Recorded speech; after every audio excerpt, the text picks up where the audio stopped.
Do you want a trip to the Caribbean? If so, Mommy and I are going, and you're staying behind, got it? If not, we're getting a divorce. Andrew used the threat of divorce to take the Caribbean trip from me. His mom looked at me with a smug expression, clearly enjoying the moment. I couldn't just let this go. I was planning my revenge on this mother-son duo.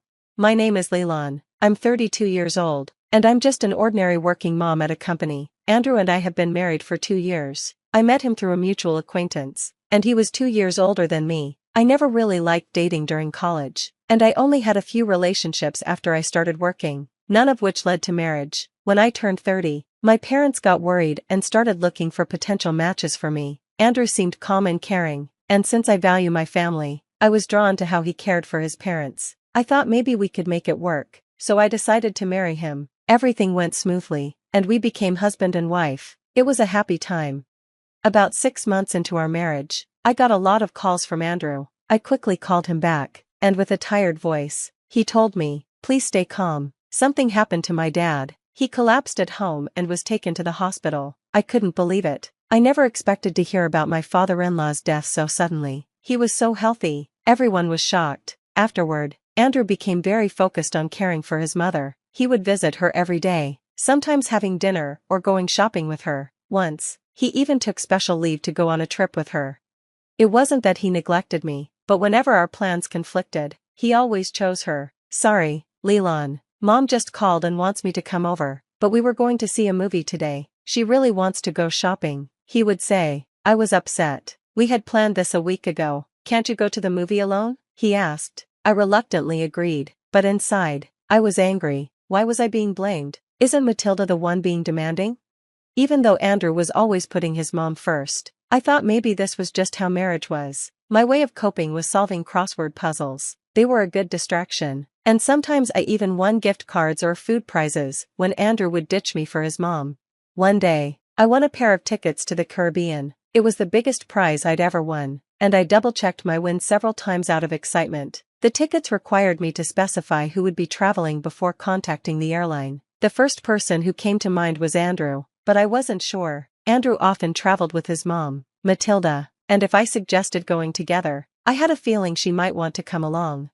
After thinking it over, I decided to give the trip to my parents. On my way home, I stopped by their house to tell them the good news. "Mom, guess what? I won tickets to the Caribbean." "Oh my, that's amazing. You're going with Andrew, right? Have fun," she said. "Not exactly. I thought I'd give the tickets to you and Dad." "Are you sure?" she asked. "Absolutely. Andrew travels enough. I want you two to enjoy it," I replied. "Thank you, Leland. We'll definitely take you up on that." Mom grinned with excitement, but Dad didn't seem as excited. He looked troubled. "Well, I've got work. Can't you take some time off?" he asked. "This time of year is really busy for our company. It's not a great time for me to be away," he said. "Oh, that's too bad," I replied. Then Dad suggested, "Why not go with Olivia? It was originally your prize, right? Go enjoy some quality time with her." Mom chimed in, "That sounds wonderful." I felt thrilled and excited about the idea. The next day, I applied for time off from work, and it was quickly approved. I contacted the airline to let them know that my parents would be using the tickets instead. On my way home from work, I stopped by a bookstore and bought a guidebook for the Caribbean. It had been a long time since Mom and I went on a trip together, and I was honestly really happy about it. But when I got home, something unexpected was waiting for me. When I got home, I noticed the lights were on, so I naturally thought Andrew was home, but instead of his shoes by the door, there were a familiar pair of women's shoes. As I wondered what was going on, the living room door opened, and there stood Matilda. "Lillian, what time do you think it is?" she said. "Oh, Matilda, I didn't realize you were here," I replied. "It's not just about being here, it's about coming home this late. What have you been doing? Andrew will be back any minute now," she scolded. "I'm sorry, I'll get dinner ready right away," I said. "It's not just that," she snapped. "Making the bed is basic common sense for a daughter-in-law. Do you even take your role seriously?" "I'm sorry things have gotten this way," I said, trying to calm the situation. "You should be more dedicated to your home since you're still working." Matilda huffed and walked back to the living room. Since she lived nearby and Andrew had given her a key, she often showed up without notice. She clearly had outdated beliefs about what a daughter-in-law's role should be, and she didn't approve of me working full-time. She would constantly criticize me, making it hard to get along with her. As I started putting my things down and preparing dinner, Matilda suddenly shrieked, "Wait, what's this? Leland, are you planning to go to the Caribbean?" She had gone through my bag and found the new guidebook I had bought. "Matilda, why are you going through my things?" I asked, frustrated. "That's not the point. What's this about going to the Caribbean?" she demanded. "I won the trip in a sweepstakes. I was planning to give it to Mom," I explained. "I haven't heard anything about this. Why would I need to know?" she retorted. Before I could respond, Andrew walked in. Matilda immediately rushed to him and pointed at me, accusing me. "Andrew, listen to this. Leland's been so inconsiderate," she said. "What happened, Mom? Did Leland do something?" Andrew asked, confused. "You believe she would win a Caribbean trip and plan to give it to Olivia without even consulting me?" Matilda said, looking shocked. "What Caribbean trip? This is news to me too," Andrew added, glaring at me. "What's going on?" "It's simple. I won the trip and wanted to give it to my parents, but since Dad can't go, I thought you could go with Olivia," I explained. "So, you're going with Olivia instead of me?" he asked, sounding frustrated. "Yeah, what's the big deal? You always travel with Matilda," I said. "It's not the same. Mom and I only go on domestic trips. We haven't been abroad in years," Andrew said. "How can you decide this without asking me? It's my prize." "Why should I ask you? I won the trip," I replied. Andrew slammed the table, cutting me off. "You're getting too bold for a daughter-in-law. Me and Mommy are going. You'll stay home." I couldn't hide my disgust at how he referred to her as Mommy. "Hold on, this trip is for me, not you. If you're not happy, let's just get a divorce," Andrew said. Divorce? I couldn't believe what I was hearing. He was threatening divorce over something like this. I was furious. "I won this trip fair and square. I've already decided to give it to my mom. Just pick up on the vibes for once. Mommy wants to go." "Where does it end with you always prioritizing Matilda? You never think about how I feel," I shot back. "I don't care how you feel. This trip is for me and Mommy. Stay home and be good," Andrew said coldly. I felt my feelings for him rapidly fading. It was clear that I was less important to him than Matilda. I couldn't keep dealing with this ridiculous mother-son duo. I calmly said to Andrew, "Fine, do as you wish and enjoy your trip." "You should have listened from the start," he snapped. "Suit yourself, always talking back." The kind Andrew I knew was gone, and in his place was someone I didn't recognize. Meanwhile, Matilda stood there, smirking triumphantly. I decided that I couldn't stay in this house while they went on their trip. I resolved to let Andrew and Matilda go on the trip together. The next day, I contacted the airline to let them know about the change in travelers, Andrew and his mother. However, when I contacted the airline, the operator replied in a concerned tone, "I'm sorry, but we cannot change the registered participants once they've been confirmed." "Is that so?" I asked. "Yes. Furthermore, this airline ticket requires the actual winner to travel with the person. If your husband and mother-in-law are going, the ticket will be invalid," the operator explained. "So if I don't go, the ticket has no value?" I asked. "That's correct. Please review the documents we sent you for this specific condition," the operator replied.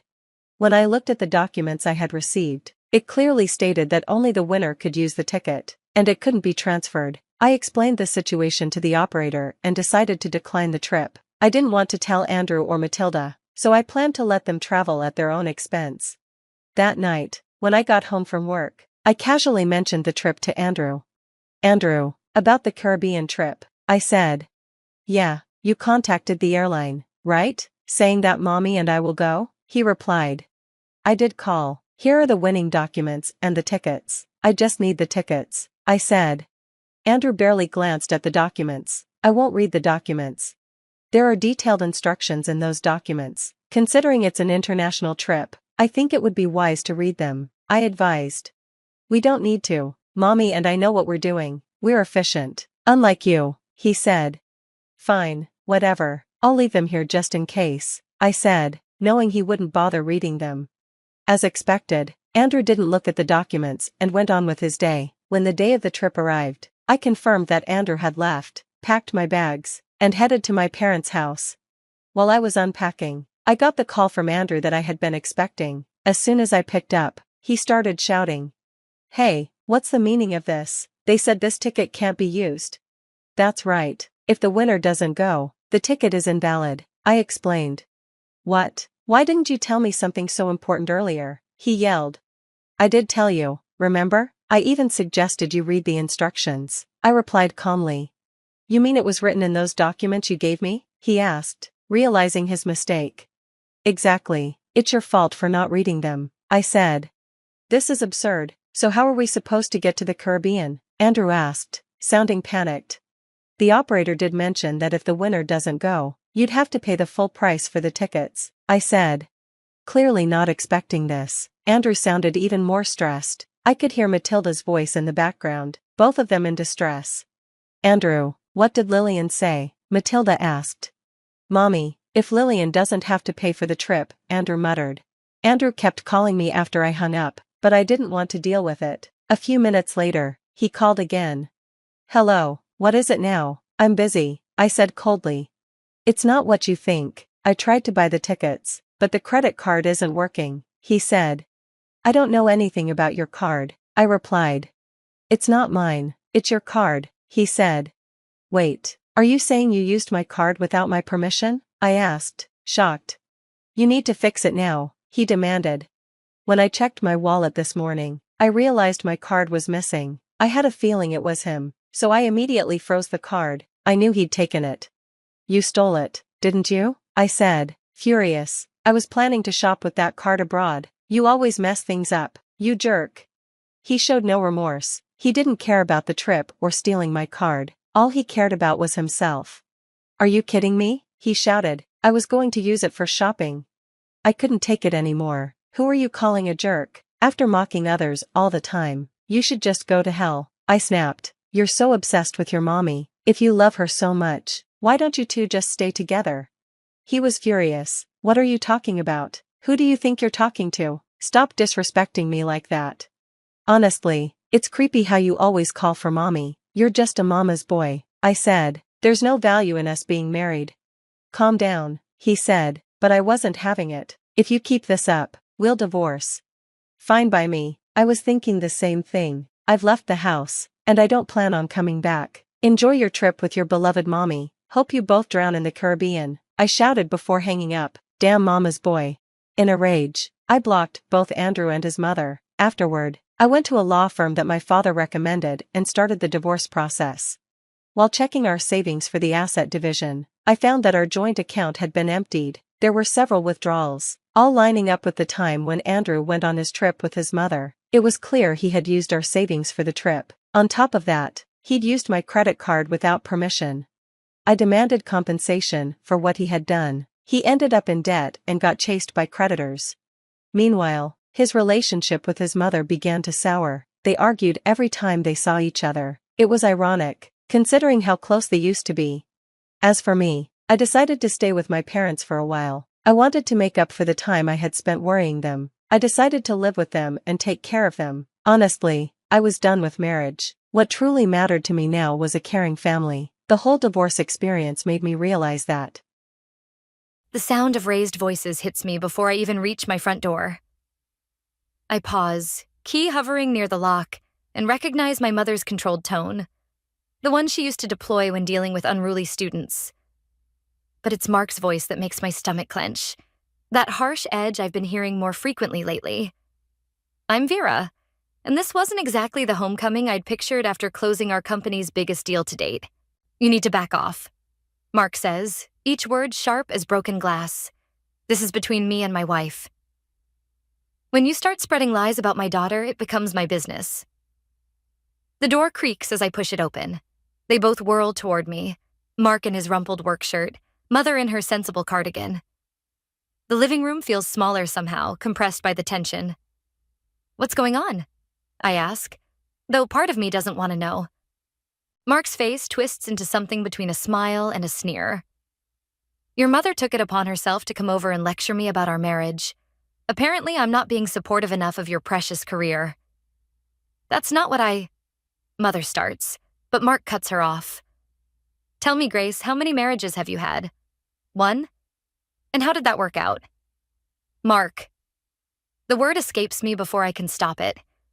My mother's face has gone pale, her hands clasped tightly in front of her. "It's fine, Vera," she says quietly. "I should go." She moves past me, pausing only to squeeze my arm. "Call me later?" I nod, watching her retrieve her purse and leave. The click of the door feels like a gunshot in the silence. Was that necessary? I turn to Mark, who's now loosening his tie with jerky movements. "You know how sensitive she is about Dad." "Oh, I'm sorry. Should I have just sat here while she accused me of being jealous of my successful wife?" His laugh is bitter. Though maybe she has a point. "How was San Francisco? Did you wow them all with your brilliant presentation?" "The deal went through, if that's what you're asking." I set down my laptop bag, noting the empty whiskey glass on the coffee table. "We're launching in 3 months. Fantastic. Another few months of late nights and business trips. Living the dream, aren't you?" Something in his tone makes me look closer. His eyes are slightly unfocused, his movements too precise, like someone trying very hard to appear sober. "How many of those have you had?" "Don't start." He drops onto the couch. "Your mother already gave me the alcoholic lecture. Apparently I'm destroying myself because I can't handle my wife's success. That's the story she's telling everyone, isn't it?" "Nobody's telling stories, Mark. But Mom's worried. I'm worried." "Right. Saint Vera, always so concerned." He stands abruptly. "You know what? I don't need this. I'm going out." It's almost 9. Tommy's expecting me. At least he understands what it's like, living in someone's shadow. The door slams behind him, leaving me alone in our suddenly too quiet house. My phone buzzes, a text from Sophie asking how the trip went. I stare at it, unable to form a response. How do I tell my best friend that while I was securing my dream project, my marriage seems to be crumbling? I walk to the coffee table and pick up Mark's glass, the remnants of amber liquid catching the light. Something's changed in him. Something deeper than just resentment over my promotion. The Mark I married 5 years ago would never have spoken to my mother that way, would never have stormed out to drink with Tommy on a weeknight. The question is, what am I going to do about it? I stare at the spreadsheet on my laptop, but the numbers blur together. 3 days since Mark's outburst, and our conversations have devolved into monosyllables and careful politeness, the kind that cuts deeper than shouting ever could. My phone lights up with Sophie's name. "Please tell me you're free for lunch," she says when I answer. "I'm dying to hear about San Francisco, and you sound like you need to talk." An hour later, we're tucked into our usual corner booth at Marino's. Sophie takes one look at my face and pushes her wine glass toward me. "Drink, then talk." "It's nothing," I say, "but take a sip anyway." "Just marriage stuff." "Bullshit.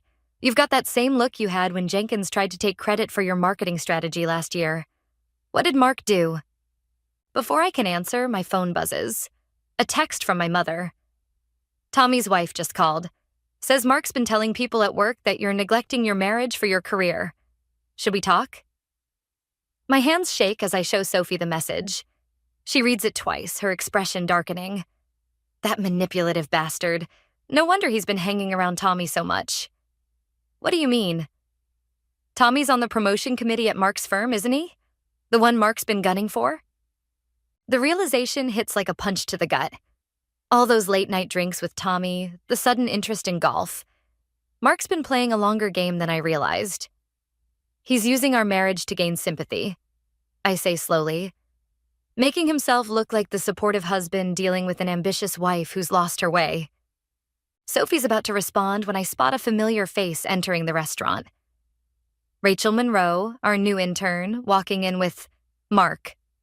They take a table across the room, neither noticing us in our corner. His hand brushes her arm as they sit, and something in my chest turns to ice. "Don't," Sophie warns, but I'm already standing. I approach their table, keeping my voice steady. "Funny running into you here, Mark. I thought you had that big presentation today." Rachel jumps slightly, her cheeks flushing. Mark's smile doesn't reach his eyes. "Vera, Rachel here had some questions about potentially moving into finance. I thought I'd offer some mentoring over lunch." "How generous of you." I turn to Rachel. Though I'm surprised, considering how enthusiastic you've been about the marketing program. Oh, I am, Rachel says quickly. It's good to explore options, right? Absolutely. I maintain my professional smile. In fact, why don't you join me and Sophie? We were just discussing the San Francisco launch. Could be valuable insight for your final project. Mark's jaw tightens. Actually, we were... Perfect.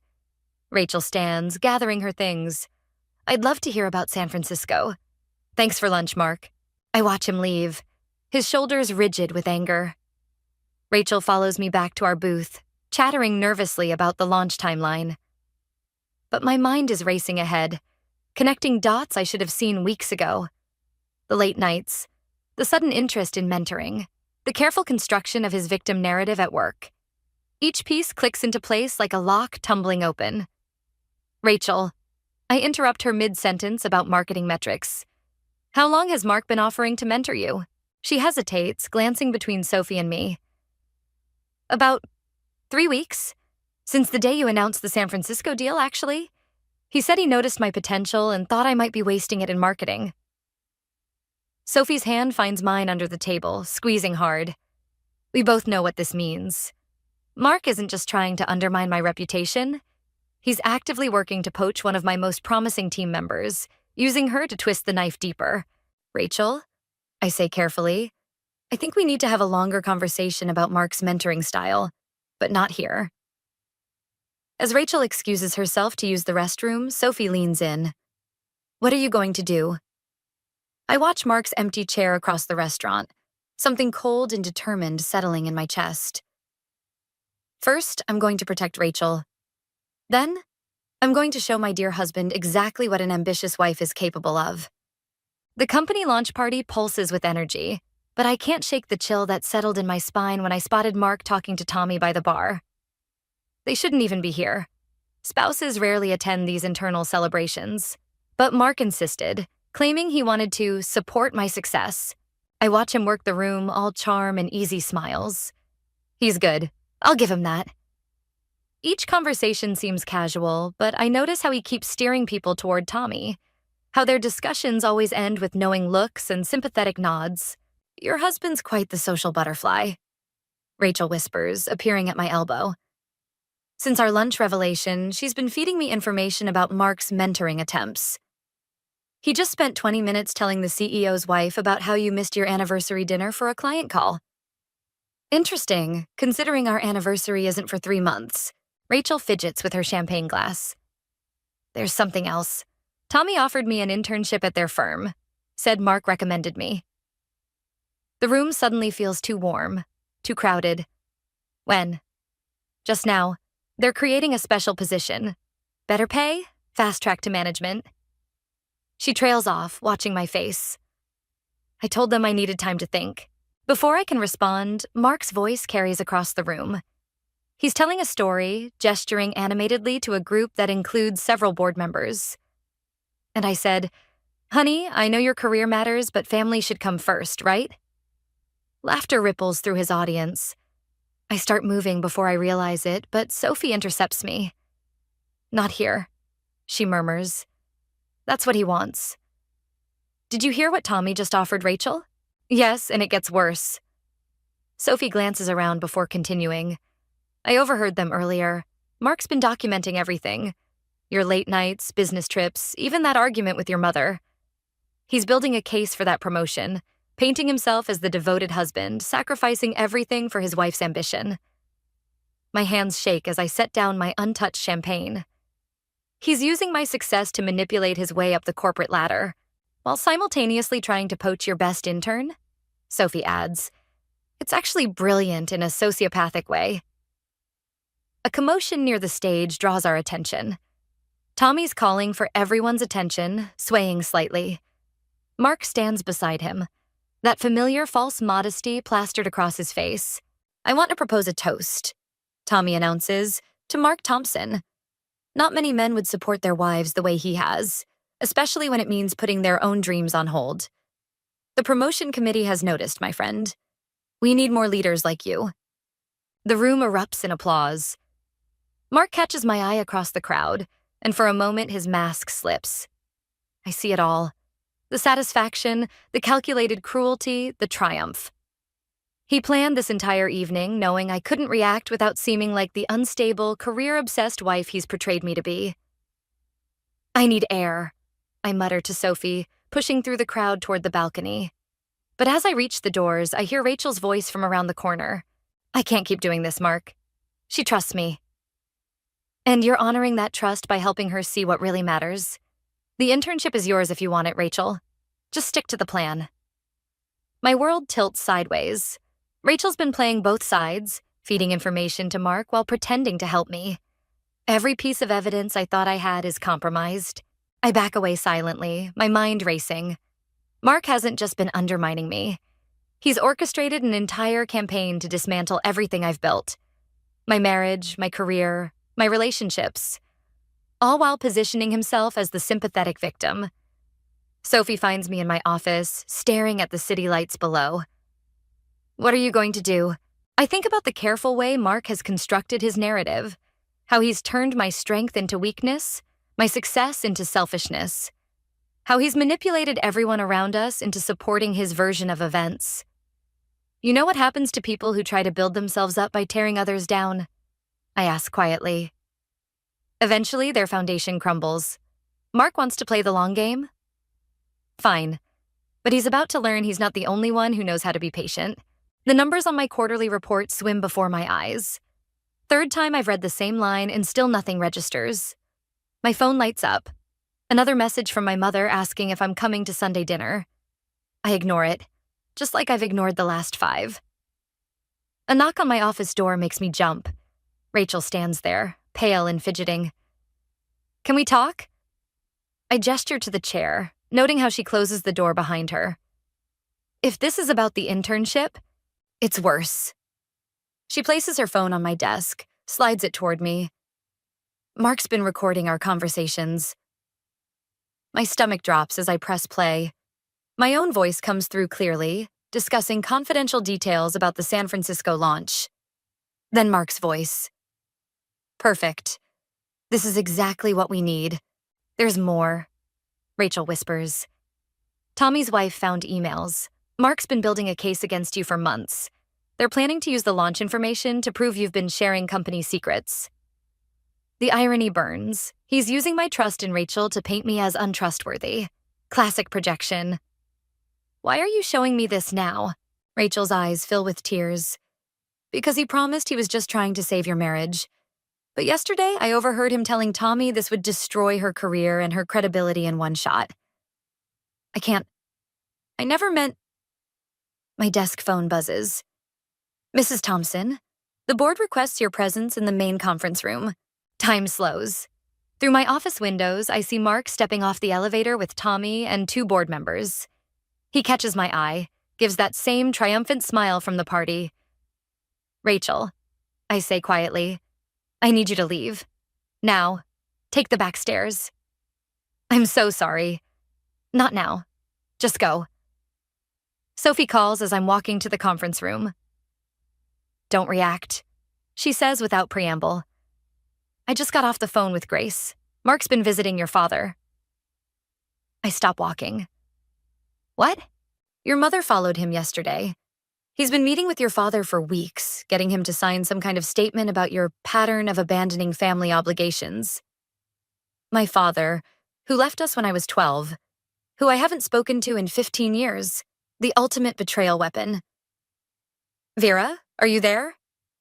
"I have to go," I manage. "The board's waiting." I end the call, straighten my spine, and push open the conference room doors. Mark sits there with his concerned husband expression perfectly arranged, documentation spread before him like weapons.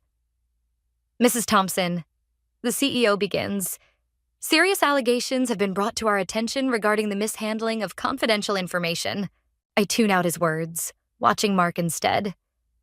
He's played this masterfully, using Rachel to gather evidence, Tommy to provide corporate credibility, even my own father to destroy my personal reputation.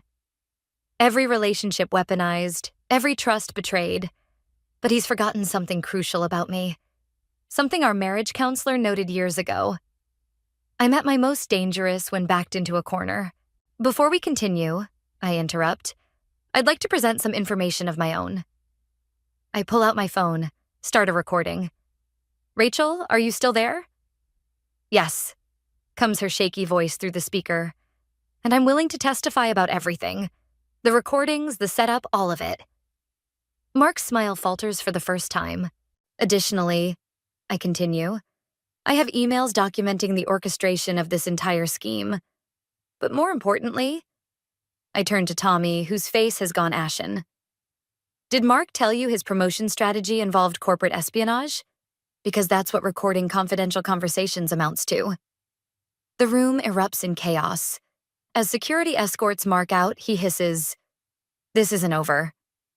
No, I agree quietly, watching him go. But it's about to be. Later, alone in my office, I stare at my father's number on my phone. Mark thought he was destroying me by dredging up my past. Instead, he's given me something invaluable, the final push I needed to face it. I press dial, ready to confront the first man who taught me about betrayal.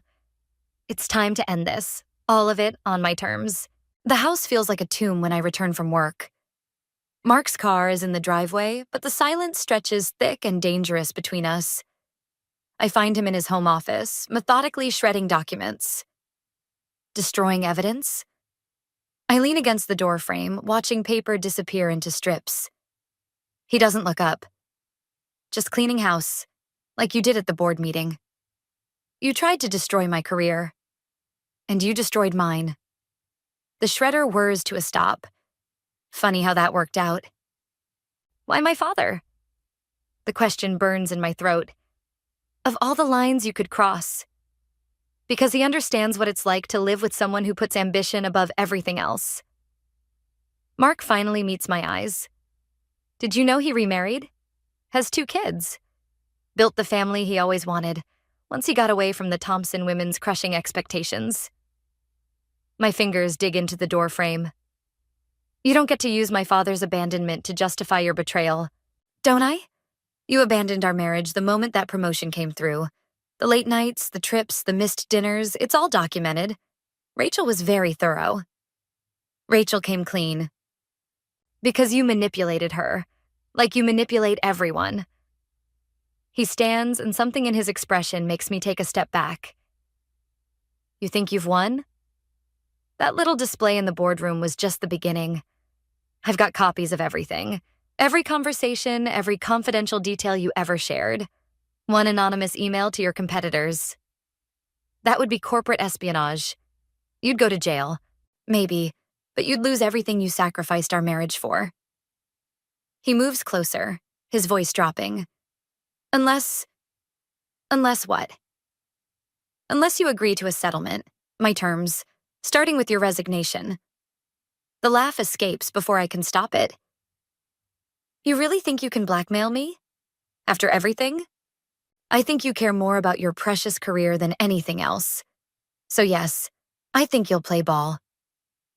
He pulls out his phone, presses play. My voice fills the room, discussing proprietary information about the San Francisco launch. 1 click, Vera. That's all it takes. I stare at him. This stranger wearing my husband's face. You know what the difference is between you and my father? He at least had the decency to leave cleanly. You're just a parasite, feeding off other people's success because you can't create your own. His hand shoots out, grabs my arm. Careful. Or what? You'll add physical intimidation to your list of crimes? I wrench away. Go ahead, Mark. Send the emails. Because while you've been plotting your little revenge scheme, I've been building a case of my own. You're bluffing. I pull out my own phone, dial Sophie's number. Send it. Send what? His confidence wavers. Everything. The recordings Rachel made of your planning sessions with Tommy. The emails where you detailed your scheme to sabotage me. Your meetings with my father. Oh yes, Mother followed you. She may be retired, but she's still excellent at documentation. The color drains from his face. By now, every board member at your firm has received a very interesting package. So has the SEC. since you were kind enough to record yourself planning to share insider information. You wouldn't dare. I already have. I moved to leave, then pause. You know what your mistake was? Thinking this was about ambition. It was never about the career, Mark. It was about trust. And you destroyed that long before you tried to destroy me. This isn't over, he calls after me, desperation creeping into his voice. I turn back one last time. Actually, it is. I've already called a divorce attorney. And Mark? He specializes in cases involving corporate espionage and blackmail. As I walk away, my phone buzzes with messages. Probably the fallout beginning. But for the first time in months, my steps feel lighter. Mark thought he could use my past wounds against me, but he forgot something crucial. Sometimes old scars make you stronger. I get in my car, catch a glimpse of my reflection. The woman staring back isn't just surviving anymore. She's ready for war. My office door swings open without warning. Tommy stands there, face flushed with barely contained rage. You had no right. I don't look up from my laptop. The SEC disagreed. The board suspended Mark pending investigation. His career is over.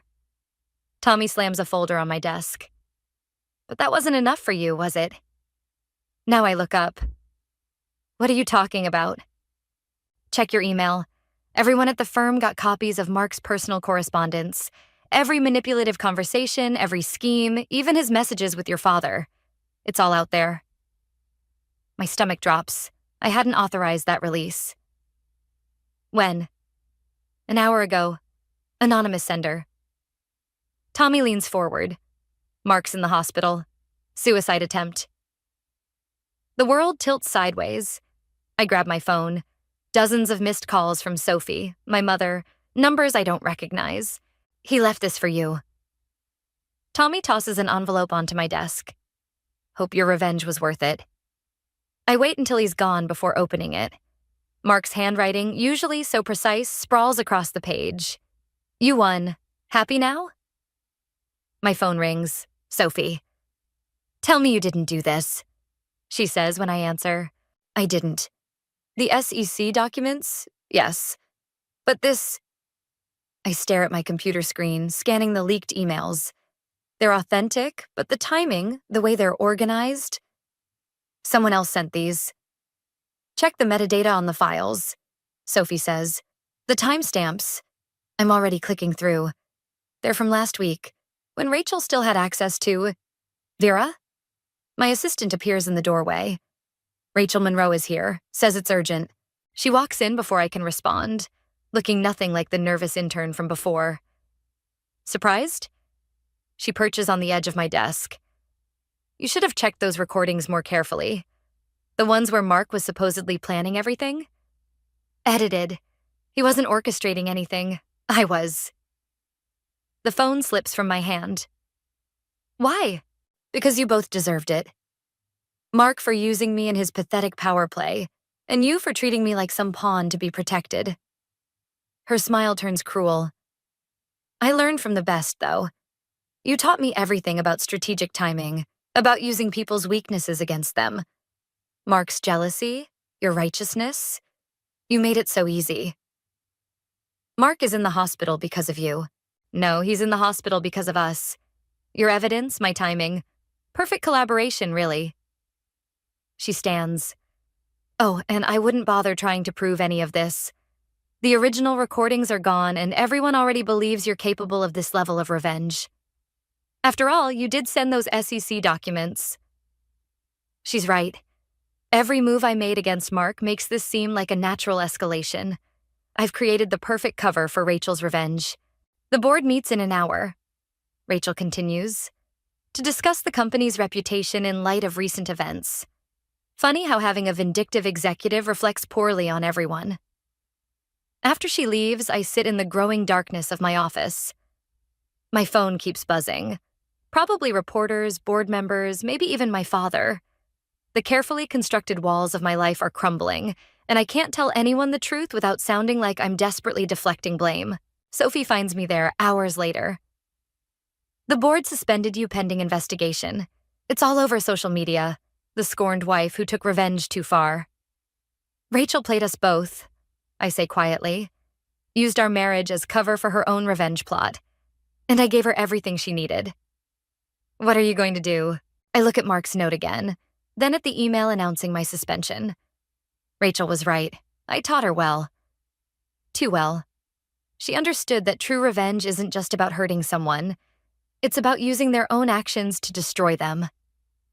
I'm going to the hospital, I say finally. Mark needs to know the truth, even if no one else ever does. And then, I gather my things, feeling the weight of every decision that led to this moment. Then I'm going to learn what he already knows, what it feels like when your perfect plan becomes the weapon someone else uses to destroy you. The hospital corridor stretches endless and white. Mark's room is at the end, 742. The number glows like an accusation. Rachel's already there, perched beside his bed like a concerned colleague. She sees me first, her smile sharp as broken glass. Look who finally showed up. Mark turns his head, pale against the sheets. The bandages on his wrists peek out from under the hospital gown. Come to finish what you started? Actually, I pull out my phone. I came to play something for you both. Rachel's smile falters as I press play. Her voice fills the room. The plan's working perfectly. Mark's so desperate to prove himself, he'll believe anything. Yes, I have the edited recordings ready. Once Vera retaliates, we'll release everything. The color drains from Rachel's face. Where did you? Sophie's a graphic designer, I say quietly. She noticed the editing artifacts in your recordings right away. We've been building our own file since then. The real conversations, the original timestamps. No one will believe you. Rachel stands, backing toward the door. You're the vindictive ex-wife who happens to have friends at the SEC. I step aside as two agents enter the room. They're very interested in how an intern accessed confidential corporate information and how that information was manipulated to affect stock prices. You're bluffing, like you bluffed about Mark orchestrating everything? I turn to him. She played us both, used your jealousy, my ambition, turned us into weapons against each other. The perfect revenge for not taking her seriously enough. Mark's expression shifts from confusion to rage. The promotion committee meetings, you recorded those too? Rachel's mask finally cracks. You deserved it. Both of you so caught up in your pathetic power games. Mark using me to get ahead, you treating me like some helpless intern who needed protection. I showed you both what real manipulation looks like. The agents move forward. Rachel throws one last venomous look at us both. At least I destroyed your marriage in the process. After they lead her away, silence fills the room like smoke. Mark won't look at me. The things I said to you. He finally manages. What I tried to do? Were exactly what she wanted. She knew your insecurities, my triggers. Played us like chess pieces. Why did you come back? After everything? I sink into the chair Rachel vacated. Because someone once told me that revenge destroys the person seeking it more than their target. Took me until now to understand what my mother meant. Grace always was the wisest of us. She's outside, you know, with my father. His eyes widen. Vera. Turns out nearly losing your son-in-law to suicide is enough to bring even divorced parents together. They're both willing to testify about Rachel's manipulation. Mark's hand moves toward mine, then stops.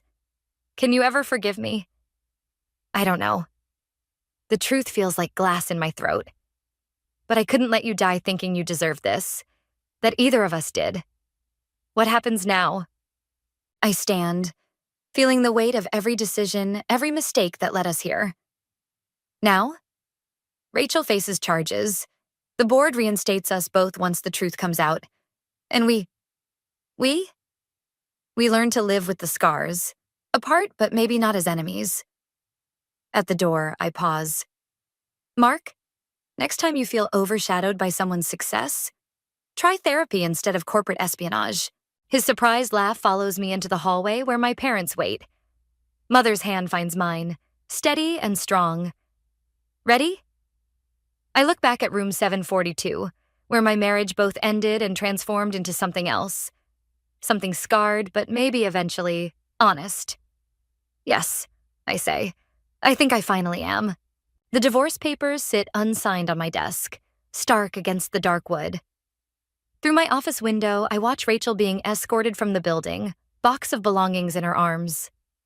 The SEC investigation revealed more than just her manipulation, a pattern of corporate espionage stretching back to her previous internships. My phone buzzes. A text from Mark. Signed my copy. Your turn. I pick up the pen, but another message comes through. A photo. Mark in therapy, giving a thumbs up. First session done. Turns out jealousy and inadequacy issues don't mix well with ambition. Who knew? Despite everything, I smile. We're not friends, not exactly, but we're learning to be something other than enemies. Sophie appears in my doorway. Ready for the board meeting? Almost. I sign the papers with steady hands, each stroke of the pen feeling less like an ending and more like a door opening. Did you send those files to Tommy? Evidence of Rachel's manipulation. Already done. His testimony should help clear both your names with the promotion committee. The boardroom feels different now. Faces that once held judgment now show understanding, maybe even respect. I take my seat as the CEO begins. In light of recent events, the board has reviewed both Vera and Mark Thompson's positions. He pauses, shuffling papers. Given the extraordinary circumstances and the evidence of manipulation by Rachel Monroe, we've decided to reinstate both executives, separately but equally. After the meeting, I find my mother waiting in my office. The movers are finished, she says. Your new place is ready. How's Dad doing? Better. He's thinking of moving back to the city. She hesitates. Sometimes it takes losing everything to realize what matters. Like a marriage falling apart to see its true foundation? Or a revenge plot revealing unexpected strength? She squeezes my hand. You could have destroyed Mark when Rachel's plan came to light. Instead, you chose truth over vengeance. Revenge would have been easier. But then you wouldn't be you. My computer chimes, an email from Rachel's replacement, confirming the San Francisco launch is back on track. Life moving forward, scars and all. I pack my briefcase, including the signed divorce papers. Tomorrow, they'll be filed. Tomorrow, Mark and I will officially become part of each other's past, but not as victims or villains, just as people who lost their way and found something else instead. Dinner? Sophie asks from the doorway. Tommy's joining us. Says he has some interesting stories about Rachel's early days at the firm. Actually, I say, I need to make one more stop. The hospital's psychiatric wing is quiet. Mark's therapist greets me with a surprised look. He's finishing up today's session. I'm not staying, just dropping this off. I hand her a small package. His grandfather's cufflinks, he left them at the house. Thought he might want them back. As I turn to leave, Mark emerges. We lock eyes briefly, and in that moment, I see something that makes me pause. Not love or hate or even regret, but understanding. We both sought revenge against perceived betrayals, and we both learned its true cost. The launch party, he says quietly. Will you need security there, given everything? Probably, but I was thinking of hiring your firm's team. They're experienced with corporate espionage now. His startled laugh echoes down the hallway. Some wounds never fully heal, but maybe they don't have to. Maybe it's enough that they teach us how to be stronger, wiser, more careful with the trust we give and receive. Outside, the city stretches before me, full of possibilities and pitfalls. I think about Rachel, about Mark, about my own reflection in this twisted mirror of revenge. We all wanted justice, but we found something more valuable instead. The truth about ourselves. My phone buzzes one last time. A message from my father. Dinner soon? I have some stories to tell. I smile and type my response. Yes, I think we all do. The notification pinged, while my husband Mark was complaining about our mortgage payment. Another commission request, this time from Mama Fluffy the Corgi, a pet influencer with 2.3 million followers. The amount they offered made my hands shake, enough to cover 6 months of the very mortgage Mark was grumbling about. Something wrong with your phone, dear? Mark glanced up from his coffee, that familiar controlling edge in his voice. Just a spam email, I said, sliding my phone face down on the kitchen counter. More coffee? I'm Cassandra, and I've mastered the art of invisible success. 3 years ago, I was a creative director at one of the city's top design firms. Now, according to my mother-in-law Solstice, I'm finally living like a proper wife should. If only they knew. Did you see the electric bill? Mark pushed his empty mug toward me. It's getting ridiculous. Maybe you should spend less time on that iPad of yours. I poured his coffee, remembering the day he and Solstice tag-teamed me into quitting my job. A woman's ambition can poison a marriage, Solstice had declared over dinner. Mark needs a wife, not a competitor. I'll try to be more careful, I said, already calculating the commission in my head. 6 months of mortgage payments, all from one little hobby. The doorbell rang. Mark answered it while I quickly packaged another finished commission, a digital portrait of a German shepherd in a superhero cape. Just some craft supplies I'm sending to my sister, I called out when I heard his footsteps returning. Cassandra. Solstice's voice carried through the house like a foghorn. I brought breakfast. Perfect timing, as always. She swept into the kitchen carrying artisanal pastries I knew I'd somehow end up paying for through our joint account.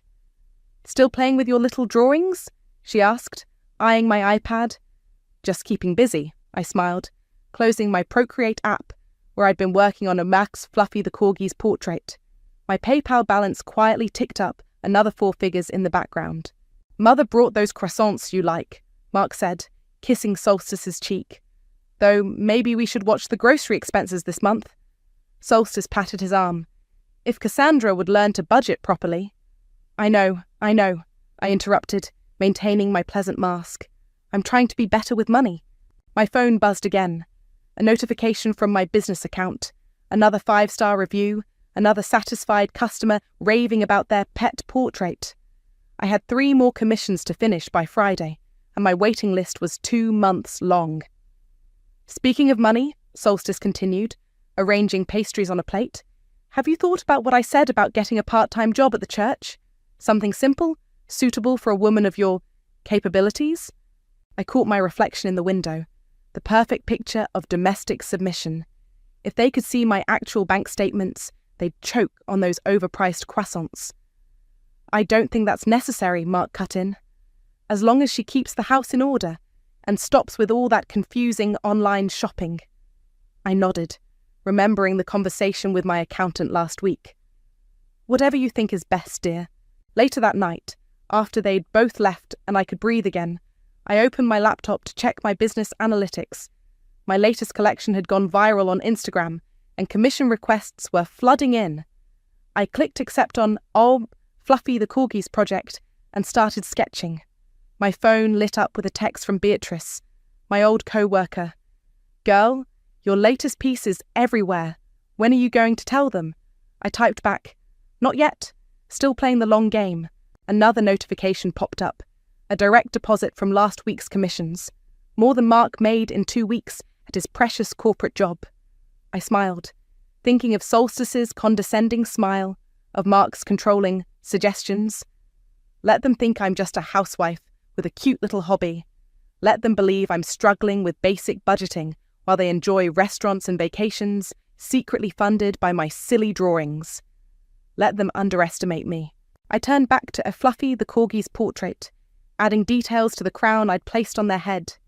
Every stroke was another dollar they didn't know about, another piece of evidence in my growing portfolio of silent success. The best revenge, after all, isn't served cold. It's served with a smile and a fresh cup of coffee while they never see it coming. We need to talk about your spending habits, Mark announced over dinner, sliding my debit card statement across the table. Mother thinks it's time we put you on a proper allowance. I paused mid-bite, studying his face in the dim dining room light. 3 years of marriage had taught me to recognize the signs, the slight lift of his chin, the way his fingers drummed against the table. He'd been planning this conversation. An allowance? I kept my voice carefully neutral, even as my stomach tightened. It's for your own good, dear. He reached for his wine glass. You seem confused about managing money. Mother suggested we simplify things. Of course she did. I glanced at my phone, where a notification about another successful payment transfer had just come through. The irony would have been funny if it wasn't so infuriating. I understand, I said, playing my part. Whatever you think is best. That's my girl. He smiled, patronizing. We'll start with cash only. No more of those confusing online transfers. I've already deleted some of those bank notifications from your phone. They were just cluttering things up. My fork clattered against the plate. He'd been going through my phone? I forced myself to take a slow sip of water. Something wrong? He asked, eyes narrowing. No, just surprised you'd go to so much trouble for me. The doorbell saved me from further discussion. I opened it to find my sister Wendy standing there, looking uncertain. Cassie? She shifted nervously. Can we talk? Mark appeared behind me. Wendy, what an unexpected surprise. I won't stay long, she said quickly. I needed to tell Cassie something important. We're having dinner, Mark stated flatly. It's fine, I interrupted. We can talk on the porch. Outside, Wendy grabbed my hands. I'm so sorry, Cassie. I should have told you years ago. Solstice, she's been lying about you to the whole family. What do you mean? She told everyone you've been saying horrible things about us, that you thought you were too good for the family now. That's why nobody reached out when you quit your job. She made it sound like you wanted space. My phone buzzed. Another commission notification. I squeezed it tight, anchoring myself. I should have known better, Wendy continued. The Cassie I know would never... Everything all right out here? Mark's voice cut through the night air. Just fine, dear. Wendy was leaving. After she left, I retreated to my home office, supposedly to organise receipts, but really to call Beatrice. He did what? Beatrice's voice crackled through the speaker. Checking your phone? Cassandra, that's not okay. I know. I pulled up my banking app, starting the process of creating separate login credentials. But I'm handling it. By letting him put you on an allowance. Girl, you make more in a month than... Exactly. I smiled, despite everything. And soon they'll know just how much more. What are you planning? You'll see. Just help me set up that separate business account we talked about, under my name only. Later that night, I lay awake listening to Mark's steady breathing beside me. My phone lit up with a text from an unknown number. Hey, it's Julio from next door. Saw your sister visit. Everything okay? Let me know if you need anything. Sometimes these old houses have thin walls, and I hear more than people think. I stared at the message for a long moment before saving his number. It was good to know I wasn't as alone as they wanted me to be. The next morning, Solstice arrived with financial planning brochures and a condescending smile. We've arranged a meeting with a proper advisor, she announced. Someone who can help explain things in simple terms. That's thoughtful of you, I replied, serving her coffee in the expensive cups she'd bought with my hidden income. Well, someone has to look after your interests. She patted my hand.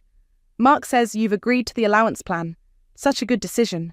I nodded, thinking of the separate account I'd set up at 3 a.m, of the growing portfolio they knew nothing about, of the trail of evidence I was carefully constructing. Yes, I said, watching her sip from the cup my art had paid for. I'm learning so much about financial responsibility. My phone buzzed with another deleted bank notification. Let them think they're in control.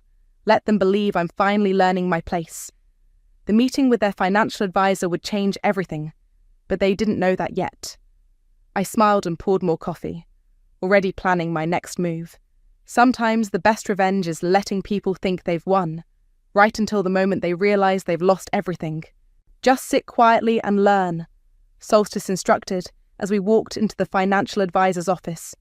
Remington comes highly recommended. He'll help sort out this mess.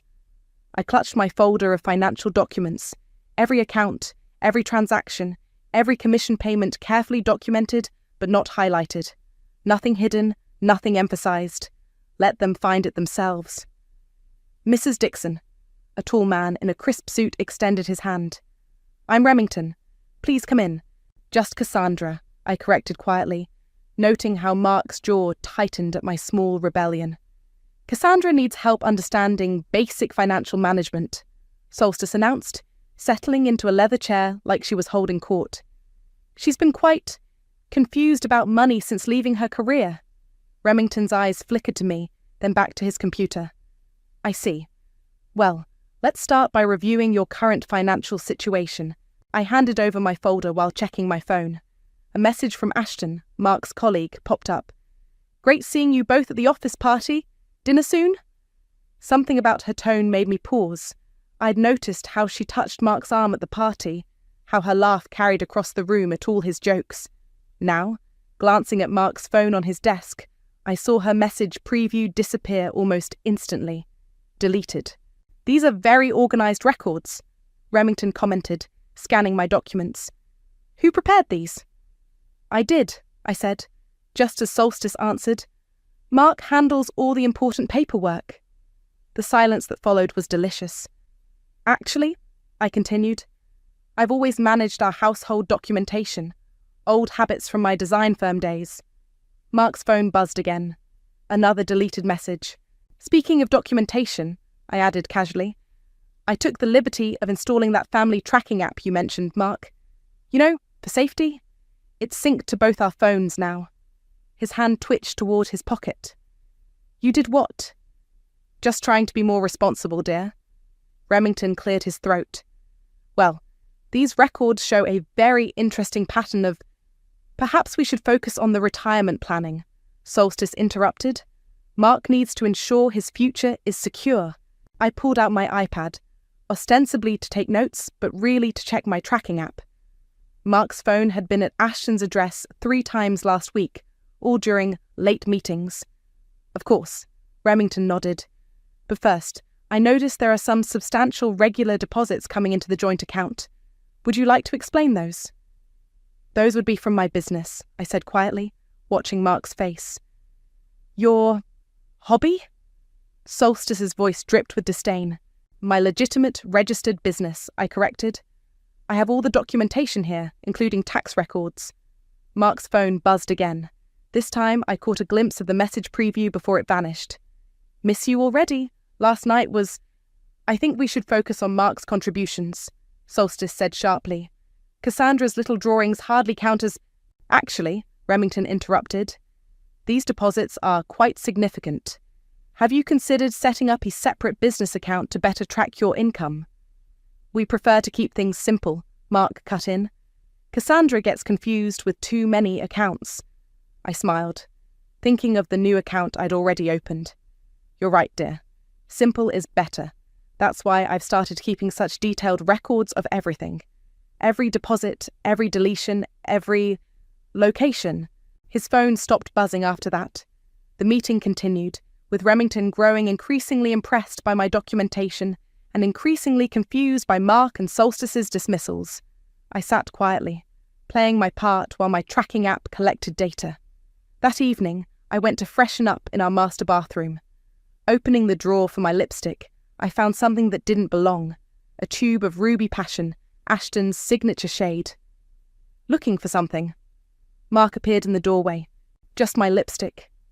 I held up Ashton's tube, though I don't remember buying this colour. Must be from that makeup party you went to. Must be. I placed it carefully back in the drawer, taking a photo when his back was turned. How are those late meetings going, by the way? He paused. Fine. Why? Just curious. Ashton mentioned dinner earlier. Should we invite her over sometime? I don't think that's necessary. He turned away too quickly. Mother wants us to focus on our financial planning right now. Of course. I smiled at his reflection in the mirror. We wouldn't want any distractions. Later, alone in my office, I added the lipstick photo to my growing folder of evidence. Next to it, I placed screenshots of deleted messages, location data, and bank statements.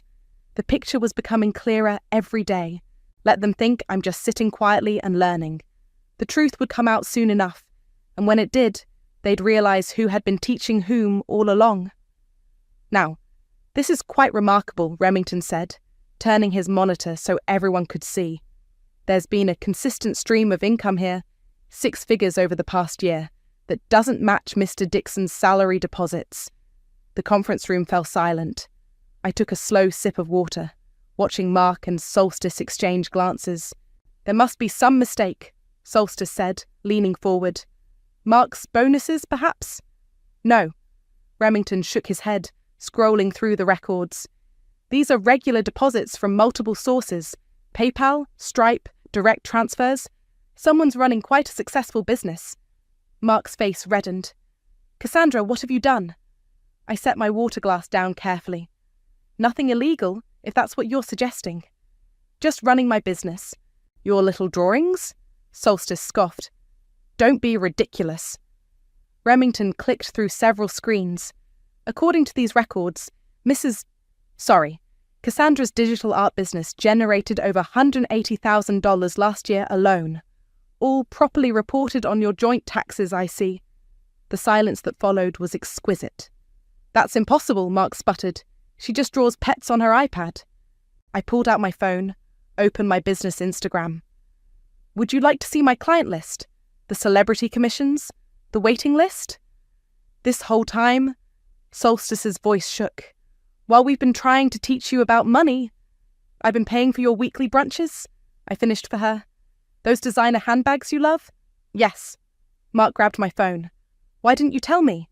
"You deleted my bank notifications," I said calmly, taking my phone back. "Said they were confusing. Remember?" Remington cleared his throat. "Perhaps we should discuss investment strategies for this income stream. With proper management. She's been lying to us?" Solstice stood up, her chair scraping against the floor. "Making a fool of my son." "No," I corrected, standing as well. "I've been supporting your son, while you both treated me like a child who needed an allowance. This money belongs to the family," Mark declared. "As the husband—" "Actually," Remington interrupted, "since Cassandra's business is registered solely in her name and predates your joint account arrangements, she has significant legal protection here." I gathered my papers calmly, enjoying the way Mark's face shifted from anger to fear. "Thank you, Remington. I believe we have everything we need." "We're not finished here." Mark grabbed my arm as I turned to leave. "Actually, we are?" I pulled free. "Oh, and Mark? Ashton called while we were in here. Something about meeting her later? I took the liberty of telling her you'd be busy. Indefinitely." The colour drained from his face. "What about Ashton?" Solstice demanded.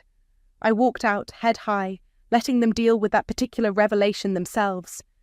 In the hallway, my phone buzzed with a message from Beatrice. "Well, how did it go?" "Exactly as planned," I typed back. "You should have seen their faces." Another message popped up, this one from Julio. "Heard the shouting from next door. You okay?" "Never better," I replied.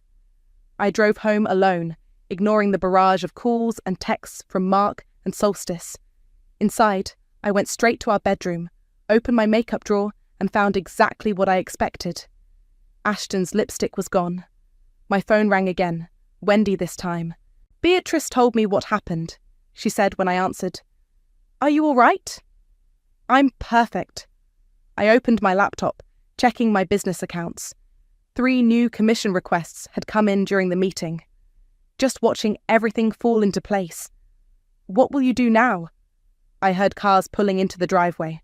Mark and Solstice, no doubt arriving to continue the confrontation. "Now," I smiled, opening my business account dashboard. Now, I stopped pretending to be the confused little housewife who needs their guidance. The front door slammed open. I could hear them calling my name, their voices tight with anger and panic. "I have to go," I told Wendy. "Time to face the music." "Give them hell," she said. I ended the call and stood up, smoothing my dress. Through the bedroom window, I caught a glimpse of Julio in his garden, positioned perfectly to witness whatever drama was about to unfold.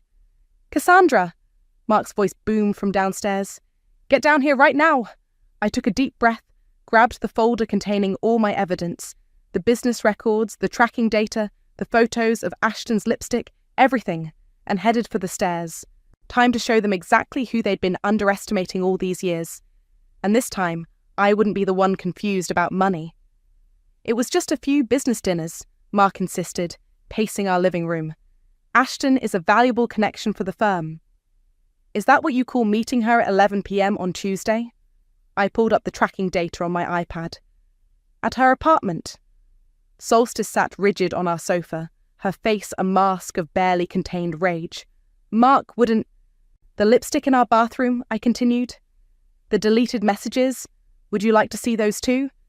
You've been spying on me. Mark's voice rose. No, dear. I've been protecting our financial interests. Isn't that what you always say? My phone buzzed. Another commission notification.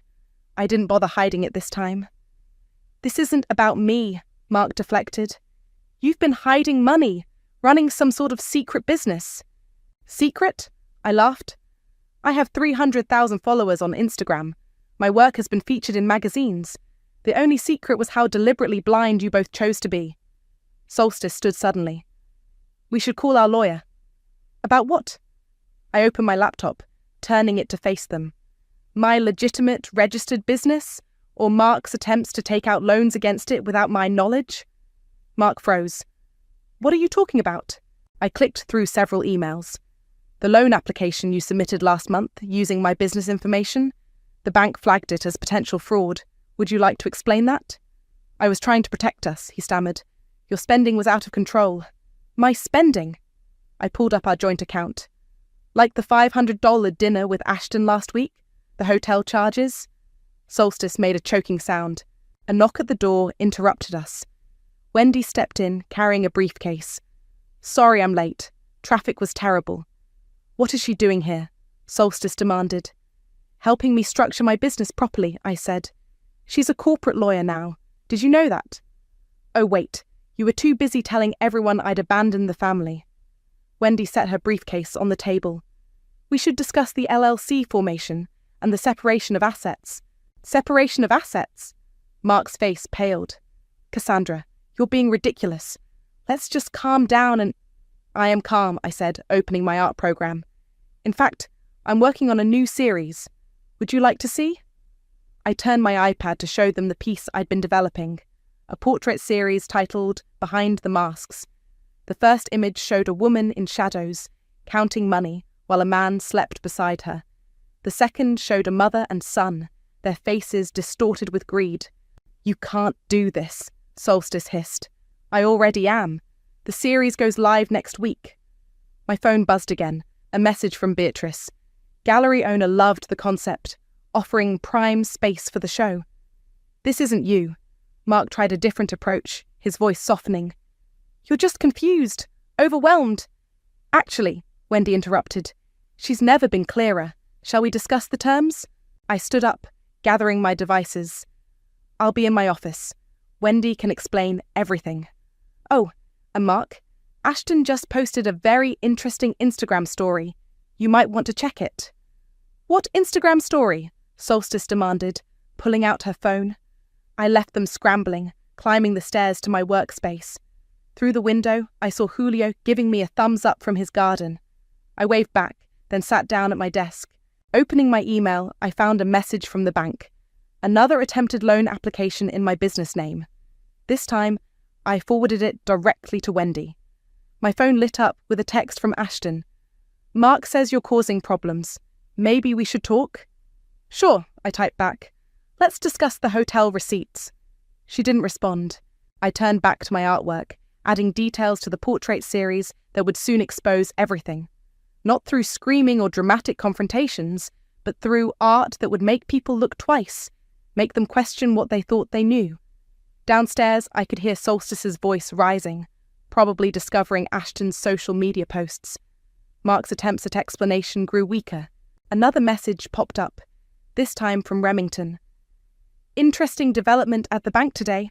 Someone tried to access your business accounts. Need to discuss security measures. I smiled, adding it to my growing file of evidence. Let them scramble. Let them try to explain. Every move they made just gave me more material. My phone buzzed one final time, a notification that would change everything. Loan application flagged for potential fraud. Legal action pending. I opened my art program and started a new piece, titled What They Deserve. Sometimes the best revenge isn't just about exposing the truth. It's about letting them destroy themselves trying to hide it. Downstairs, the arguing continued. But up here, in my office, surrounded by the empire they never noticed me building, I had never felt more in control. Your new collection has gone viral, Beatrice said, scrolling through her phone at our favourite cafe. Have you seen the comments? I sipped my latte, watching Mark and Solstice at their usual Sunday brunch spot across the street. They hadn't noticed me yet. I've been a bit busy. Listen to this one. The matriarch of Illusions piece speaks volumes about toxic family dynamics. They're analysing every detail. My phone buzzed. Another interview request from an art magazine. The launch of my Behind the Masks collection had exploded overnight, with social media dissecting every hidden meaning, every subtle jab. There's my favourite artist, a loud voice interrupted.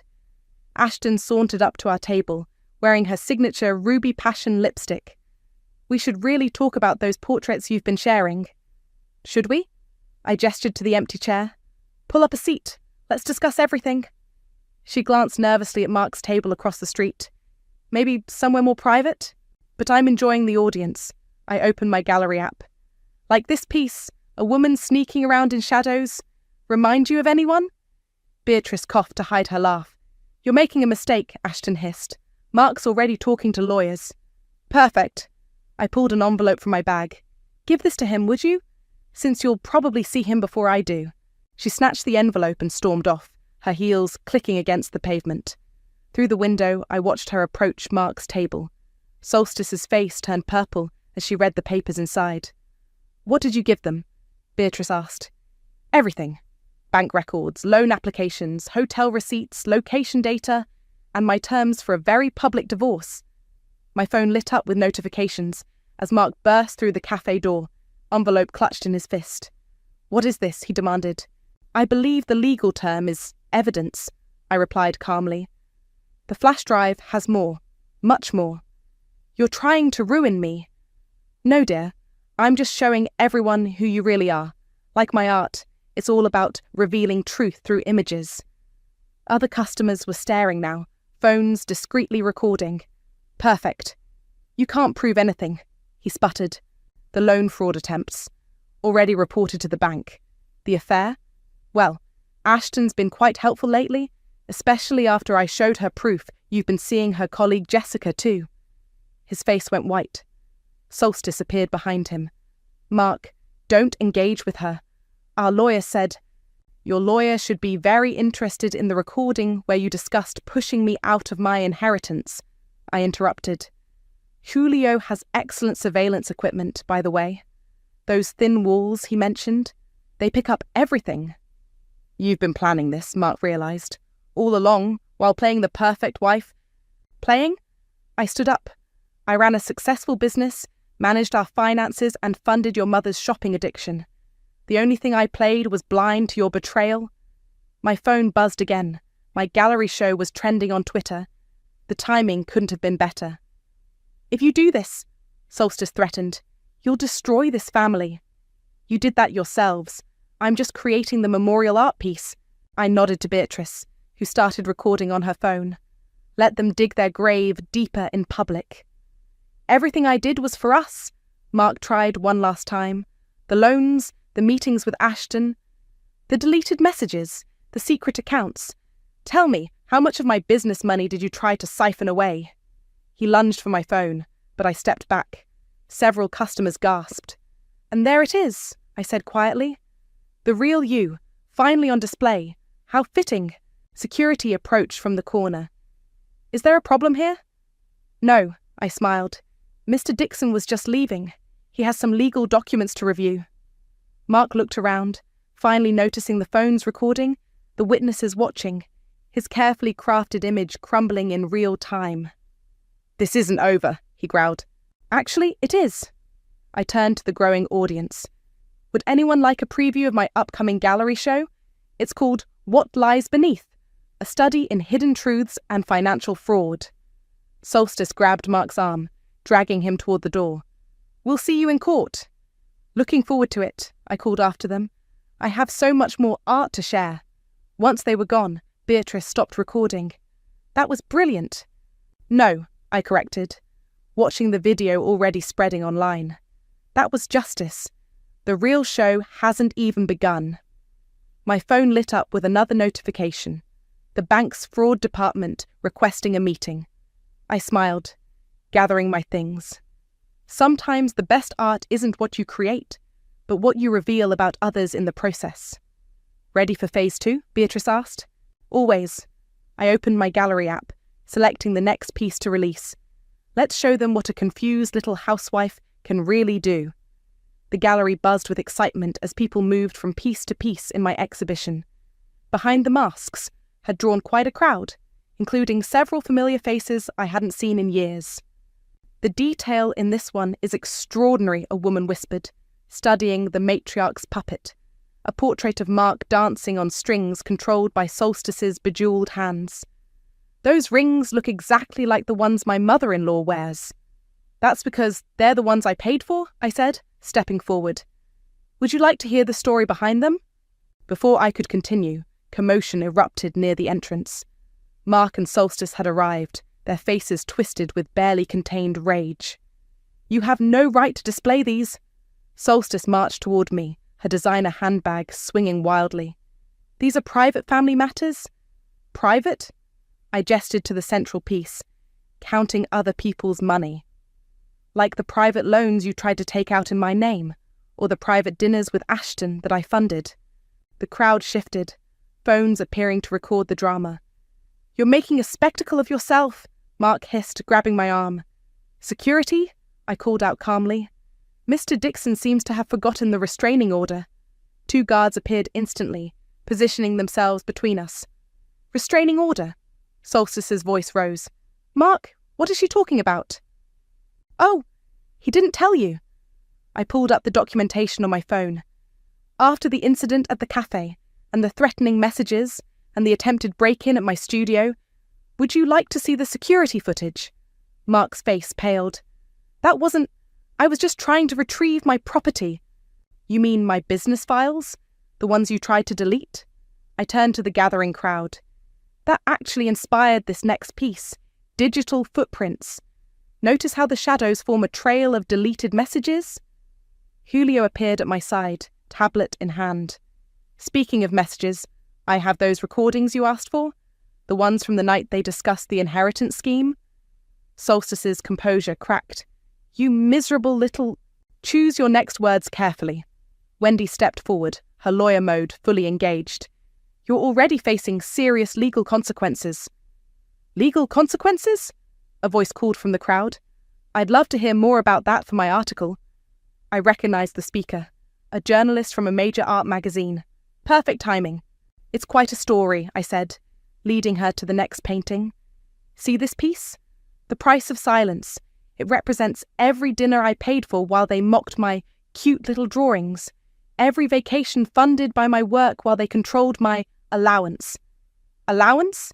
The journalist's eyebrows shot up. Cassandra, please. Mark tried a different approach, his voice softening. We can work this out privately. As a family. Family? I laughed. Like when you and your mother isolated me from mine. Told everyone I was too ambitious, too confused about money to maintain relationships.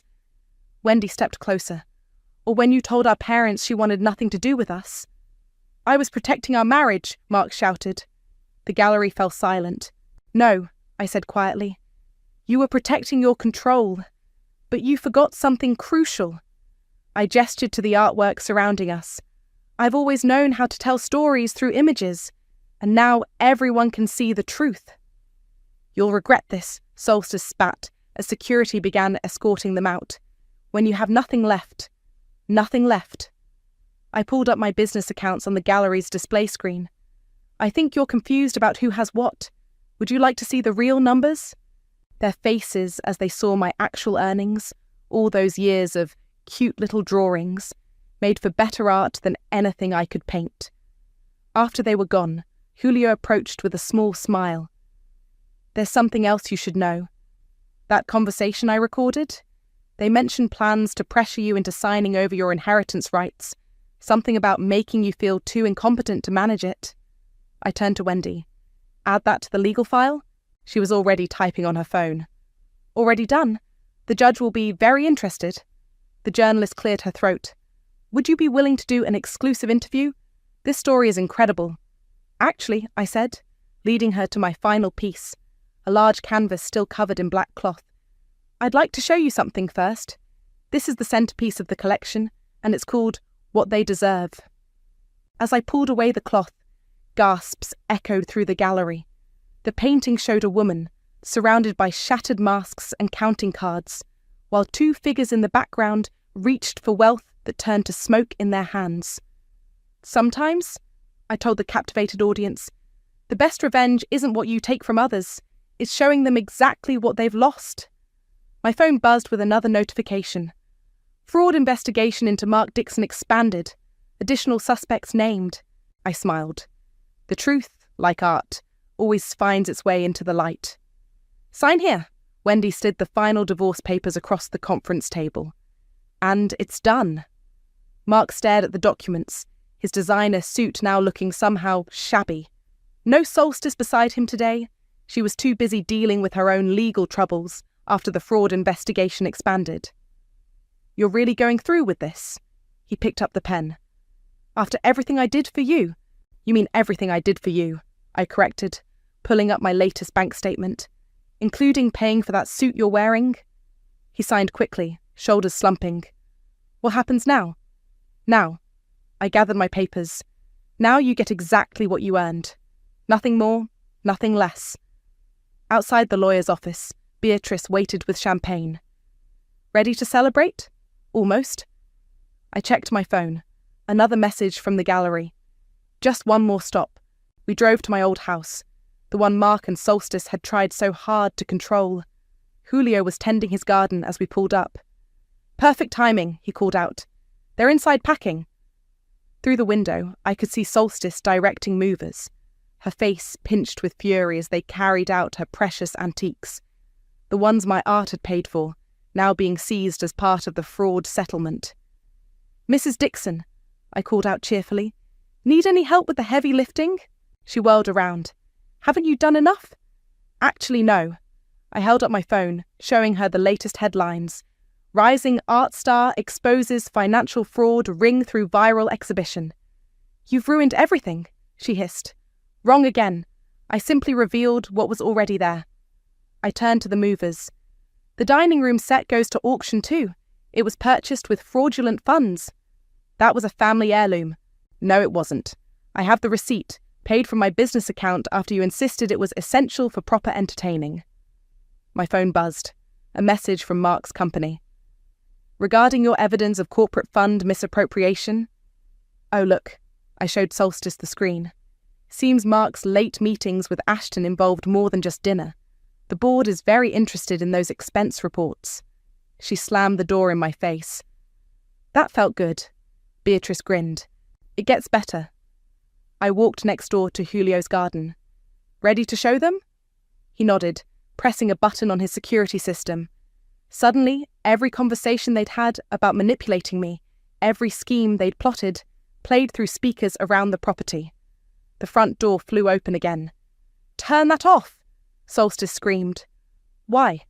"I thought you'd enjoy reliving the memories, like when you told Mark to break her spirit so I'd sign over my inheritance." The movers paused, listening. "Or maybe," I continued, "the part where you planned to declare me mentally unfit to manage my own finances." "We were trying to help you," she insisted. "Help yourselves, you mean?" I pulled out one final document. "By the way, the house isn't yours to pack up anymore. The deed's in my name now, part of the fraud settlement." Her face crumpled.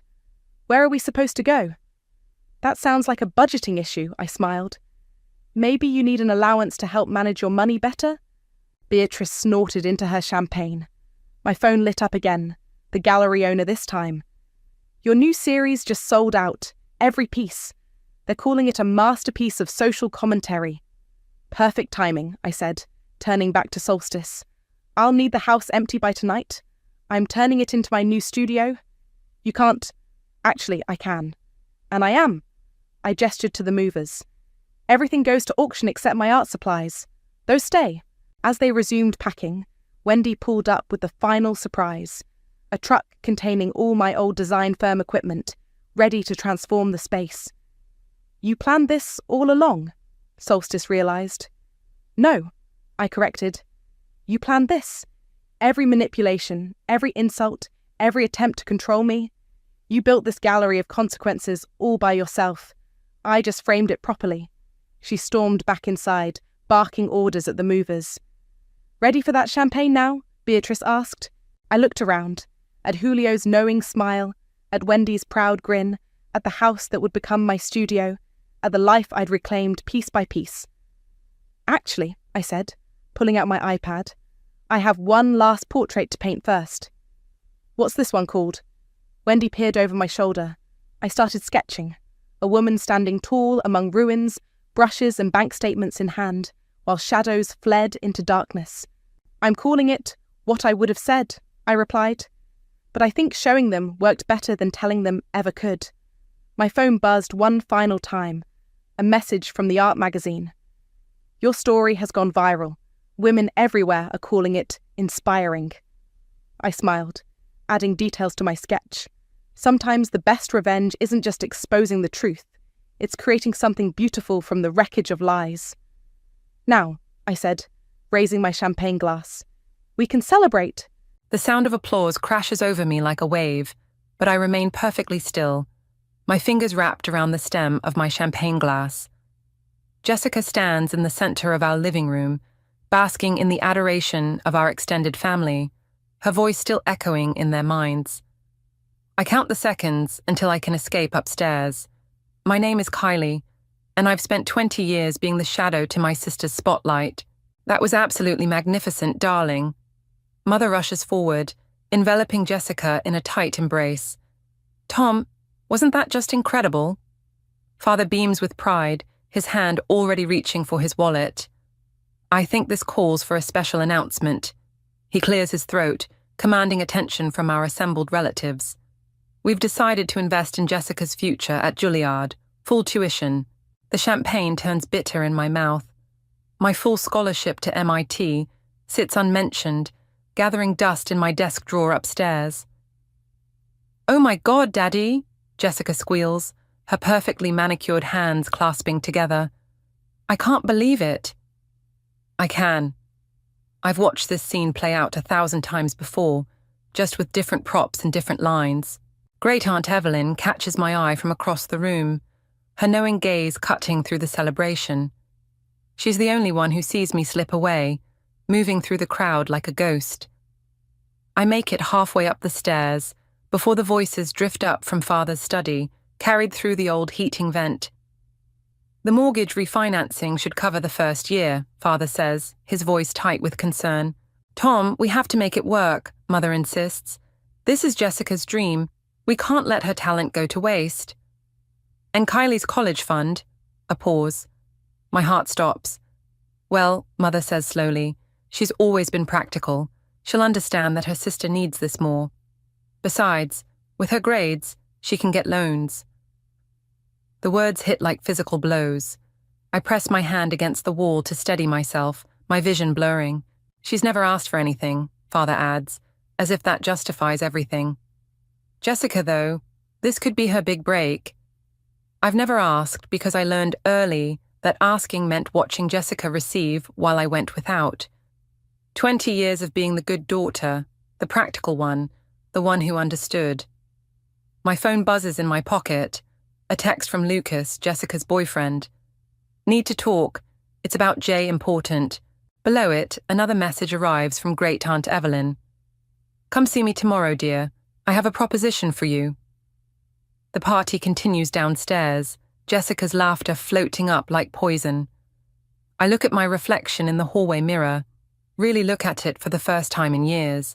I see someone I barely recognize, a girl who's spent her whole life being invisible. We'll tell Kylie about the college fund tomorrow, Mother says through the vent. She'll understand. She always does. Something shifts inside me, like a key turning in a lock. I delete Lucas's message without responding and save Evelyn's. Tomorrow they'll expect me to understand, to smile and step aside like I always have. Tomorrow they'll expect the same Kylie they've always known. But as I stand here, listening to them plan my future without me, I make a decision. They want to write me off as the practical daughter. Fine. I'll show them just how practical I can be. I take one last look in the mirror, raise my champagne glass to my reflection, and smile. It's not the smile of the good daughter anymore. It's something else entirely. Let them have their celebration tonight. Tomorrow, I start playing by my own rules. Great Aunt Evelyn's cottage smells like Earl Grey tea and old books. She watches me from her armchair as I pace across her worn Persian rug, my hands trembling with barely contained rage. They're telling me this morning, as if it's already decided. I stop at the window, staring at her overgrown garden. Mother actually said, "We know you'll be reasonable about this, dear." "Sit down, Kylie." Evelyn's voice carries the weight of decades of wisdom. "You're wearing a path in my favorite rug." I sink into the chair opposite her, but my leg won't stop bouncing. "They're taking my college fund, everything I've saved since I was 12, all those summers working at the library, all those birthdays when I asked for money instead of presents." "And what did you say to them?" "Nothing." I laugh, but it sounds hollow. I smiled and nodded like the good, practical daughter they expect me to be. Then I walked out and came here. Evelyn sets down her teacup with a decisive clink. "I've watched this pattern for 20 years, my dear. Your parents aren't bad people, but they're blinded by Jessica's star quality. They don't see how their choices affect you." My phone buzzes again. Another message from Lucas.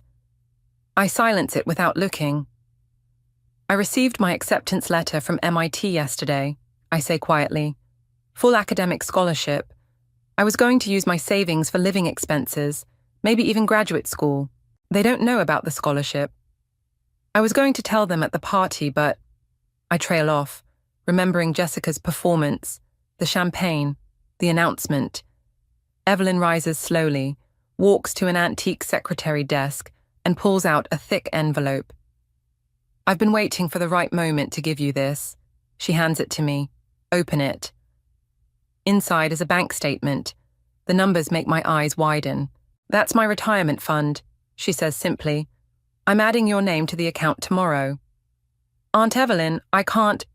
"You can and you will." Her voice turns sharp. "I've watched you dim your light for far too long. This is your chance to shine on your own terms." My phone buzzes again. This time I glance at it. "Lucas." "It's about Jessica. You need to know the truth." "There's something else," I tell Evelyn, showing her the messages. "Lucas keeps trying to tell me something about Jessica. Part of me wants to know, but you're afraid it might change everything." I nod, unable to speak, past the lump in my throat. "Listen carefully, Kylie." Evelyn leans forward, her eyes intense. "You're standing at a crossroads. One path leads to more of the same, being the good daughter, the practical one, the one who understands. The other..." She gestures to the envelope in my hands. "The other leads to freedom, but it comes with a price." My phone lights up with a call from Mother. I let it ring. "They're probably wondering where you are," Evelyn says softly. "Wondering why their reliable daughter isn't home, accepting their decision with her usual grace." I stare at the bank statement, then at my phone as it falls silent. "If I take this money, if I choose myself for once, then you'll have to live with that choice, good or bad." I stand up, decision crystallizing. "I need to meet with Lucas. Whatever he knows about Jessica, it might help me understand what I'm really dealing with." "Be careful," Evelyn warns. "Knowledge is power, but it's also responsibility. Once you know something, you can't unknow it." I tuck the envelope into my bag and kiss her cheek. "Thank you. For everything. One more thing," she calls as I reach the door. "Whatever you decide to do with what Lucas tells you, make sure it's something you can live with. Revenge might feel sweet, but it leaves a bitter aftertaste." I pause at the threshold, thinking of Jessica's triumph last night, of my parents' casual dismissal of my future. "Sometimes," I say quietly, "bitter is exactly what we need to appreciate the sweet." As I walk to my car, I text Lucas back, "Meet me in an hour. I want to know everything." The coffee shop's afternoon crowd provides perfect cover as Lucas slides into the booth across from me. His usual confidence is gone, replaced by something darker, more desperate. You look terrible, I say, noting the shadows under his eyes. Your sister's been lying to everyone. He pulls out his phone, hands shaking slightly. Not just about us, about everything. I wrap my hands around my untouched coffee. What do you mean, everything? That Juilliard acceptance she's so proud of. He scrolls through his messages, then turns the screen toward me. It's fake. She never got in. The words hit me like a physical blow. On the screen, I see email correspondence between Jessica and someone offering to create forged acceptance letters. The price makes me dizzy. There's more, Lucas continues, his voice dropping lower. She's been taking money from your parents for vocal coaching, but spending it on... He hesitates. On what? Gambling. Online mostly, but she's got debts at some real places too. Bad ones. My coffee has gone cold. I push it aside, my mind racing through every celebration, every proud announcement, every sacrifice my parents made. How much? With the fake Juilliard tuition? He runs a hand through his disheveled hair.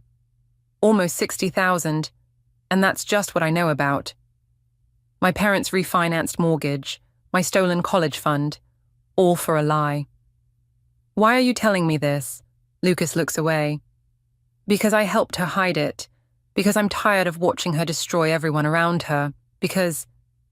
He meets my eyes. Because you're the only one who might actually do something about it. My phone buzzes. Jessica's name appears on the screen. Where are you? Mum and Dad are freaking out. She's going to ruin them, Lucas says quietly. And they'll let her, because they can't see past the perfect daughter they think she is. I stand up abruptly, my chair scraping against the floor. Send me everything. The emails, the gambling receipts, all of it. What are you going to do?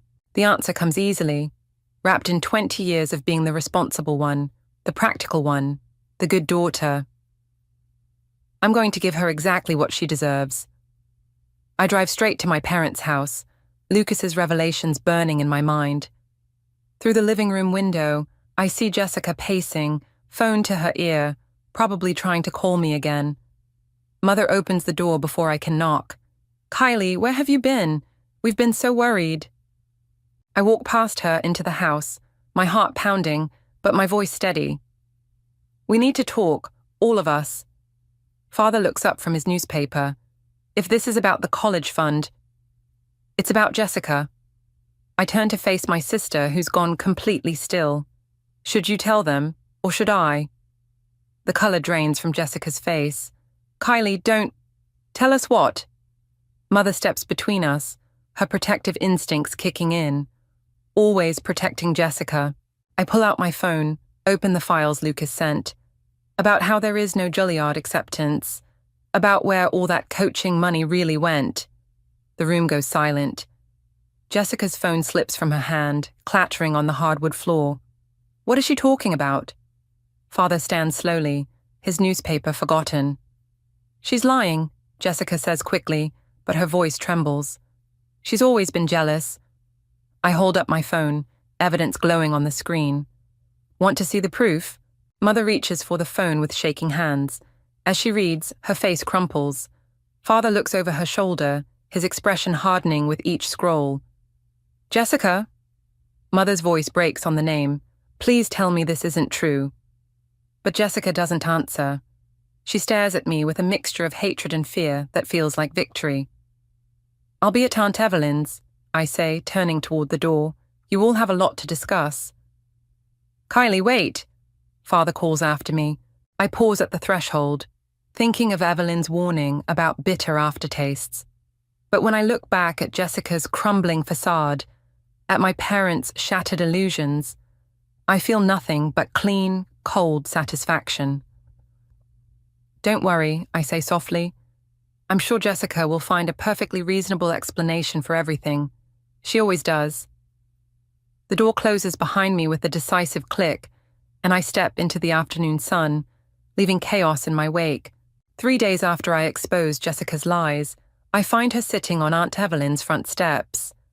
She looks smaller somehow, her designer clothes replaced by jeans and an old sweater. How did you know I'd be here?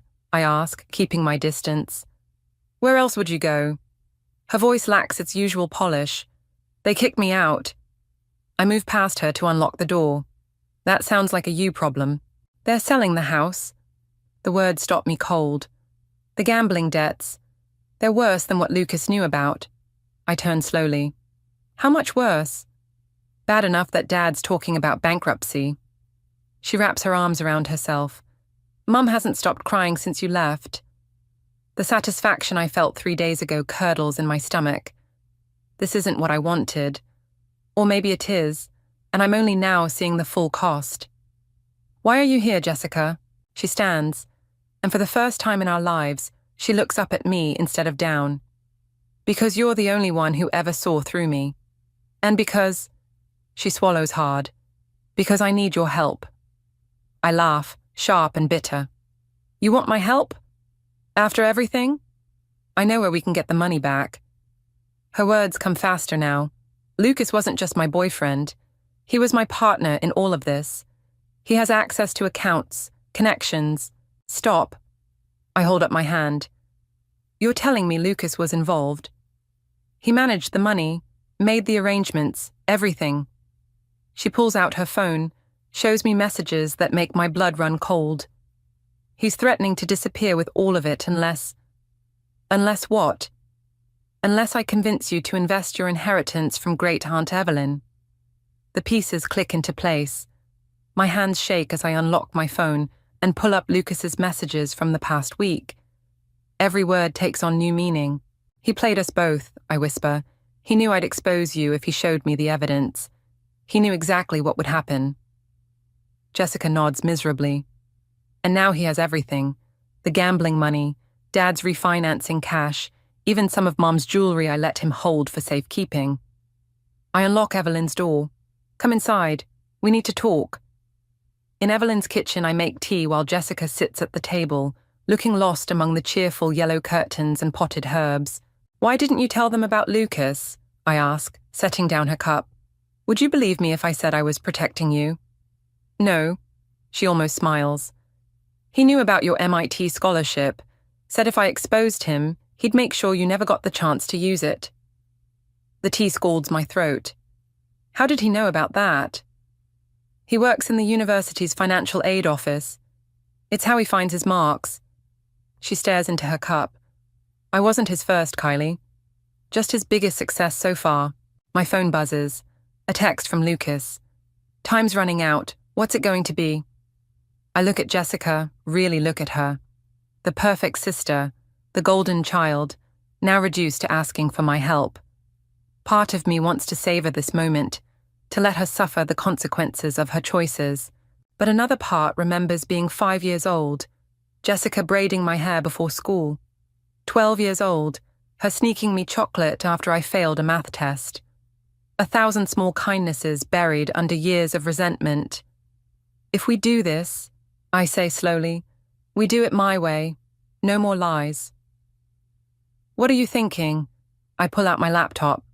I'm thinking it's time we showed Lucas what happens when he underestimates the practical sister. Jessica's eyes widen as I start typing. Won't this be dangerous? Probably. I pause, fingers hovering over the keyboard. But here's the difference between us, Jessica. When I decide to break the rules, I make sure I can't lose. I hit send on my reply to Lucas. Let's meet. I have a proposition for you. Jessica reaches across the table, her hand covering mine. I'm sorry for everything. I don't pull away, but I don't soften either. Save your apologies. We've got work to do. The sun sets outside Evelyn's kitchen window as we begin to plan. Two sisters united for the first time by something stronger than blood. Revenge. Lucas sits across from me at the upscale restaurant, his usual smirk firmly in place. 2 laptops rest between us like loaded weapons. You've got to admire the elegance of it, he says, sipping his wine. Using one sister's jealousy to expose the other's secrets. Poetry, really. I keep my face neutral, though my fingers tighten around my water glass. Show me the accounts. He turns his laptop toward me. Numbers scroll across the screen. Transactions, transfers, a web of financial manipulation that makes my head spin. My parents' life savings, Jessica's gambling debts, all of it funneled through offshore accounts. Your sister was surprisingly easy to manipulate, Lucas continues. But you were the real prize, Kylie. The quiet one, the smart one, the one who'd know exactly what to do with this information. And what makes you think I won't go to the police? His smile doesn't waver. Because you're practical. You know that if this goes public, your parents lose everything. Your MIT future evaporates. Jessica might even face charges. He leans forward. But if you work with me, everyone wins.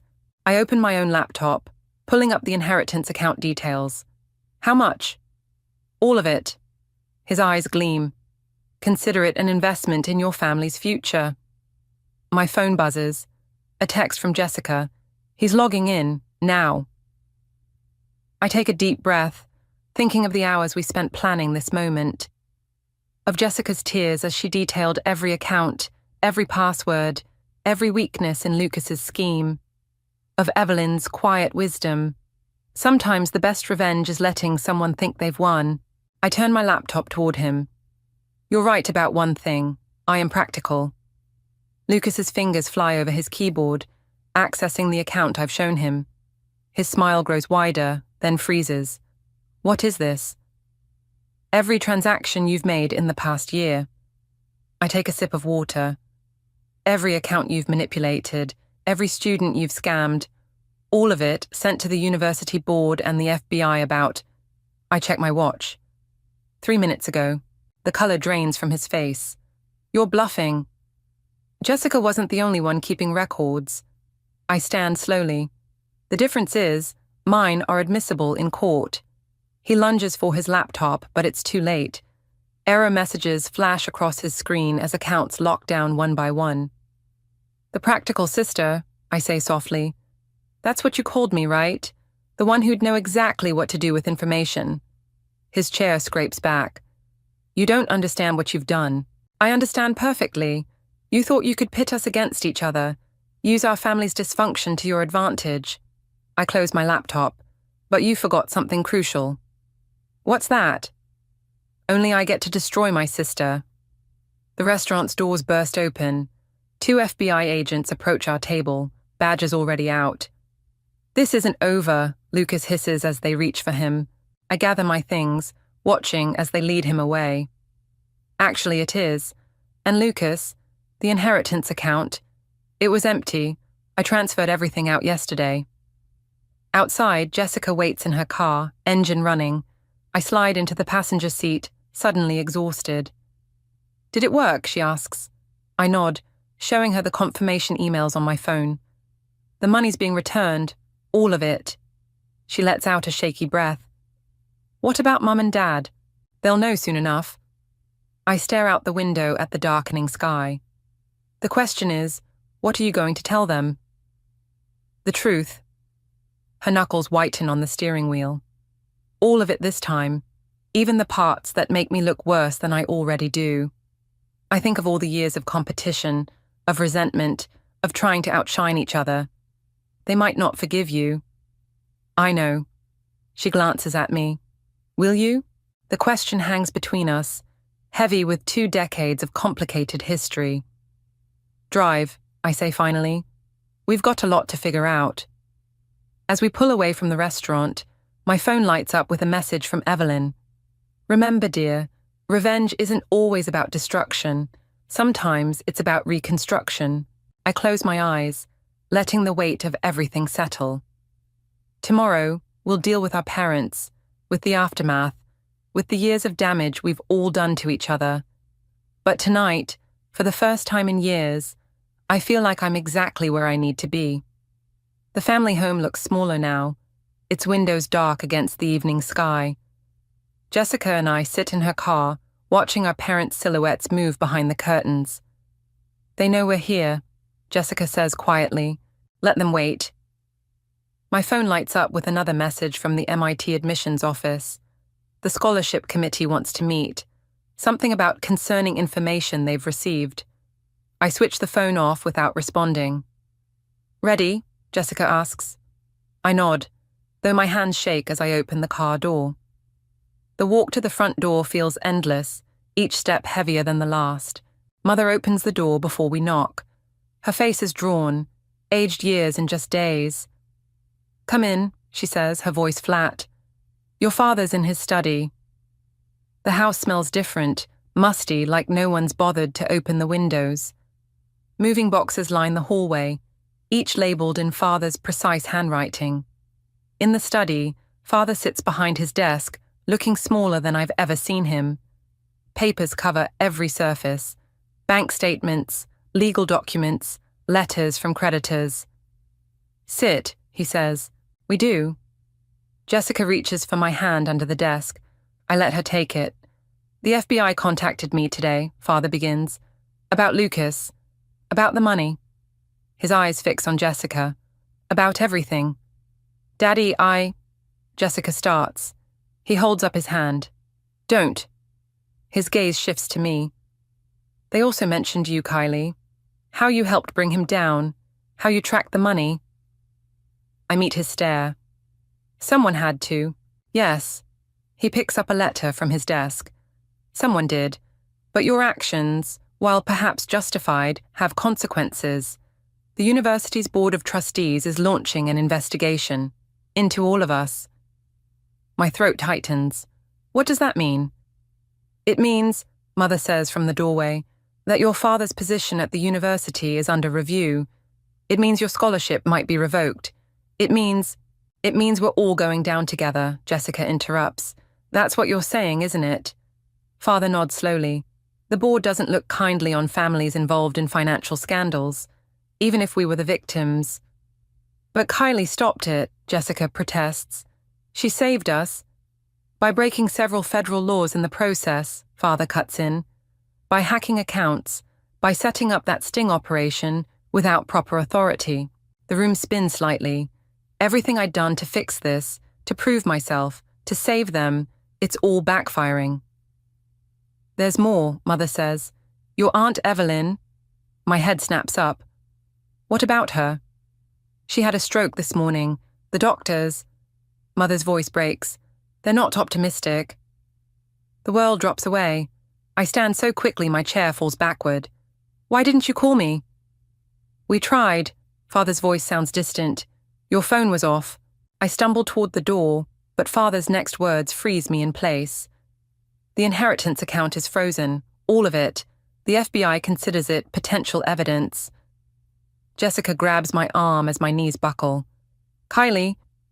"Don't." I pull away from her. "Just don't." "Where are you going?" Mother calls as I push past her. "To the hospital. To Evelyn. To the only person who ever—" I stop, choking on the words. "The only person who ever what?"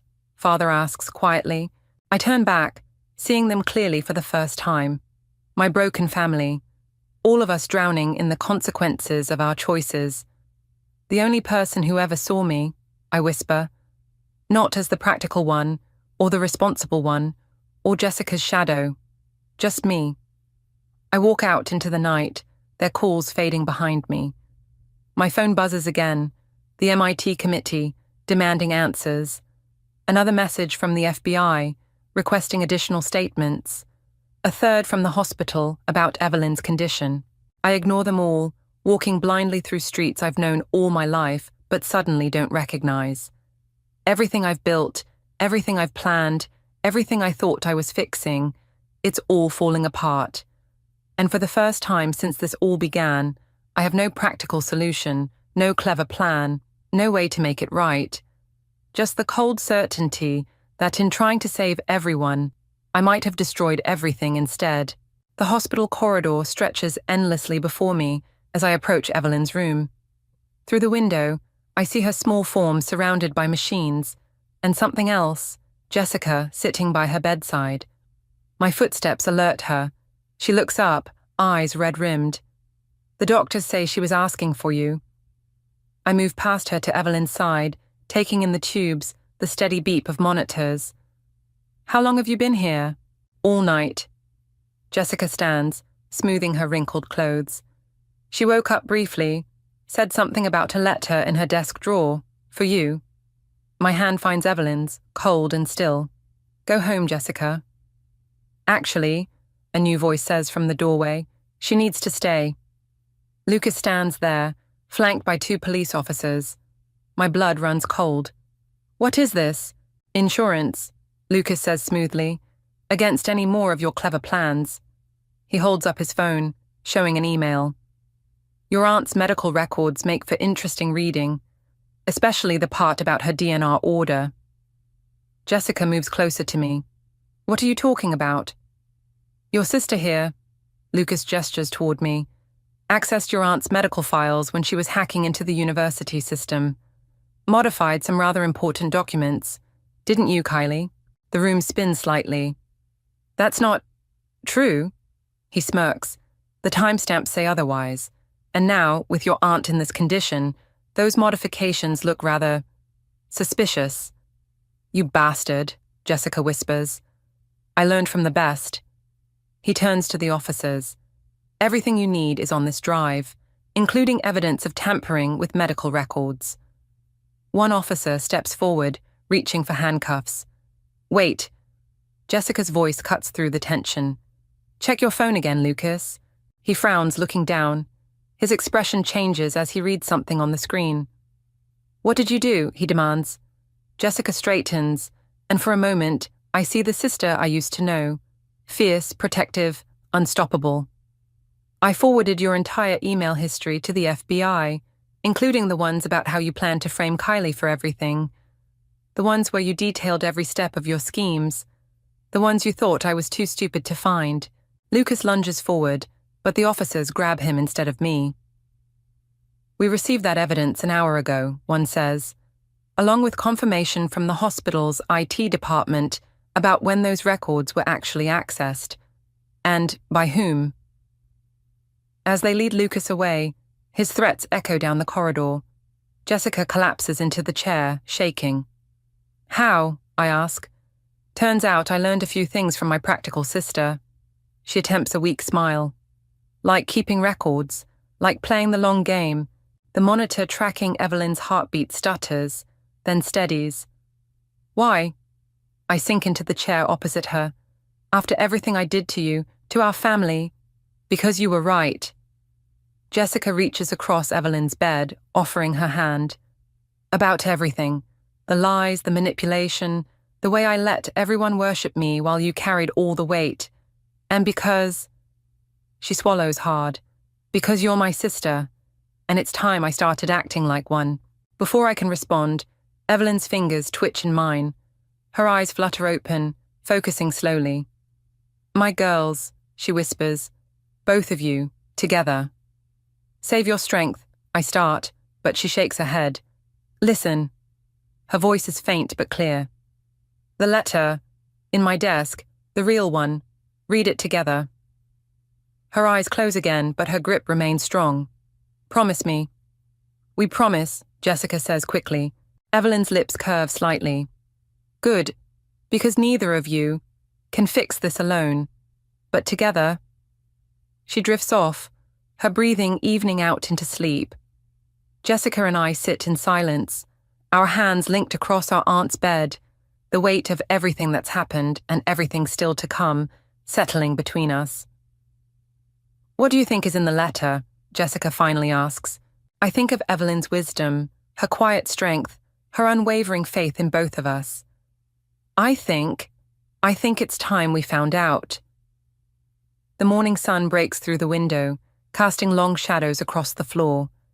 Somewhere in the hospital, a new day begins, and with it, perhaps, a new way forward, not through revenge or redemption, but through something else entirely, something that looks surprisingly like hope.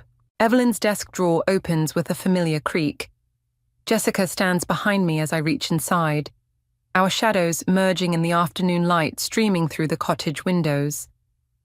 The letter sits exactly where she said it would be, but there's something else, a small wooden box I've never seen before. Open it, Jessica whispers. Inside, I find 2 identical silver lockets. A note in Evelyn's elegant handwriting reads, For my girls, when they're ready to see themselves and each other clearly.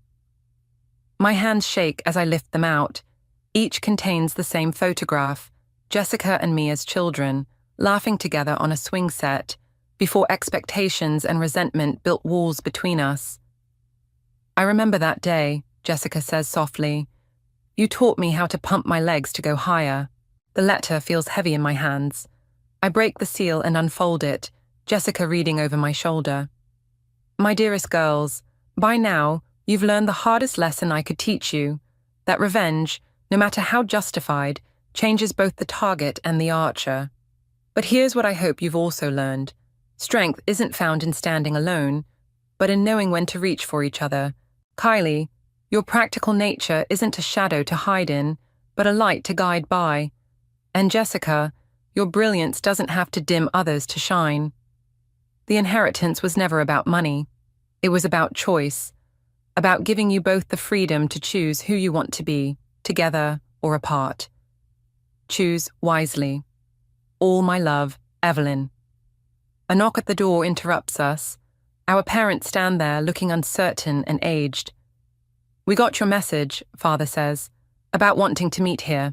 I gesture them inside, watching them take in the half-packed boxes, the evidence of Evelyn's recovery, an upcoming move to a rehabilitation center.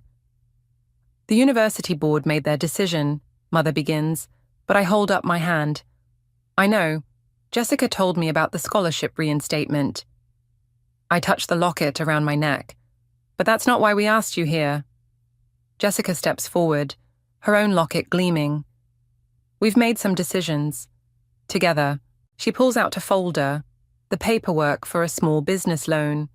My practical financial planning combined with her networking skills and performance connections. A music school, I explain, for students who can't afford traditional conservatory training. Using the settlement money from Lucas's case, Jessica adds, and... She hesitates, looking at me. And half of Evelyn's inheritance, I finish. The other half goes to her medical care. Our parents exchange glances. But your MIT plans, Father starts, are still happening. I can do both. I meet his eyes steadily. Just like Jessica can teach and perform, we're not choosing between our dreams anymore. Or between being sisters and being ourselves, Jessica adds quietly. Mother sinks into Evelyn's favorite chair, tears streaming down her face. We've made so many mistakes. Yes, I agree, but without the bitterness that once would have colored the word. And we'll probably make more, but not the same ones. Father clears his throat. The house sale closes next week. We found a smaller place near the university. He pauses. Near both of you if you want. Jessica and I share a look, years of competition and hurt flowing between us, but something else too. Understanding, possibility, choice. We'll think about it, Jessica says. I touch my locket again, feeling its weight against my chest. Not a burden anymore, but a reminder of who we were, who we are, who we might become. Evelyn's physical therapy starts tomorrow, I say. She'll need all of us. The word hangs in the air. Us. Not perfect, not fixed, but present. Choosing to be here, in this moment, with all its complicated truth. Mother stands, reaching tentatively for both our hands. After a moment, we let her take them. Outside, the swing set where that old photograph was taken still stands in Evelyn's garden, creaking gently in the breeze, waiting perhaps for new stories to begin. The last time I rode in my father's 1966 Mustang convertible, the autumn wind whipped my hair into knots as we cruised down back roads, discussing my upcoming finals. Now, 6 months after his death, I'm staring at a photo of that same car listed for auction online, complete with the small dent above the wheel well that we never got around to fixing. My name is Palmer, and I'm watching my inheritance disappear one classic car at a time. Are you sure it's the same car? Callie leans over my shoulder, squinting at my laptop screen. We're huddled in my tiny college apartment, surrounded by textbooks and empty coffee cups. Look at the paint job. I zoom in on the metallic blue finish. Dad and I spent 3 weekends getting that exact shade right. And see that scratch near the door handle? That happened when Jacob tried to borrow it last summer. Your stepbrother's still a piece of work, huh? I minimized the browser window, my hands shaking. Simone promised she'd handle the estate while I finished my degree. She looked me in the eye and said, "Focus on school, Palmer. Your father would want that." And you believed her? Callie's voice carries no judgment, just concern. I was grieving. Dad's heart attack came out of nowhere, and I had midterms, and... I trail off, remembering how Simone had swept in, all efficiency and fake sympathy, handling the funeral arrangements while I sat numb in my childhood bedroom. My phone buzzes. It's a text from Leonardo, Dad's old friend from the classic car circuit. Check your email. More listings found. This isn't right. I open my inbox with trembling fingers. Leonardo's attached screenshots of 5 more auctions, each featuring one of Dad's beloved cars, the '57 Chevy, the Cobra, the GT40 replica he spent years building, all listed under different seller names, all scheduled for auction within the next week. How is this possible? Callie asks, reading over my shoulder. Didn't your dad leave everything to you? He did. I have the will somewhere. I dive for my filing cabinet, pulling out the folder of death-related paperwork I haven't been able to look at since the funeral. Here. See? The car collection was specifically left to me. Then, how is Simone selling them? I spread the papers across my desk, legal documents mixing with final exam study guides. Something catches my eye, a transfer of title form I don't remember signing. This is forged, I whisper, examining the signature. This isn't my handwriting. My phone rings. It's Russell, Dad's attorney. Palmer, we need to talk. I just received some concerning documentation about your father's estate. Let me guess. Vehicle transfers? Yes. Supposedly signed by you, but the timestamps are questionable. Are you aware of any sales? I grip the phone tighter. No, but I'm looking at auction listings right now. Simone's selling everything. That's highly illegal. If you didn't authorize these transfers... I didn't authorize anything. My voice comes out steady, calmer than I feel. She forged my signature. She's selling my inheritance right out from under me. There's a pause on the line. Palmer, this is serious. We're talking fraud, multiple counts, but we need proof. I'll find it. I'm already opening my laptop again, screenshots filling my screen. Every car Dad owned had documentation. He was meticulous about that. After hanging up, I sit back in my chair, mind racing. Callie touches my shoulder. What are you going to do? I'm about to answer when another email from Leonardo pops up. This one contains a single photo. Simone and Jacob at a cafe, laughing over brunch. The caption reads, "Spotted today. Overheard them discussing their upcoming European vacation, using the car money, I assume." Something cold settles in my chest. I think of all those Sundays in the Mustang with Dad, him teaching me about engines and integrity in equal measure.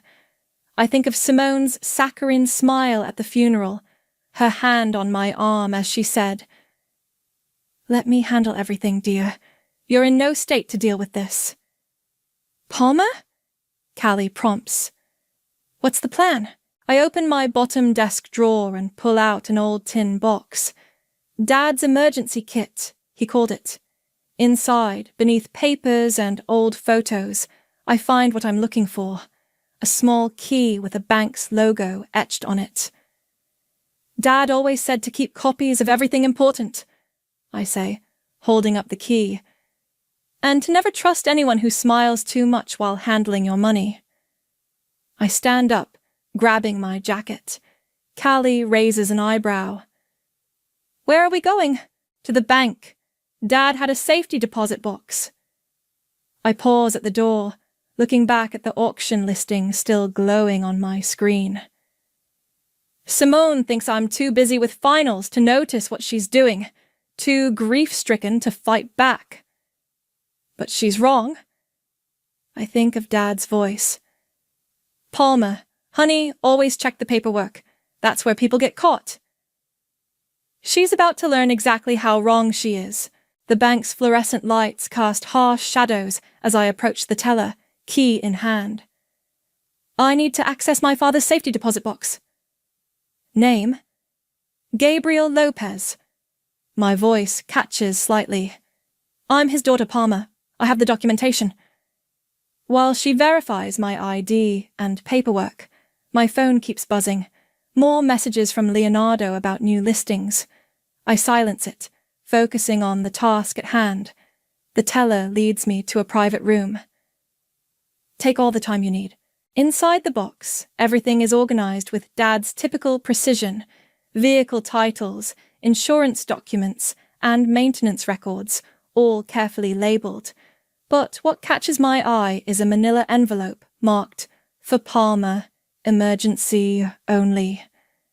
My hands shake as I open it. Inside I find a handwritten letter. My dearest Palmer, if you're reading this, something's happened to me. I pray it's years from now, but life has taught me to be prepared. The cars aren't just vehicles. They're our history, our Sunday afternoons, every lesson I tried to teach you about patience and persistence. I've seen how Simone looks at them. At you. Keep these original documents safe. Trust your instincts, sweetheart. You've always been smarter than people give you credit for. Love, Dad. Find anything useful? I jump. Callie's standing in the doorway. I'd almost forgotten she came with me.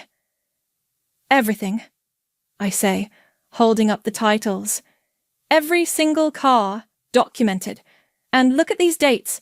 Dad renewed all the paperwork just 2 months before he died. So, Simone's definitely selling stolen property. Worse.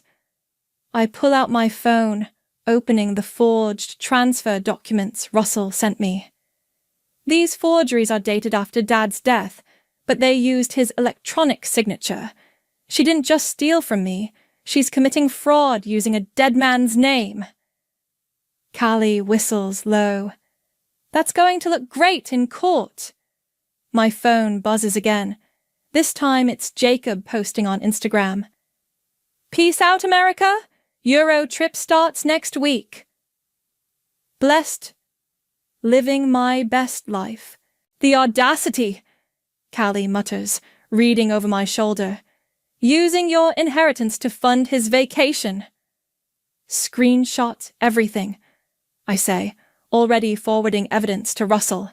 Social media posts, auction listings, everything. We need to prove they knew exactly what they were doing. Back at my apartment, we spread everything across my floor.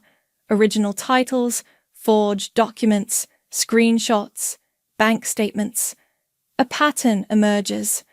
Simone started planning this even before Dad died. Look at these emails. Callie points to printouts from Dad's account. Simone was contacting auction houses 3 months ago, asking about their processes, while Dad was still in the hospital. The realization hits like a punch to the gut.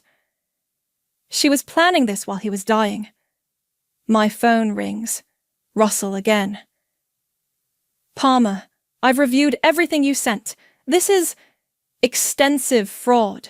We're talking potential jail time. Good. The word comes out harder than I intended, but we need to move fast. These auctions are scheduled for next week, and once the cars are sold to innocent buyers, it gets complicated. What do we need? Police report first, then we file for an emergency injunction to stop the sales. I've already contacted the FBI's Financial Crimes Unit. This crosses state lines. I hang up and look at Callie. Want to help me file a police report? Absolutely. But first, she holds up her phone, showing Jacob's latest Instagram story. Him and Simone toasting with champagne, caption reading, "Finally getting out of this boring town." They think they've won, I say quietly. They think you're too nice to fight back, Callie corrects. Too proper, too much your father's daughter to cause a scene. I think of Dad's letter. Trust your instincts. You've always been smarter than people give you credit for. Dad taught me that real power isn't about causing scenes, I say, gathering the documents. It's about being prepared, having your paperwork in order, playing the long game. And are you prepared? I look at the evidence scattered around us, proof of every lie, every manipulation, every calculated betrayal. They thought I was too busy grieving to notice, too focused on finals to check the paperwork, too trusting to question my stepmother. But Dad also taught me something else. I pick up his letter, running my fingers over his familiar handwriting. He taught me that cars are like people. What matters most is what's under the hood, and under Simone's perfect facade is about to be exposed. Callie grabs her keys. Police station? Police station. I gather the documents into my bag. Time to show them exactly what kind of daughter Gabriel Lopez raised. As we head out, I glance at my phone one last time. Jacob's posted another photo, their packed suitcases by the door, ready for their grand European adventure. I screenshot it, adding it to my evidence folder. They have no idea their vacation plans are about to take a very different turn. Miss Lopez. The detective slides the paperwork across his desk. We've reviewed your evidence. This is quite thorough. My father taught me well. I signed the official police report, each page documenting Simone's fraud in detail. We've already flagged the auction listings, he continues, and contacted the relevant platforms, but your stepmother's using multiple aliases, different payment processes. I can help with that. Leonardo walks in, carrying a thick folder. I'd called him on the way to the station. I've been tracking classic car sales for 20 years. These listings, they're using a defunct auction house's license number. That's another federal offense. The detective's eyebrows shoot up. You're sure? Check the registry yourself. License number AH7745 belonged to Crown Classics. They went bankrupt 3 years ago. My phone buzzes. A text from Callie. You need to see this. Jacob's live streaming. I open Instagram. Jacob's walking through their house, camera pointed at stacks of designer luggage. Last minute packing. First stop, Paris, then Monaco for the car shows. Car shows? The detective leans forward. That could be relevant. Very. Leonardo agrees. European buyers often pay premium prices, no questions asked. If they're planning to auction the cars overseas, that crosses international lines. The detective reaches for his phone. Excuse me while I make a call. While he steps out, I scroll through my emails. Russell's sent updates on the emergency injunction. We have a hearing scheduled for tomorrow morning. Palmer. Leonardo's voice is gentle. Your father would be proud. He always said you were the sharp one, not sharp enough to see this coming. I close my eyes, remembering Dad's last weeks in the hospital. Simone was so convincing, playing the grieving wife while she planned all this. Don't blame yourself. Con artists are good at what they do. He pauses. Speaking of which, he pulls up another auction listing on his phone. The Mustang, Dad's pride and joy, with a starting bid of $500,000. That's impossible, I whisper. The car's valuable, but not that much. Unless... Leonardo zooms in on the description. Look at the provenance claims. My blood runs cold. Simone's listed it as an ultra-rare factory prototype, complete with fabricated documentation. She's not just selling stolen cars, I realize. She's committing fraud on the buyers, too.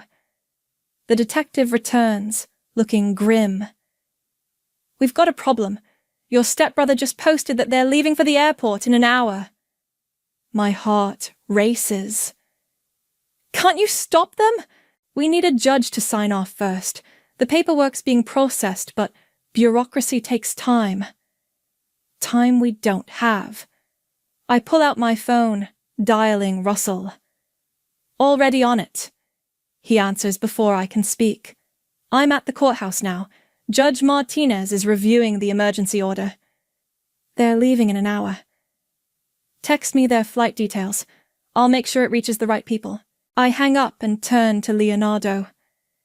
Can you send everything you have about the fake auction license to Russell? Every detail helps. He's already typing. Done. And Palmer, I found something else. He shows me his tablet. Simone's been using your father's digital signature software, but look at the timestamps. They're all from after his death. Exactly. The software logs every use. That's digital evidence of fraud, time-stamped and traceable. My phone chimes with a new Instagram alert. Jacob again, this time a selfie in the car. Airport bound. Peace out, losers. The detective's phone rings. He listens briefly, then looks at me. Judge signed the order. Units are on their way to intercept them. Will they make it in time? He checks his watch. It'll be close, but they also can't leave the country now. Their passports have been flagged. I stare at Jacob's smug face on my phone screen, thinking of all the times he bragged about getting away with things. All the times Simone smiled sweetly while undermining me. Palmer. Leonardo touches my shoulder. What are you thinking? I show him Jacob's latest post, a photo of their printed boarding passes, first class to Paris. I'm thinking they're about to learn that Karma doesn't need a passport. The detective's radio crackles. Units in position at airport terminals 1 and 2. Suspect's vehicle spotted entering parking structure. Want to watch? He asks, pulling up the security feed on his computer.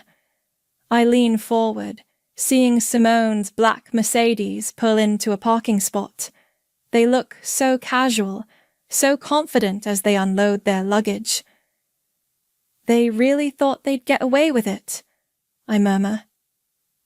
Most people like that do, Leonardo says. They never expect consequences. On screen, police cars silently surround the parking structure. Simone and Jacob are still laughing, wheeling their expensive suitcases toward the terminal. They don't see the officers approaching until it's too late.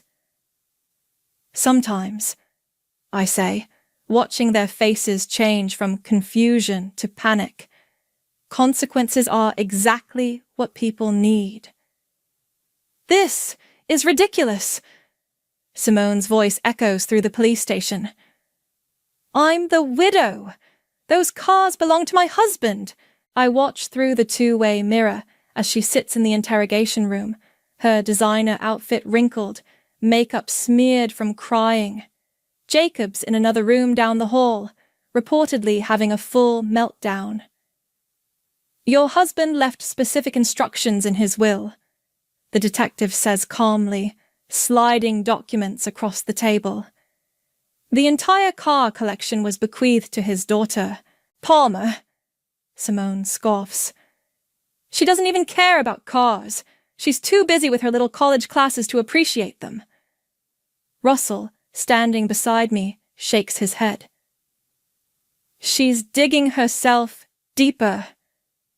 Show her the forgeries, I whisper, though I know they can't hear me. As if reading my mind, the detective pulls out the fraudulent transfer documents. Can you explain these?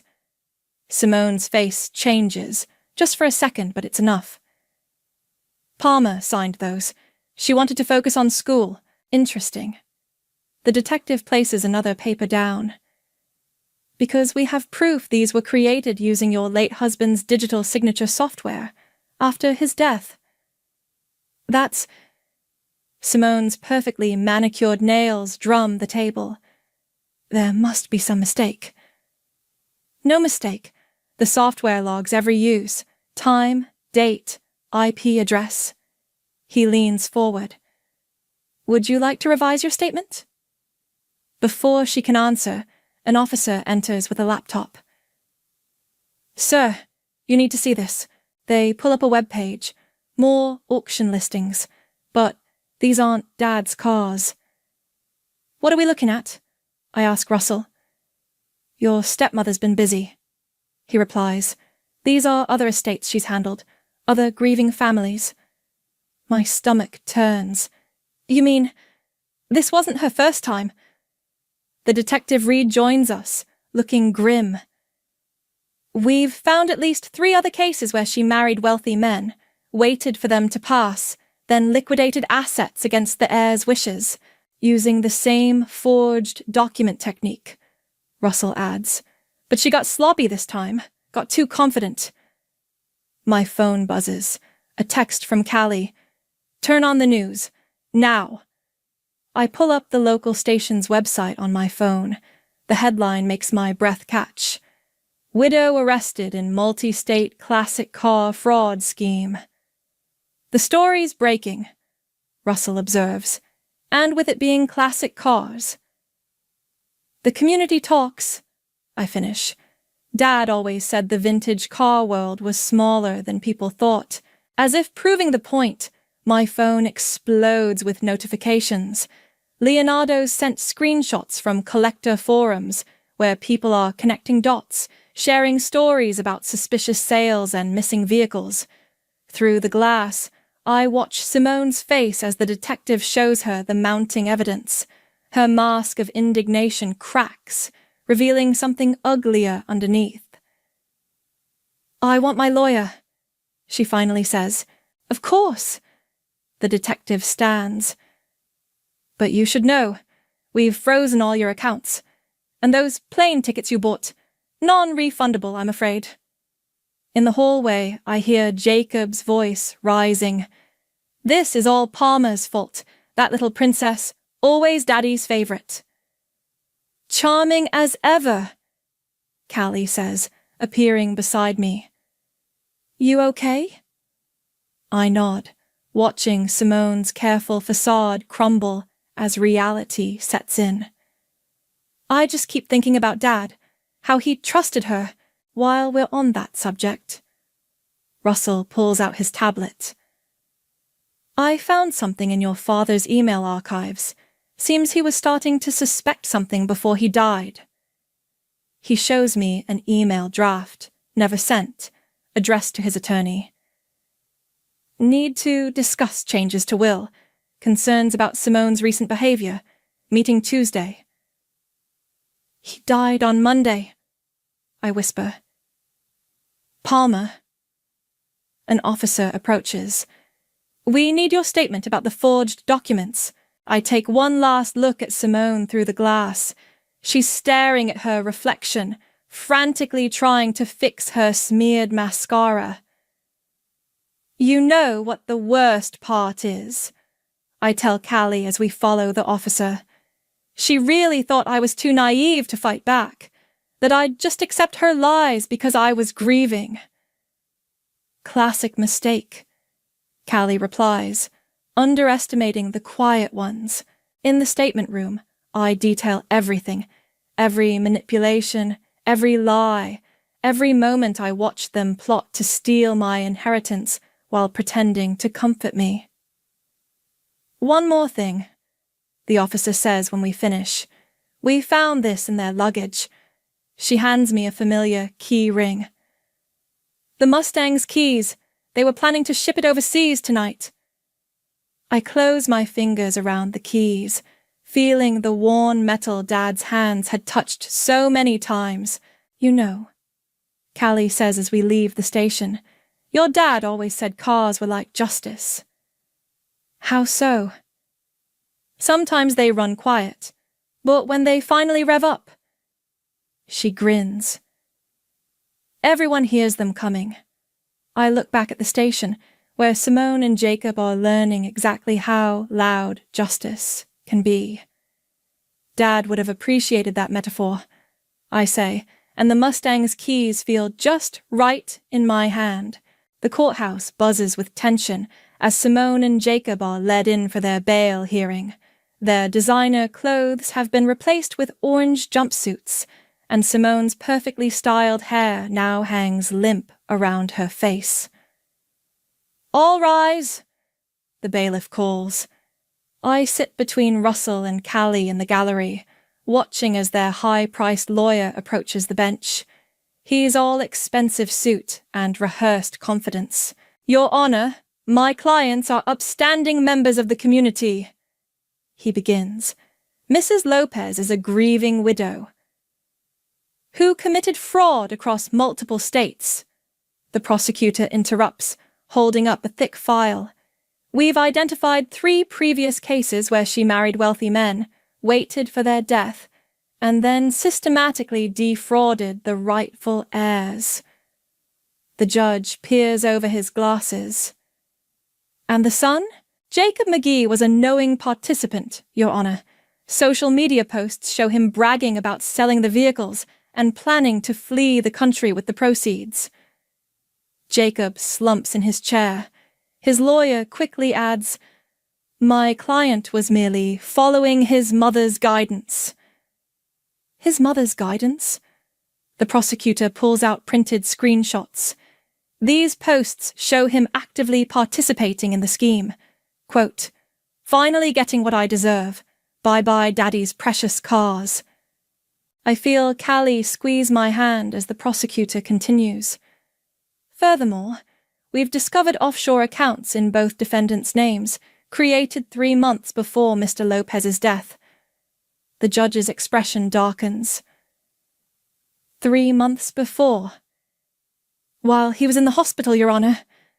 Simone turns to glare at me, her eyes burning with hatred. I meet her gaze steadily, remembering all the times she'd smiled while plotting behind my back. Your Honor, her lawyer tries again. My client is willing to surrender her passport. The passports have already been surrendered, the prosecutor says, after they were caught attempting to flee the country. The judge shuffles through papers. I'm looking at evidence of multiple fraudulent documents, identity theft, crossing state lines with stolen property, and attempted international transport of illegally obtained goods. He looks up. Bail is denied for both defendants. Simone's composure finally breaks. This is absurd. Palmer, tell them I was handling everything for you. Like you handled things for the other families? I respond, my voice carrying in the quiet courtroom.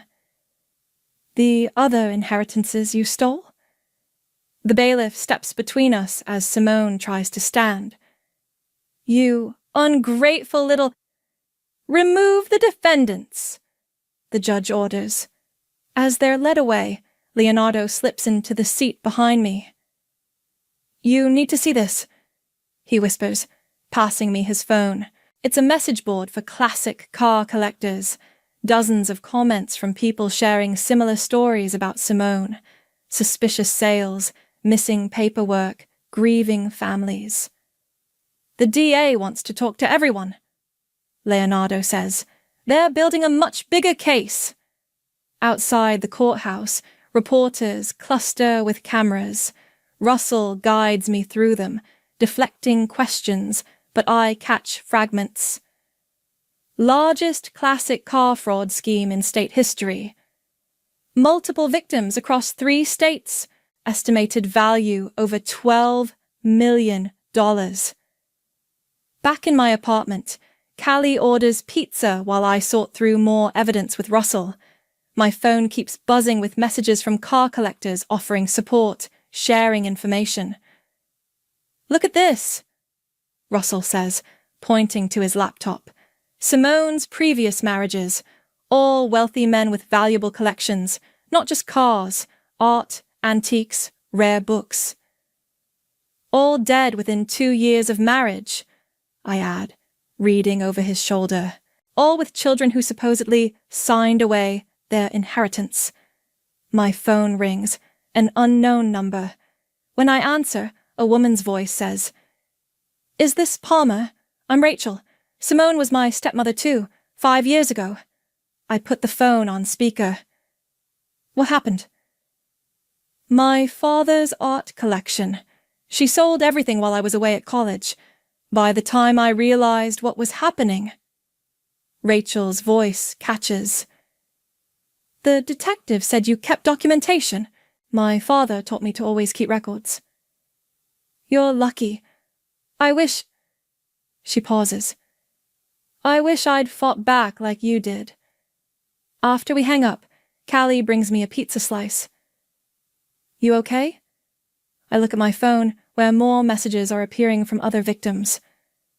"I thought this was just about Dad's cars, about my inheritance." "It's bigger than that now," Russell says. "You expose something that's been happening for years." Leonardo sends another update. The FBI is officially taking over the case. International buyers are being contacted. Recovery efforts are beginning for other victims. "Dad used to say cars were like dominoes," I tell them, scrolling through the messages. "Move one the right way, and you never know what chain reaction you'll start." Callie raises her pizza slice like a toast. "To chain reactions." "And to karma," Russell adds, "which sometimes needs a little push to get rolling." I think of Simone in her orange jumpsuit, all her careful plans unraveling. Dad also said something else about karma. "What's that?" "The bigger the lie, the harder the fall." The federal investigation has uncovered a pattern of systematic fraud spanning 6 states, the news anchor announces as I sit in Russell's office. Sources say the defendant, known as the Black Widow of classic cars, may have defrauded families of over $20 million in collectible vehicles and assets. Russell mutes the TV. "The prosecutors want you to testify at the grand jury hearing next week." "I'll do it." I'm scrolling through my phone, reading messages from other victims who've reached out. "How many families are involved now?" "They've confirmed 7 cases, investigating 3 more. He slides a document across his desk. "And there's something else? The FBI found evidence of life insurance policies." My hand freezes over the paper. "What kind of policies?" "Large ones, taken out on each husband, including your father." He pauses. "They're investigating the circumstances of all the deaths." A knock interrupts us. Leonardo enters with a woman I've never met. "Palmer, this is Andrea from the Classic Car Recovery Project," he says. "She's been helping track down the vehicles Simone sold overseas." Andrea shakes my hand. "We've located 4 of your father's cars so far. The buyers are cooperating once they learn the circumstances." "And the Mustang?" "Safe in police impound. They're releasing it to you today, actually." She smiles. "The paperwork's ready." My phone buzzes. A text from Rachel, Simone's previous stepdaughter. "Just finished my FBI interview. You were right about keeping records. They found everything." "The dominoes keep falling," Russell observes, reading over my shoulder. "Speaking of falling," Leonardo says, pulling up a news article on his tablet. "Jacobs agreed to testify against his mother in exchange for a reduced sentence." I let that sink in. "He's turning on her?" "Apparently, prison doesn't suit him." Leonardo's voice holds no sympathy. He's claiming she manipulated him, that he didn't understand the full scope of the fraud. But his social media posts will make that defense difficult, Russell finishes. His online bragging created quite a paper trail. Another knock. This time it's Callie with coffee and a newspaper. The headline reads, "Classic car scheme exposes decades of fraud. Multiple families come forward." "You're trending," she announces, handing me a latte. "The car community's calling you their hero." "I'm not a hero," I protest. "I just wanted my dad's cars back." "You did more than that," Andrea says. "You exposed a criminal enterprise that's been operating for years. These other families, they finally have answers." My phone rings, the detective from the initial investigation. "Palmer, we need you to come down to the station. There's someone you should meet." An hour later, I'm sitting across from a woman about my age, her hands wrapped around a coffee cup. "My name's Mia," she says quietly. "I'm your half-sister." The room seems to tilt. "What? From Dad's first marriage. I've been following the case online." She pulls out her phone, shows me a photo. A much younger version of my father holds a baby.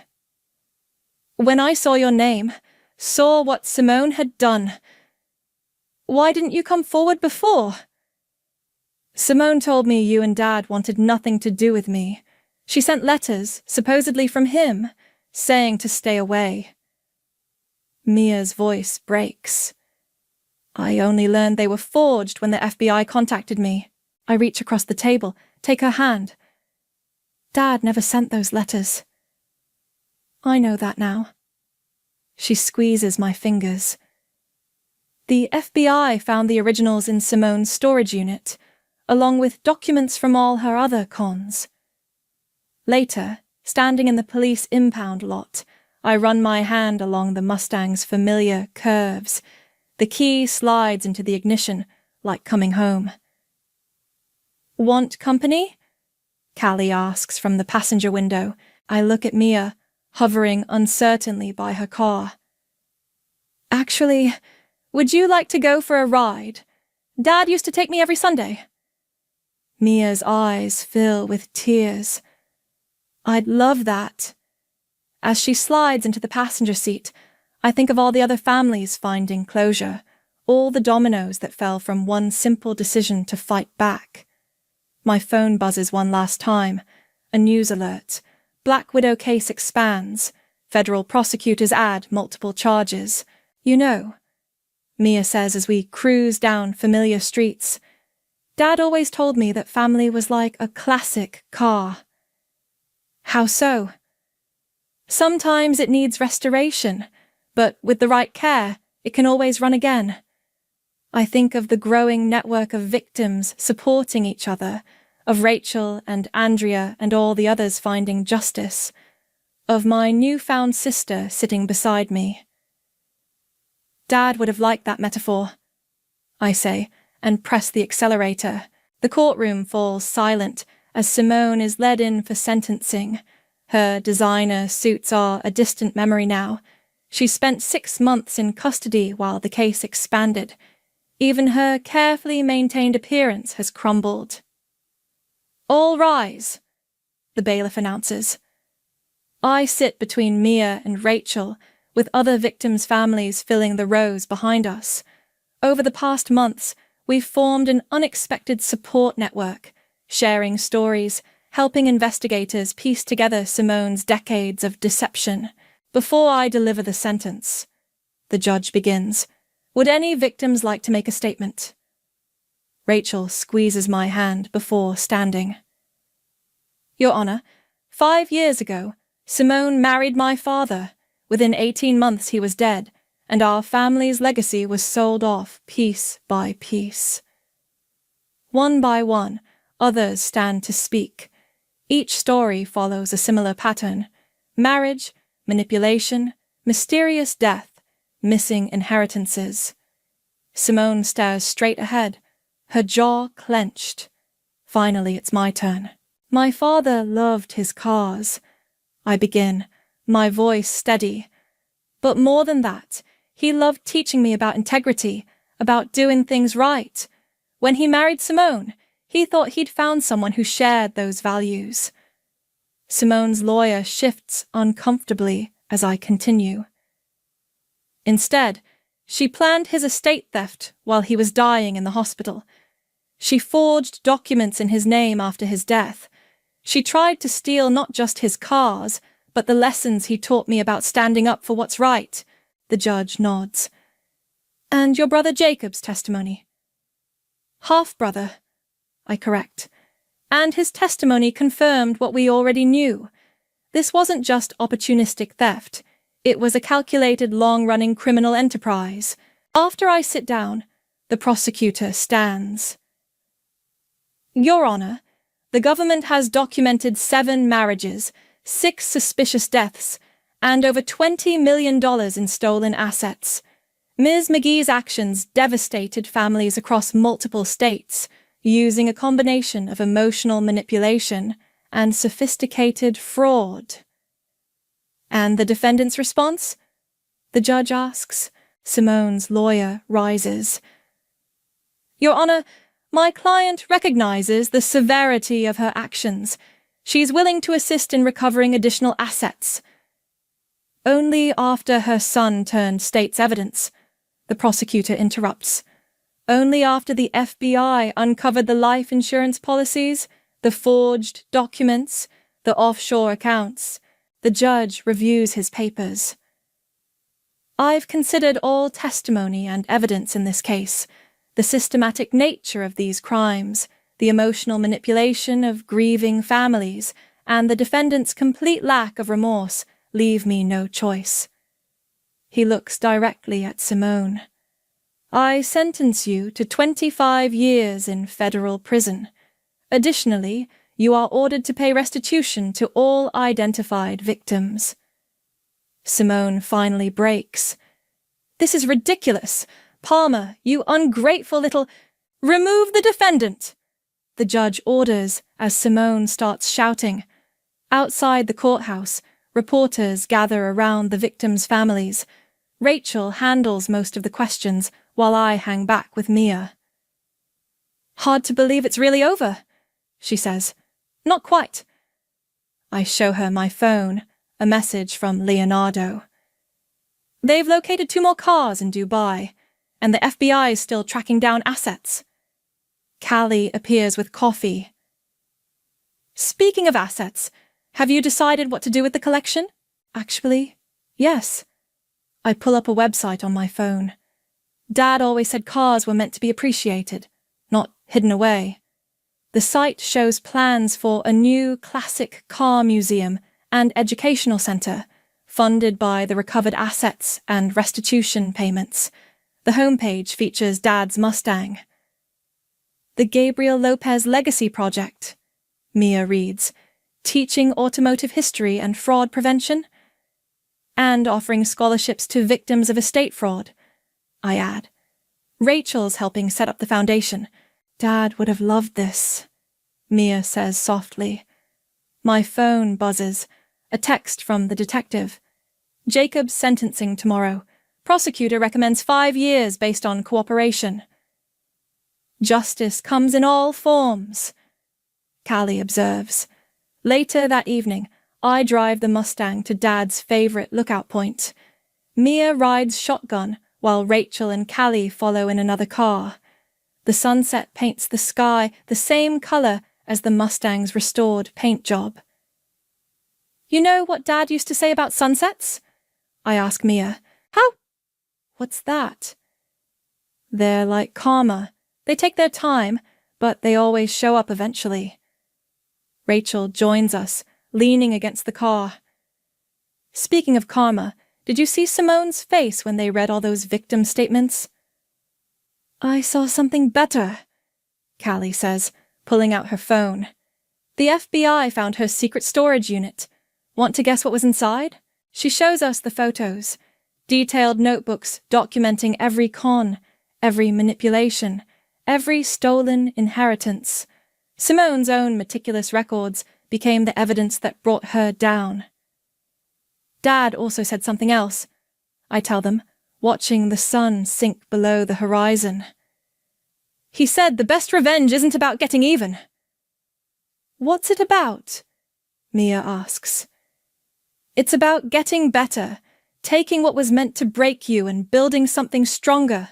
The Mustang's engine purrs as we drive home, carrying us toward whatever comes next.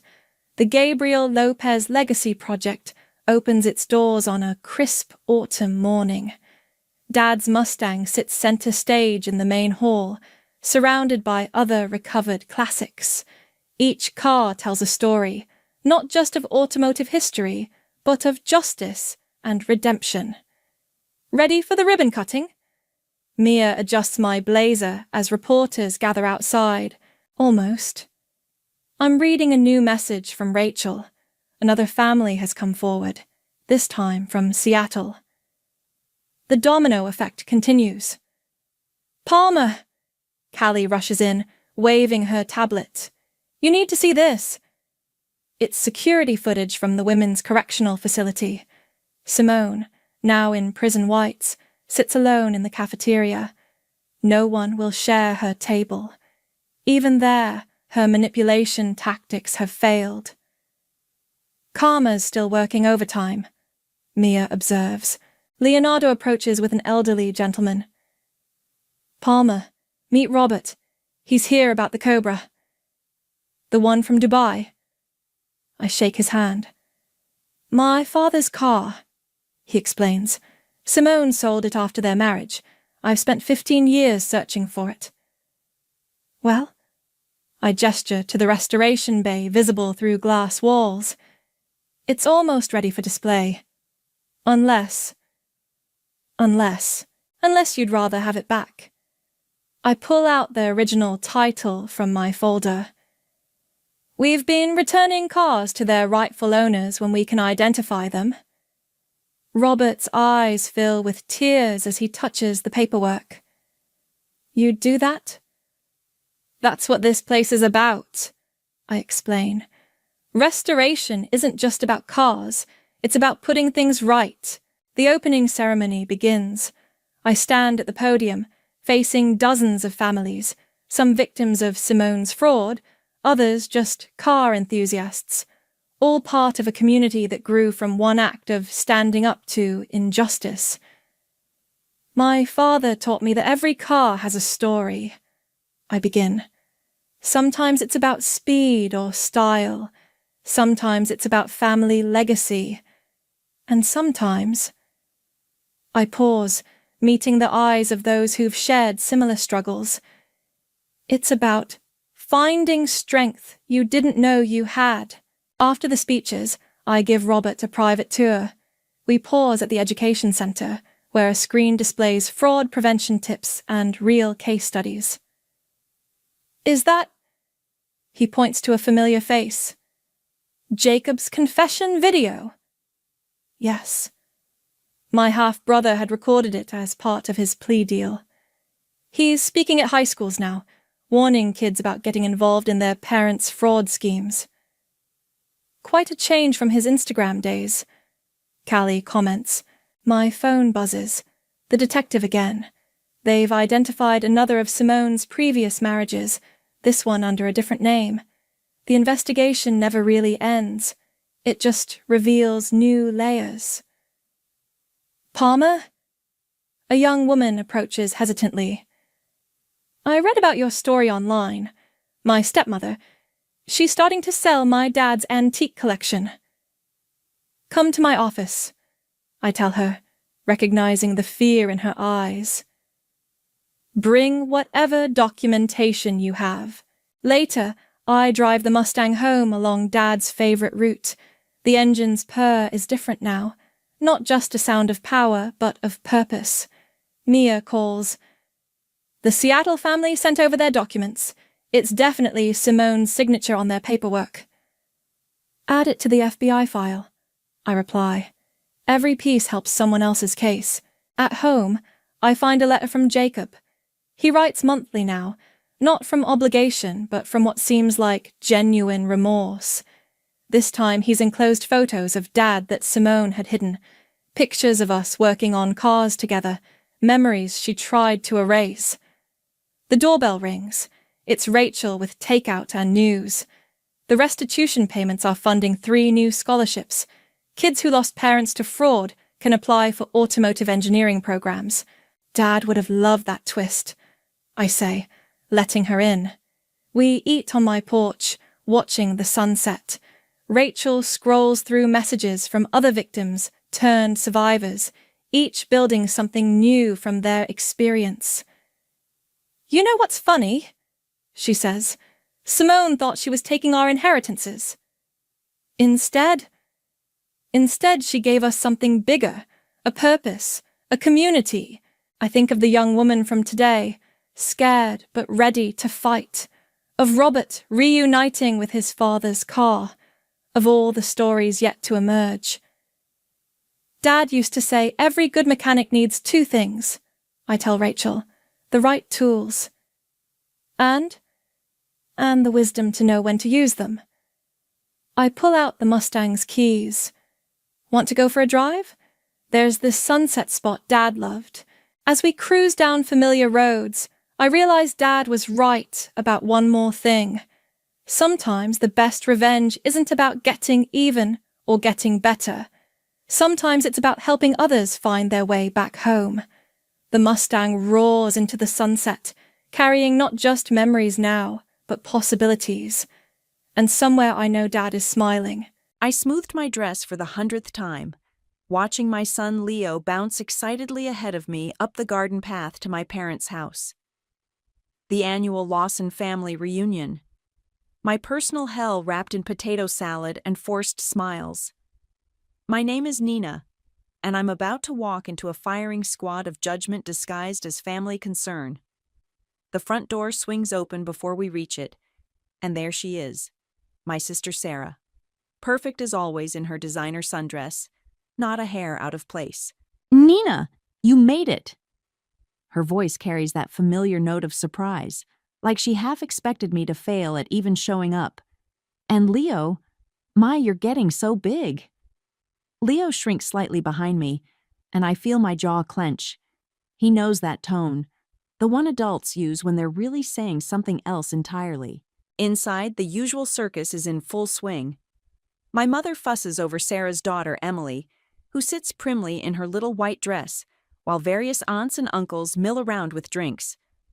The whispers start almost immediately. Raising him alone. Such a handful.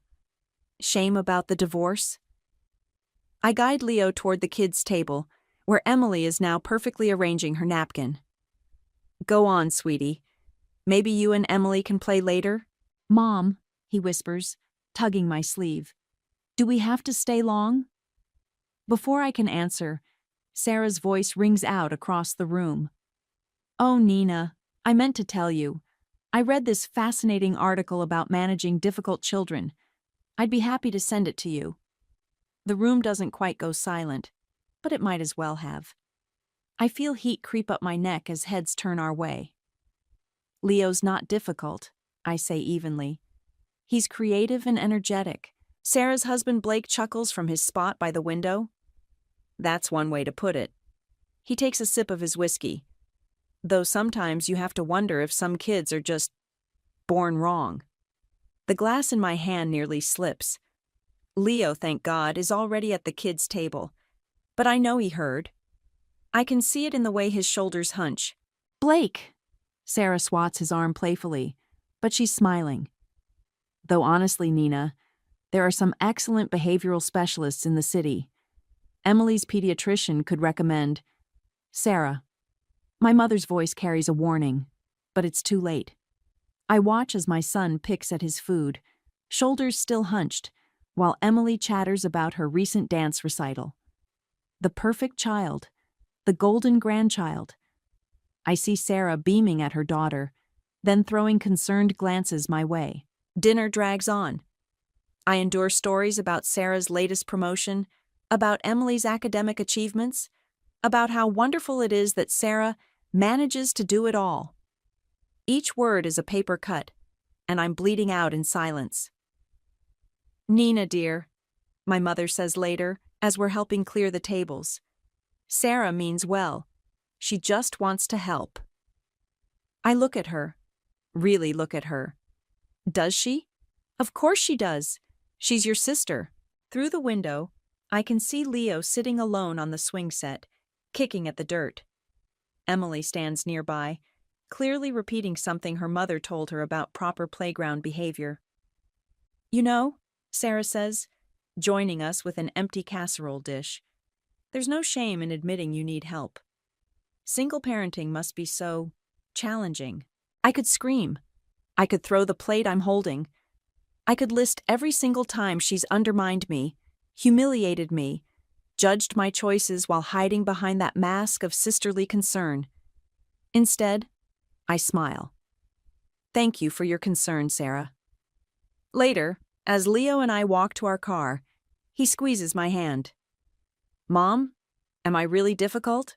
I stop and kneel down to his level, right there in the driveway. "No, baby. You're perfect exactly as you are. Some people just don't understand different kinds of perfect." He nods, but I can see the hurt lingering in his eyes. Behind us, I hear Sarah's theatrical laugh as she helps Emily into their luxury SUV.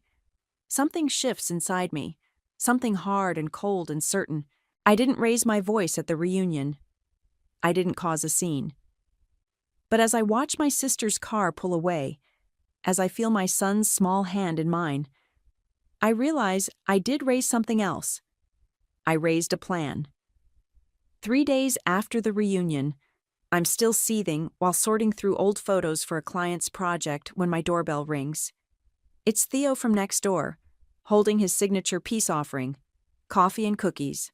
"Saw your light on at 2 a.m. last night," he says, settling onto my couch. "Family reunion fallout?" I take a grateful sip of coffee. Sarah outdid herself this time. Ah, the perfect sister strikes again. Theo's been my neighbor and friend since his divorce 2 years ago. He gets it. "Remember my engagement party?" I ask, the memory suddenly sharp and bitter. "When Sarah stood up to give her speech?" No, but I can tell I'm about to hear something good. She told everyone how proud she was that I'd finally found someone willing to settle down with me. Then she spent 10 minutes talking about how she'd always worried about me, but now she could relax because David would keep me stable. Theo winces. Classy. Then when David left, I trail off, remembering Sarah's voice dripping with fake sympathy. "Well, Nina, maybe if you'd tried harder to be more conventional." "Mom," Leo calls from his room, "can I show Theo my new drawing?" "Sure, buddy," I call back, grateful for the interruption. Leo bursts in with his sketchbook, proudly displaying a detailed robot design. It's a feeling bot. It helps kids understand their emotions. Theo studies the drawing seriously. "That's really creative, Leo. I love how you added all these different expression panels." I watch my son beam under the genuine praise, something so rarely offered by his aunt and uncle. The memory of Blake's "born wrong" comment makes my blood boil again. "You know what Sarah said when I told her I was getting divorced?" I say after Leo returns to his room. She said, "Well, at least you'll have more time to work on Leo's issues." "Your sister's a piece of work," Theo says, shaking his head. My phone buzzes. Speak of the devil. It's Sarah. "Nina?" Her voice is frantic. "I need a huge favor. My nanny just canceled, and I have this massive interview tomorrow at Preston and Mills. It could change everything for us, but I can't find anyone to watch Emily." I sit up straighter. "What about Mom?" "She's at that wellness retreat. Please, Nina. You're the only one I trust. It would just be for a few hours in the afternoon. I know it's last minute, but of course I'll help," I hear myself say, my voice honey-sweet. "What are sisters for?" After I hang up, Theo gives me a knowing look. "That was very agreeable of you." I smile, an idea taking shape. You know what the worst part is? Sarah's so convinced she's helping me. Every criticism, every backhanded comment, she truly believes she's doing me a favor. And now you're doing her one? Maybe it's time Emily learned some new perspectives. I stand up and walk to Leo's room. Hey, sweetie, how would you like to have your cousin over tomorrow? Leo looks uncertain. Will she tell me I'm doing everything wrong again? No, baby. Tomorrow we're going to play some very special games. Games about feelings and different ways of being right. Later that night, after Theo leaves, I pull out my laptop and start researching.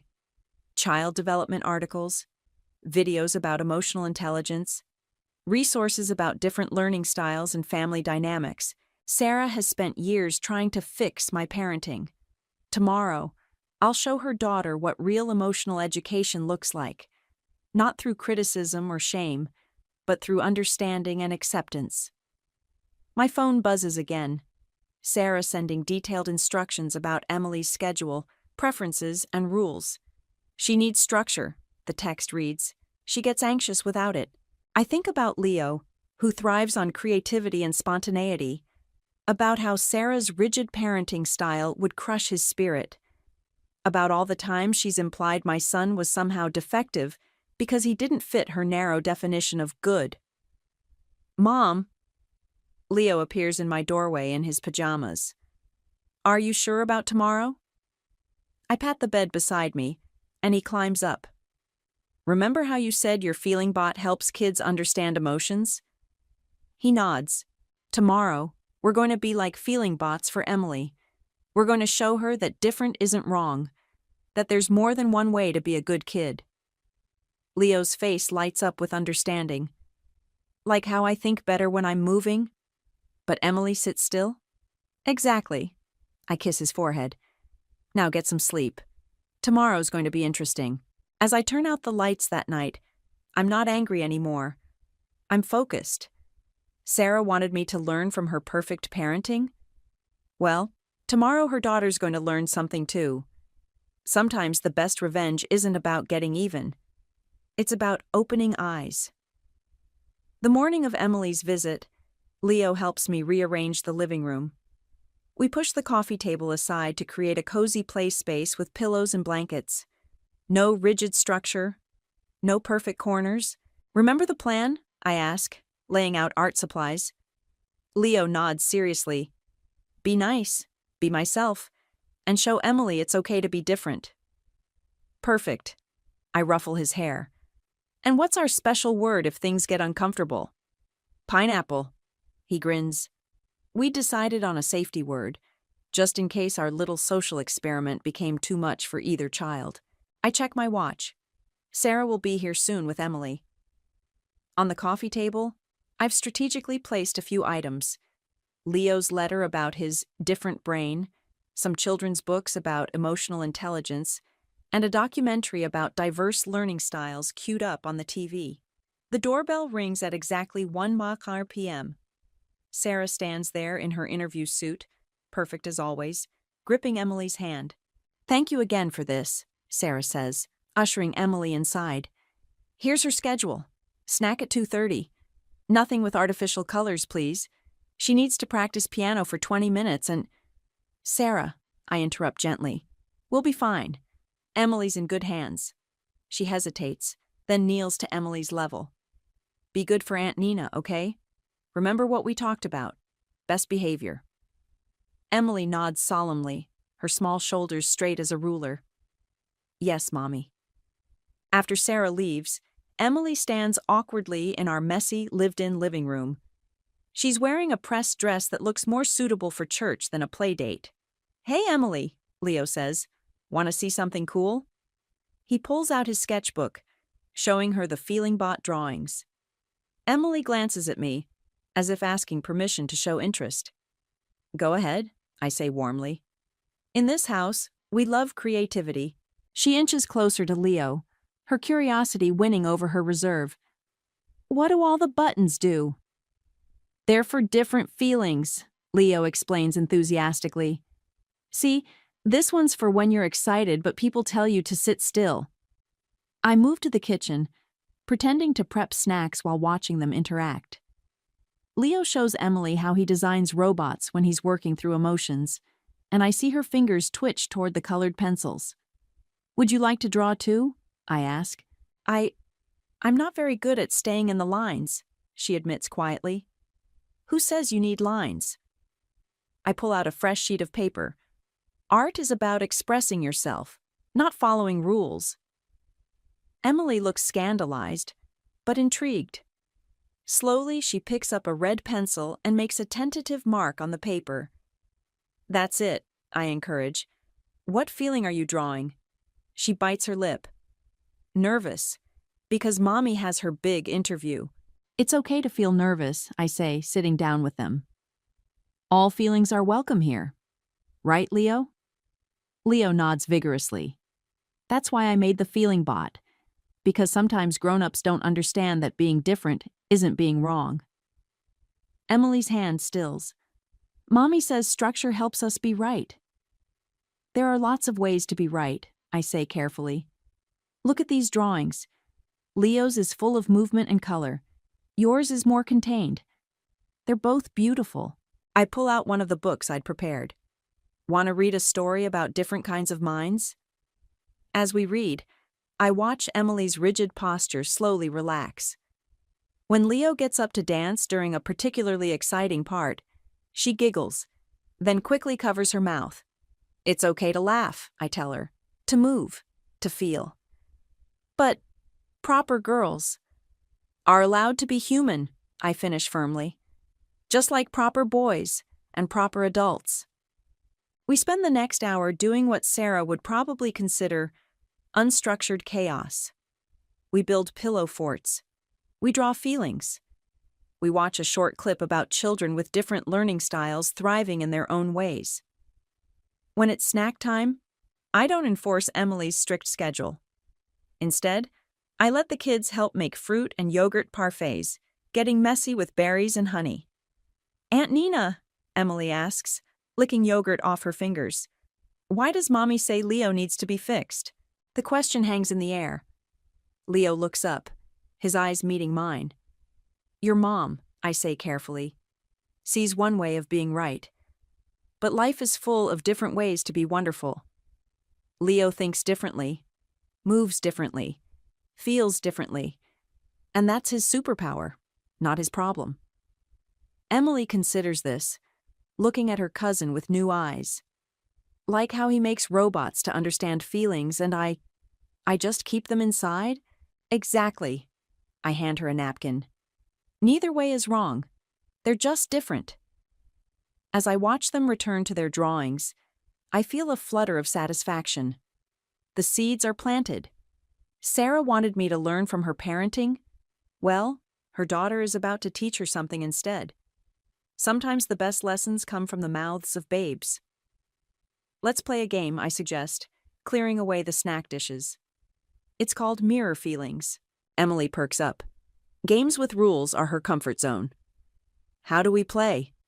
One person acts out a feeling, and the other person has to guess what it is.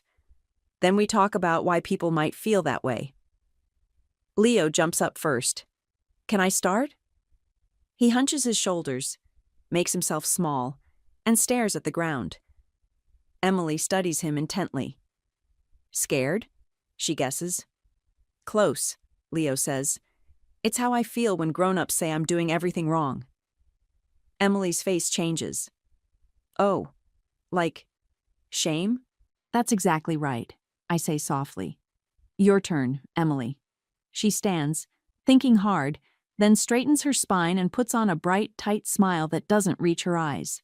I know this one, Leo says. It's pretending to be happy when you're not. Emily's smile drops. How did you know? Because I see grown-ups do it all the time, he says, especially at family stuff. I watch Emily process this. Mommy says we should always smile at important events. Even when you don't feel like smiling, I ask. She nods, then whispers, sometimes, when I'm not perfect, Mommy gets really quiet, and her face goes all tight. That's worse than when she yells. My heart clenches. I recognize that quiet disapproval, Sarah's specialty. What makes you feel not perfect? I ask. When I can't sit still during piano practice, or when I get excited and talk too loud, or... She glances at Leo's art supplies. When I make messy art instead of neat art. Want to know a secret? Leo scoots closer to her. Mom says perfect is boring. She says mistakes are how we learn cool new things. I pull out some watercolors. Want to try something? Let's paint feelings, but we're not going to worry about staying in lines or being neat. Emily hesitates. But my dress... I grab one of Leo's old t-shirts. Here's your artist uniform. She changes, and soon we're all painting. Leo creates a swirling tornado of colors he calls excited mind. I do a gentle blend of blues and greens. Emily starts cautiously with careful strokes, but gradually her movements become freer. What are you painting? I ask her. I don't know yet, she admits, but it feels good. That's the point, I tell her. Sometimes we don't need to know. We just need to feel. While the paintings dry, we watch a short video about different types of intelligence. Emily sits close to me on the couch, her body gradually relaxing against my side. Aunt Nina, she asked during a quiet moment, are you a safe mom? What do you mean, sweetie? Like, you let Leo be loud sometimes, and messy, and you don't get the quiet mad face. I stroke her hair. Everyone deserves to feel safe being themselves. Even when themselves isn't perfect? Especially then. Leo brings over his letter, the one about his different brain that he wrote after the family reunion. Want to hear something I wrote? Emily nods. My brain isn't broken, Leo reads carefully. It's just different. Like how some people are tall and some are short. Like how some flowers are red and some are yellow. Different isn't wrong. Emily's quiet for a long moment. Leo, sometimes my brain feels different too, but I'm not supposed to show it. Why not? Leo asks. Because Emily struggles with the words. Because proper girls are calm and quiet and always follow rules. I sit down with them. You know what I think? I think proper girls, and proper boys, are whoever they really are. Sometimes that's quiet, sometimes that's loud. Sometimes it's neat, sometimes it's messy. Like your painting? Emily points to her now dry artwork, a beautiful chaos of colors bleeding into each other. Exactly like that.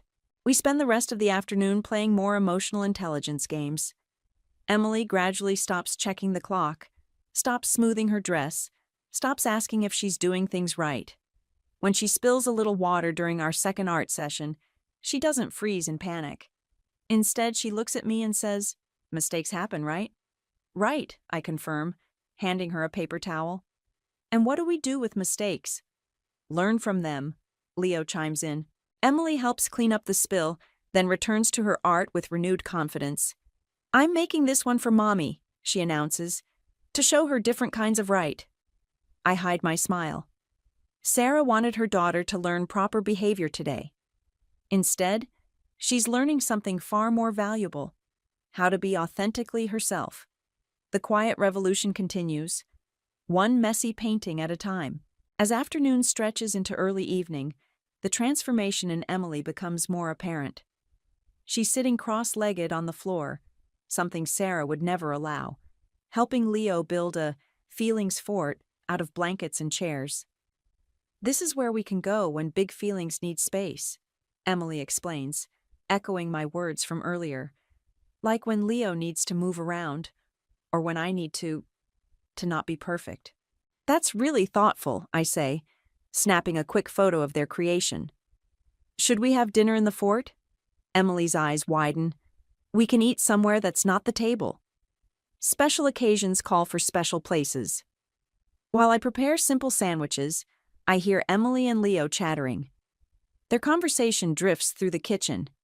"Your mom lets you pick your own clothes?" Emily asks, amazed. "Yeah, she says style is how we show our insides on our outsides." But what if you pick wrong? Mom says there's no wrong in art, and clothes are like wearing art. I bring their dinner to the fort on paper plates. Another small rebellion against Sarah's strict rules about proper dining. Emily takes a bite of her sandwich, then stops suddenly. Aunt Nina, can I ask you something? Of course. Why does Mommy say Leo is wrong when he's just different? Like in the video we watched about different kinds of smart? I choose my words carefully. Sometimes adults get scared of things they don't understand. They think there's only one right way to be. Like how Mommy says I have to sit still at parties even when my legs feel jumpy. Exactly like that. Leo pipes up. Mom says everyone's brain dances different. Some people's brains do ballet, some do hip-hop, but they're all dancing. Emily considers this while chewing. My brain wants to hip-hop sometimes, but I'm only allowed to ballet. I text Sarah a quick update. Emily's beautiful, full of empathy. The response is immediate. She's always well behaved. Thank you for maintaining her routine. If only she knew. After dinner, Emily helps clean up, but not in her usual rigid way.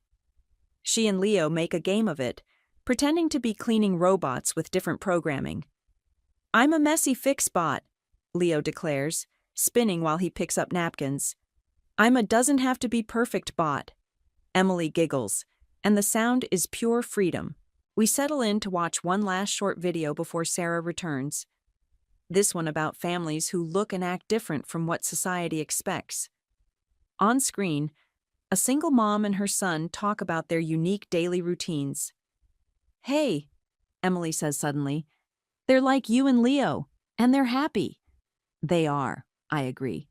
Different can be wonderful. But, Emily frowns. Daddy says some kids are born wrong. He said it at the reunion. Leo stiffens beside me. I pull him close. What do you think? I ask Emily. After spending time with Leo today, do you think he's wrong? She shakes her head emphatically. He's just got a hip-hop brain, and he's nice and creative, and... She pauses, then adds quietly, and he doesn't have to pretend. I help them gather Emily's things as the time for Sarah's return approaches. Among her belongings, I slip the letter Leo wrote, along with some of their artwork and a small all feelings welcome sign they made together. Aunt Nina? Emily asks while putting on her shoes. Can I tell you a secret? Always.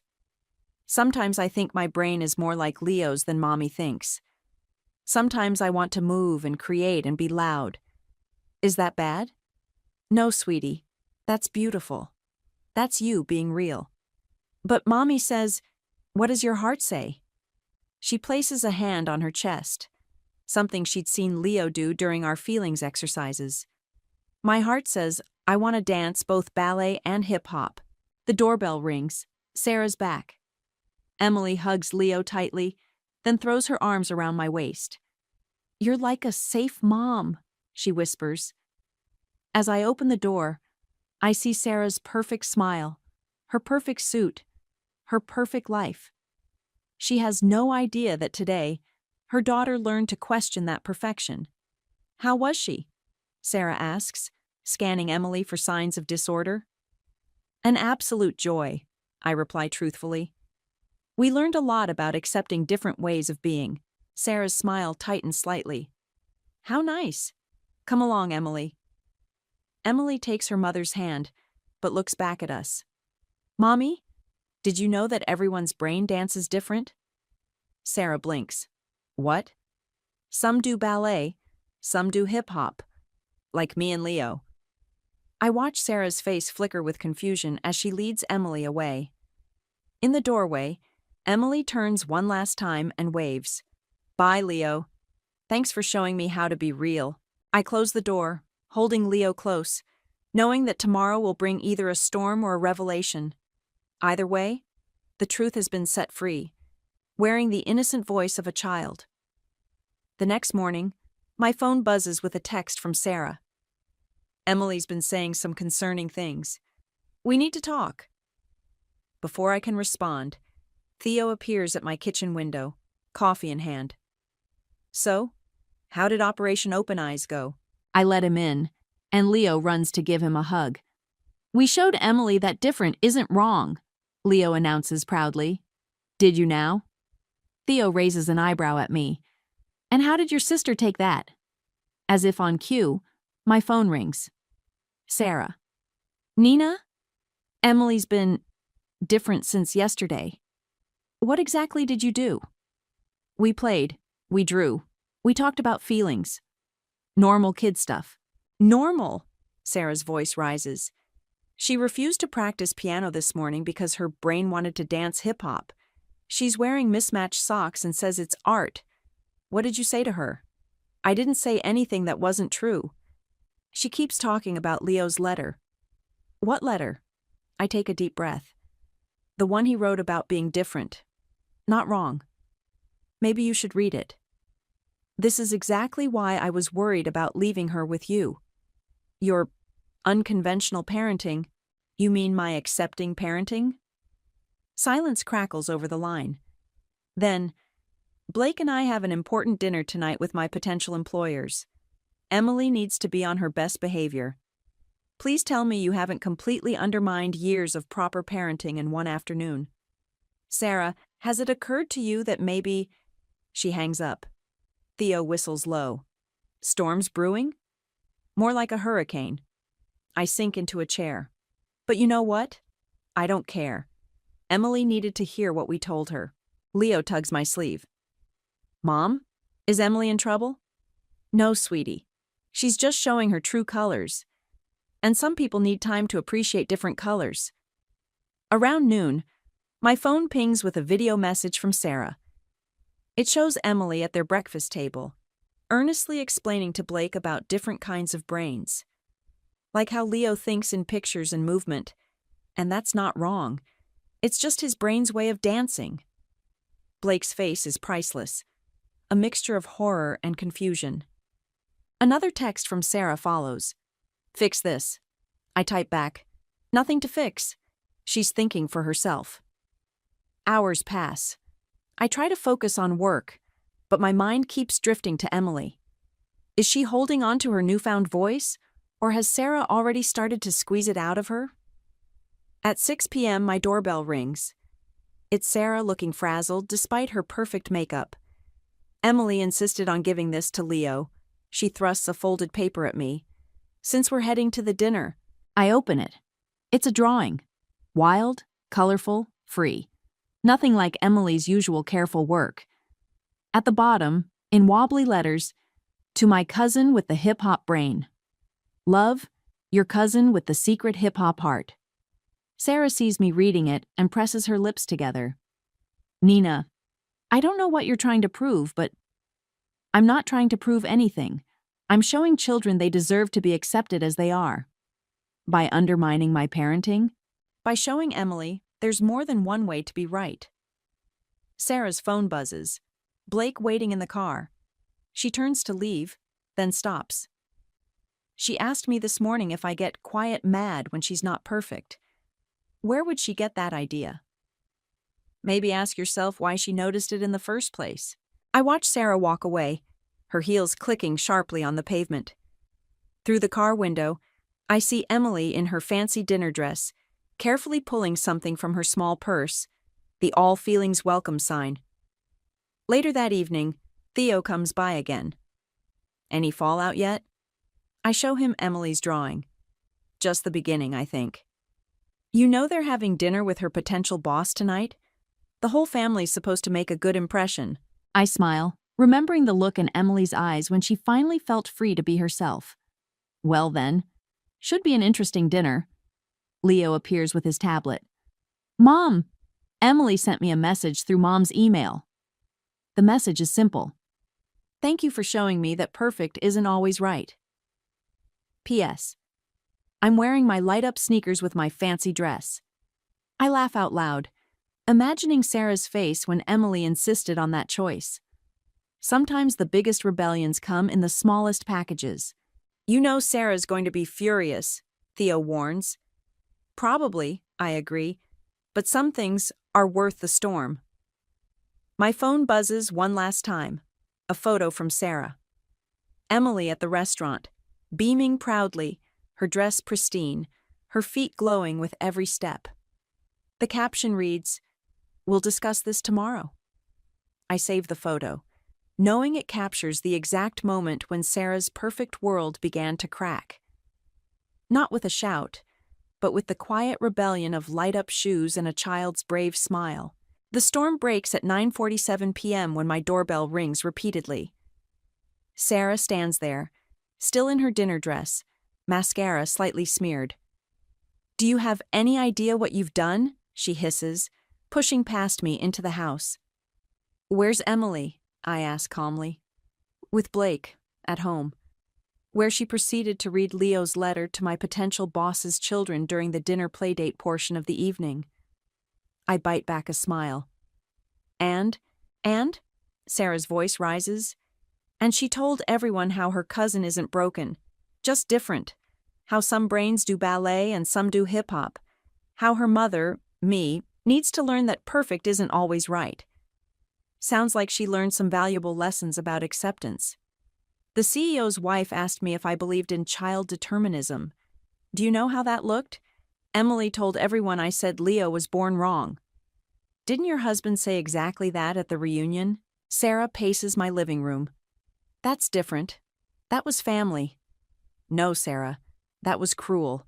And Emily figured it out all on her own. She's 6. She doesn't figure things out. She learns what we teach her. Exactly. I meet her eyes. So what have you been teaching her? Sarah stops pacing. I teach her structure, discipline, how to succeed in the real world. You teach her to hide herself, to be afraid of imperfection, to judge others who are different. I teach her to be better. Better than who? Better than Leo? Better than herself? Sarah sinks onto my couch, deflating slightly. You don't understand. This dinner was crucial. Blake's been pushing for this connection for months. And Emily she just showed empathy, independent thinking, the ability to recognize injustice. She showed defiance, in front of everyone. I sit across from her. Tell me exactly what happened. Sarah closes her eyes. The adults were having coffee. The kids were all playing in the next room. I heard Emily's voice get louder. You know how she never raises her voice in public. And she was reading that letter. Then she started telling the other children about her day with Leo, about how everyone's brain is different and special. That sounds wonderful. The CEO's daughter asked why I thought some kids were born wrong, in front of everyone. Then Emily announced that she learned more from you in one day than she learns in a week of etiquette classes. I can't help it. I laugh. It's not funny. The CEO's wife gave me this look. She runs 3 child development centers, Nina. She started talking about modern educational psychology and asking about my views on neurodiversity. And I looked like a complete fool. Emily kept talking about feelings and acceptance and how Aunt Nina is a safe mom, and the door to Leo's room creaks open. He stands there in his pajamas, looking at his aunt. I'm not wrong, he says quietly. I'm just different. And Emily knows it now. Sarah stares at him. Really stares at him. Maybe for the first time. Leo, Mom says different isn't wrong. It's just different. Like how you like quiet and I like noise. Like how Emily likes ballet and hip-hop. I watch something shift in Sarah's face. Emily's never mentioned liking hip-hop before. Because she was scared of the quiet, mad face, Leo says simply. Sarah flinches. My phone buzzes. A text from Blake. Emily won't stop talking about acceptance and different kinds of right. What did your sister do to her? I show Sarah the message. I didn't do anything to her. I just showed her it was safe to be herself. By turning her against me? By showing her that love doesn't require perfection. Sarah stands abruptly. This isn't over. No, I agree. It's just beginning. By the way, how did the CEO's wife react to Emily's speech about different kinds of brains? Sarah pauses at the door. She She offered me literature about progressive education and invited Emily to visit her development centers. Sounds like Emily made quite an impression. That's not the point, isn't it? After Sarah leaves, Leo climbs into my lap. Did I do good, Mom? Helping Emily find her voice? I hold him tight. You did amazing. Sometimes the best teachers are the ones who've had to learn the hard way. My phone buzzes one more time. A text from an unknown number. This is Blake. Sarah's crying in our room. Emily's doing her feelings art and talking about brain dances. What the hell happened at your house? I type back, the truth happened, and it's wearing light-up shoes. The morning sun streams through my kitchen window as I sip coffee, still processing the events of the past few days. The doorbell rings. It's my mother, home early from her retreat. Nina, she says, walking in without preamble. I've been getting some interesting calls. I bet you have. Sarah's beside herself. Blake's confused. And Emily. A small smile plays at her lips. Emily called me to proudly announce that she's learning to dance hip-hop and ballet. Mom, She holds up a hand. Let me finish. I've spent the last 20 years watching Sarah try to force Emily into a perfect mold. Watching her criticize your parenting of Leo. And I let it happen. I set my coffee down. You did. I got a video from Emily yesterday. She was showing off her feelings art and explaining how different brains dance different dances. She looked happy, really happy.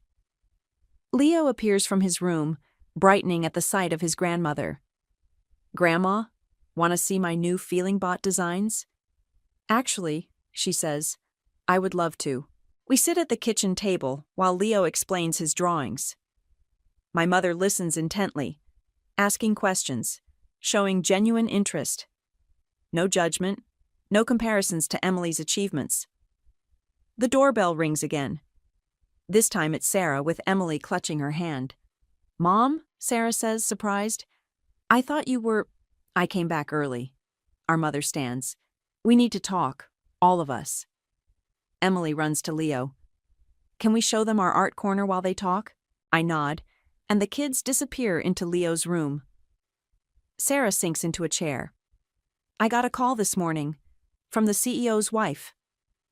We wait. She wants me to join the board of her child development centers. She said Emily showed remarkable emotional intelligence and that any mother who raised such an empathetic child must have hidden progressive values. I can't help but laugh. Hidden indeed.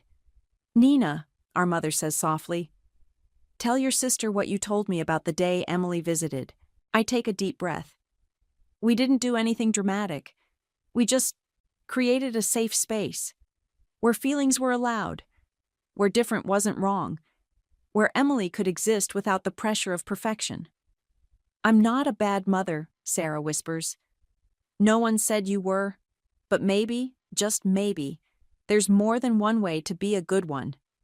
From Leo's room, we hear laughter, pure, uninhibited, joyful.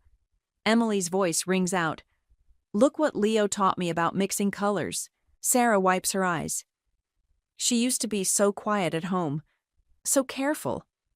This morning, she asked if we could repaint her room because feelings need bright colors to dance in. And, our mother prompts, and I said yes. Sarah looks at me. I said yes, Nina. We're painting it tomorrow. The perfect daughter doesn't have to be perfect, I say gently. She just has to be Emily. The kids burst back in, carrying their artwork. Emily runs to Sarah. Mom, look what I made. It's messy, but it's real, like Aunt Nina says. Sarah takes the painting, really looks at it. It's beautiful, sweetheart. Just like you. Even with the colors outside the lines? Especially with the colors outside the lines. My mother clears her throat. I think it's time for a new family tradition. Monthly art days. All of us. No rules, no judgment. Can we host the first one? Leo asks excitedly. We can show everyone how to make feeling bots. Actually, Sarah says quietly, maybe we could host it. Emily's room will have plenty of space for creating once we finish repainting it. Emily hugs her mother fiercely. Can we get light-up paint? Let's not get carried away, Sarah laughs, but it's a real laugh this time. As they leave later, Emily hangs back to hug me. Thank you for being a safe mom, Aunt Nina. Thank you for being brave, Emily. Sarah pauses at the door. Nina? I'm sorry. About the reunion. About everything. I was so focused on being right, I forgot to see what was right in front of me. Two amazing kids who just needed room to be themselves? She nods. Two amazing kids who taught their parents more than we ever taught them. After they leave, Leo helps me clean up the art supplies. Mom? Did we win? I think about Emily's bright eyes, Sarah's real laugh, our mother's new understanding, about how revenge doesn't always mean destroying something. Sometimes it means building something better. No, baby, I say, hugging him close. We didn't win. We all did. Through the window, I watch Sarah and Emily walking home, their hands swinging between them, both of them stepping deliberately on cracks in the sidewalk, laughing together in the sunshine. Karma doesn't always shout. Sometimes it whispers through children's laughter and colors outside the lines. The hospital corridors reeked of disinfectant and despair, a smell I'd grown to hate over the years. My phone was still hot against my ear from Uncle Tommy's frantic call about Mom's stroke. 20 minutes had passed since I'd arrived, and already I could feel the familiar weight of Ben's judgment pressing down on my shoulders. You're overreacting, Savannah, Ben said, checking his watch for the third time in 5 minutes. Your mother probably just had a dizzy spell. I gripped the edge of the waiting room chair, my knuckles turning white. A dizzy spell doesn't paralyze half your body. The fluorescent lights cast harsh shadows across Ben's face, making him look older than his 54 years. He'd barely looked up from his phone since we'd arrived, probably monitoring his precious stock portfolio or placing another bet he thought I didn't know about. Uncle Tommy emerged from the emergency room doors, his usually cheerful face drawn and pale. They're moving her to intensive care. The doctor says it's severe. My chest tightened. Can I see her? Family only right now, Tommy said, shooting a pointed look at Ben. Ben waved his hand dismissively. Well, that works out perfectly. I've got that dinner meeting with the Phillips account anyway. He stood, straightening his designer tie. Don't wait up, honey. These things tend to run late. The casual cruelty of his words hit me like a physical blow. 22 years of marriage, and he couldn't spare one evening for my mother, the woman who'd helped us financially when his sure-thing investments had nearly bankrupted us. Your mother-in-law is in critical condition, Tommy said, his voice sharp with disbelief. And there's nothing I can do about that, is there? Ben's smile didn't reach his eyes. Besides, Margaret never approved of me anyway. I watched him walk away, his expensive shoes clicking against the linoleum floor. Something inside me, something that had been bending for years, finally snapped. He's right about one thing, Tommy said quietly. Mum never did trust him. The ICU was eerily quiet except for the steady beep of monitors. Mum lay still, tubes snaking from her arms, her face slack on one side. I touched her hand and memories flooded back, her teaching me to bake, helping with Ella's college applications, warning me about Ben's shifty eyes at our wedding. My phone buzzed. A text from Ella. How's Grandma? Lucas and I can come by after work. I typed back quickly, telling her to stay at work. No need for her to see her grandmother like this, not yet. Not until we knew more. Another message popped up, this one from Ben. Philip's meeting cancelled. Catching drinks with Mike instead. Don't forget to transfer money for the credit card bill. The familiar surge of resentment rose in my throat. I knew exactly where that money would go. The same place our savings had disappeared to over the years. The same reason we'd had to remortgage the house twice. You okay? Tommy asked, placing a gentle hand on my shoulder. I'm fine. The lie came automatically, but something in Tommy's expression told me he saw right through it. You know? He said carefully, Mom made some arrangements, things she wanted to tell you about. Important things. I looked up sharply. What kind of things? Legal things. Financial things. He glanced at Mom's unconscious form. She knew something like this might happen. She wanted to make sure you were protected. Protected. The word echoed in my mind, carrying weight I didn't yet understand. I studied my mother's face, remembering all the times she'd tried to warn me about Ben, all the concerned looks and careful questions. When she wakes up, I started. If she wakes up, Tommy corrected gently. We need to be prepared for both possibilities. I squeezed Mum's hand, feeling the pulse of monitors marking time like a countdown. To what, I wasn't sure yet. But sitting there, watching my mother fight for her life while my husband drank away our future, I knew something had to change. And for the first time in 22 years, I was ready to make that change happen. 3 days into Mom's hospital stay, I found myself sorting through her belongings at home, each item a reminder of the life force that used to fill these rooms. The house felt hollow without her constant movement, her humming, her endless projects. Mum kept meticulous records, Ella said, leafing through a stack of bank statements on the dining room table. Everything's organised by year, even the receipts. I nodded, remembering Mom's warnings about financial independence. Your grandmother always said a woman should know exactly where every penny goes. Unlike Dad? Ella's voice carried an edge I wasn't used to hearing. The question hung between us. I busied myself with a folder of insurance documents, avoiding her eyes. What makes you say that? Lucas mentioned something the other day. She hesitated. About Dad's name coming up at his firm. Something about credit issues. My hand stilled on the papers. Lucas, the tax attorney boyfriend I'd only met twice, the one Ben dismissed as too serious for our daughter. It's probably nothing, I said, but my voice sounded hollow even to me. The front door opened and Ben's footsteps echoed through the foyer. There are my girls, he called out, his charm turned up to full wattage. Working hard or hardly working? He appeared in the doorway, designer suit pristine despite the late hour. A faint whiff of scotch followed him into the room. How's the Phillips account? I asked, watching his face carefully. Wrapped up tight. He loosened his tie. Though Mike's divorce is complicating things, speaking of which, we should review our own portfolio soon. Market's getting shaky. Ella gathered her things.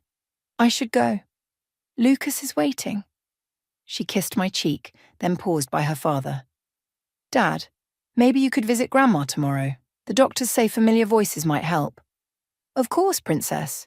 Ben smiled, but it didn't reach his eyes. First thing tomorrow. After Ella left, Ben's facade cracked slightly. He poured himself a drink from Mom's crystal decanter, the one she'd specifically asked him never to touch. You shouldn't make promises you won't keep, I said, closing the folder I'd been examining. What's that supposed to mean? You haven't visited Mom once since she was admitted. He swirled the amber liquid. I've been busy securing our future. Someone has to think about that. Our future. I couldn't keep the bitterness from my voice. Like the future you secured with my inheritance from Dad. His hand tightened on the glass. That was a legitimate investment opportunity. That was gambling, Ben. Just like the remortgage. Just like the credit cards. Careful, Savannah. His voice dropped dangerously low. You're starting to sound like your mother. Good. I stood, gathering the papers. Maybe I should have listened to her years ago. Ben moved closer, invading my space the way he always did when he wanted to intimidate me. Your mother never understood business. Neither do you. I understand enough. I met his gaze steadily.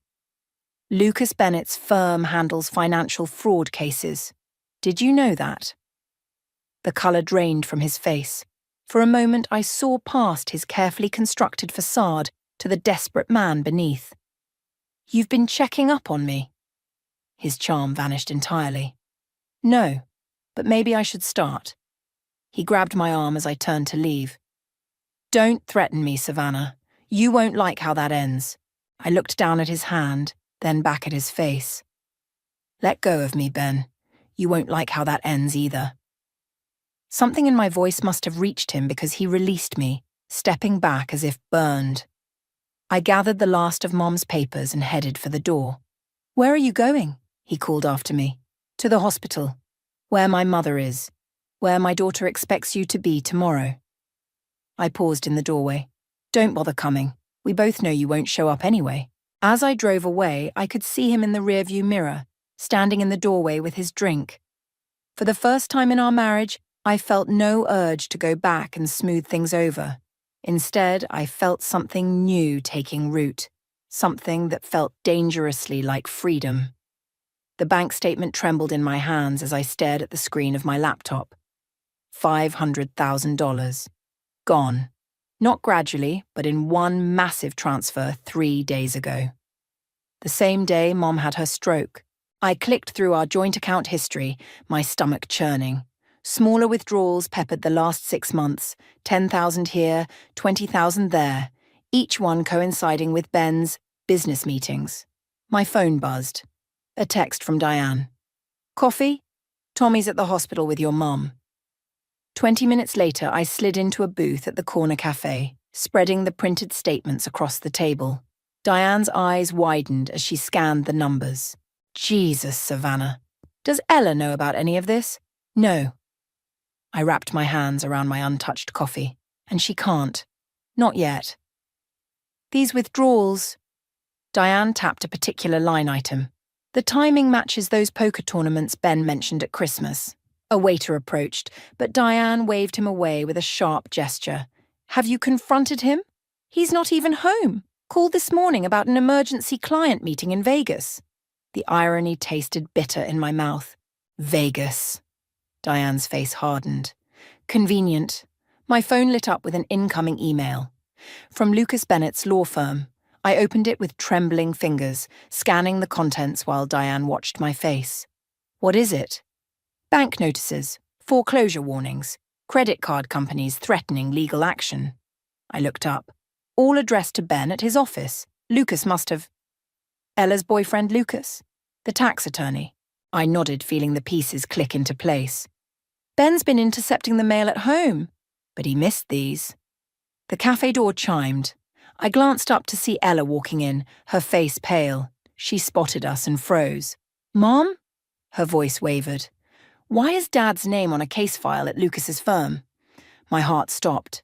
Behind her, Lucas stood in the doorway, his expression grim. "Ella, honey, don't." She slid into the booth beside me, eyes fixed on the bank statements. "Lucas told me everything. The gambling debts, the liens against our house, the investigation." Investigation? The word felt like glass in my throat. Lucas approached slowly, professional mask firmly in place. "The firm's been tracking a pattern of suspicious financial activities. Your husband's name came up repeatedly. He's being investigated for fraud?" The room seemed to tilt. "Among other things," Lucas glanced at Ella. "I'm not supposed to discuss ongoing cases, but given the circumstances..." My phone buzzed again. Ben's face flashed on the screen. I let it go to voicemail. "He's calling you too?" Ella pulled out her phone, showing 17 missed calls. The voicemail notification popped up. I put it on speaker.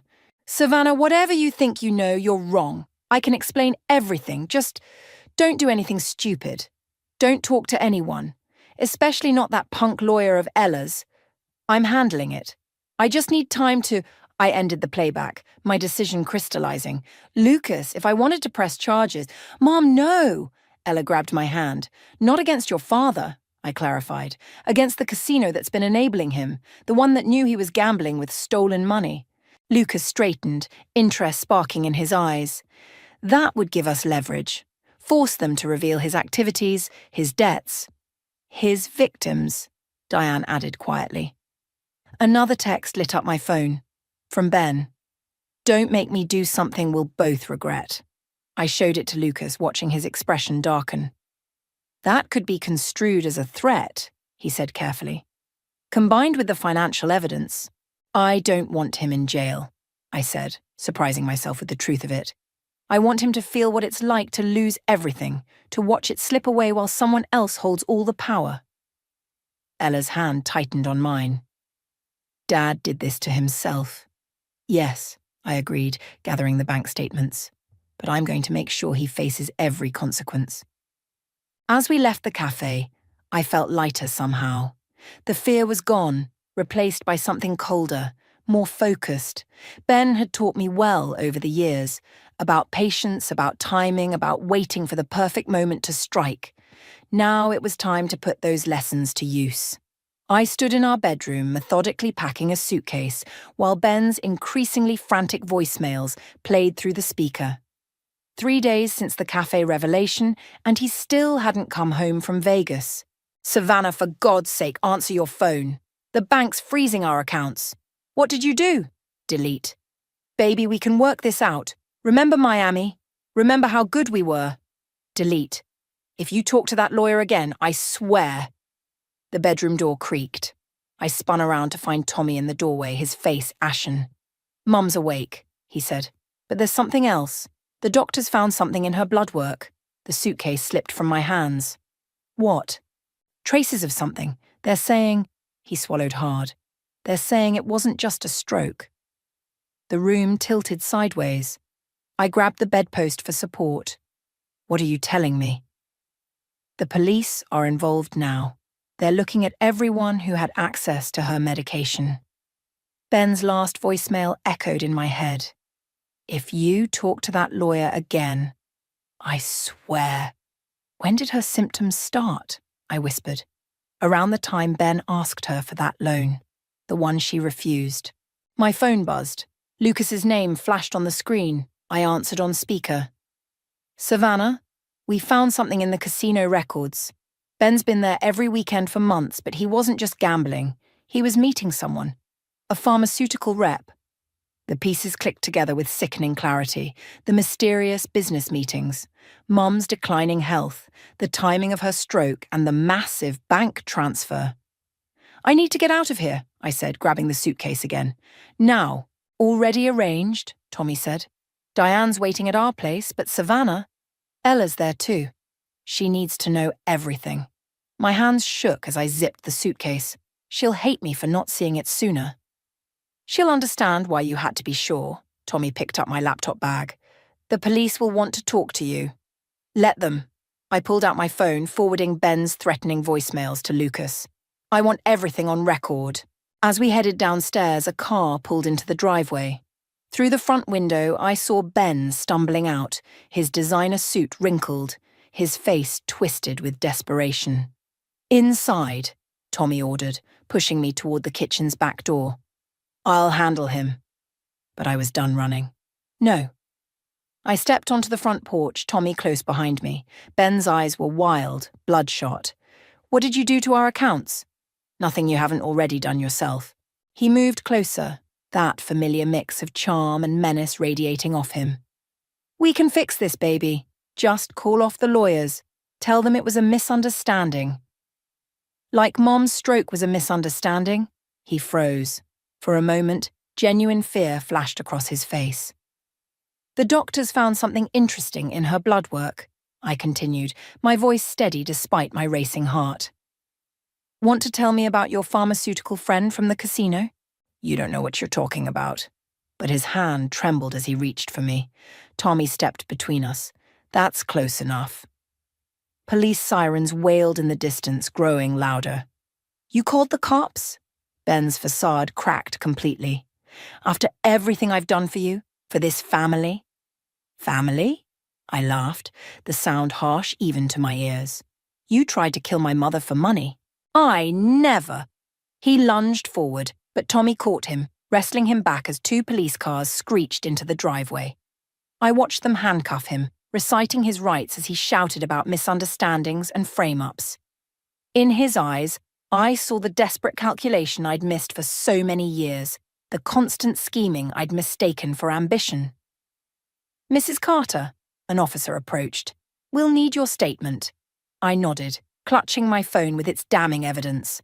"I have a lot to tell you." As they led Ben away, I realized my hands had stopped shaking. The fear was gone, replaced by something harder, colder.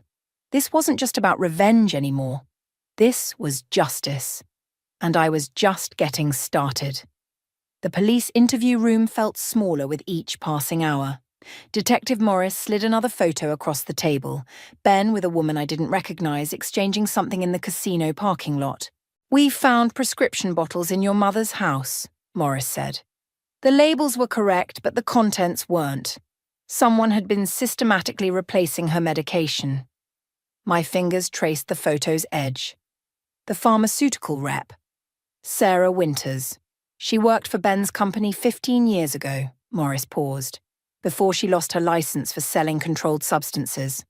A knock interrupted us. Lucas entered, looking grave. "They've set bail." "How?" I straightened.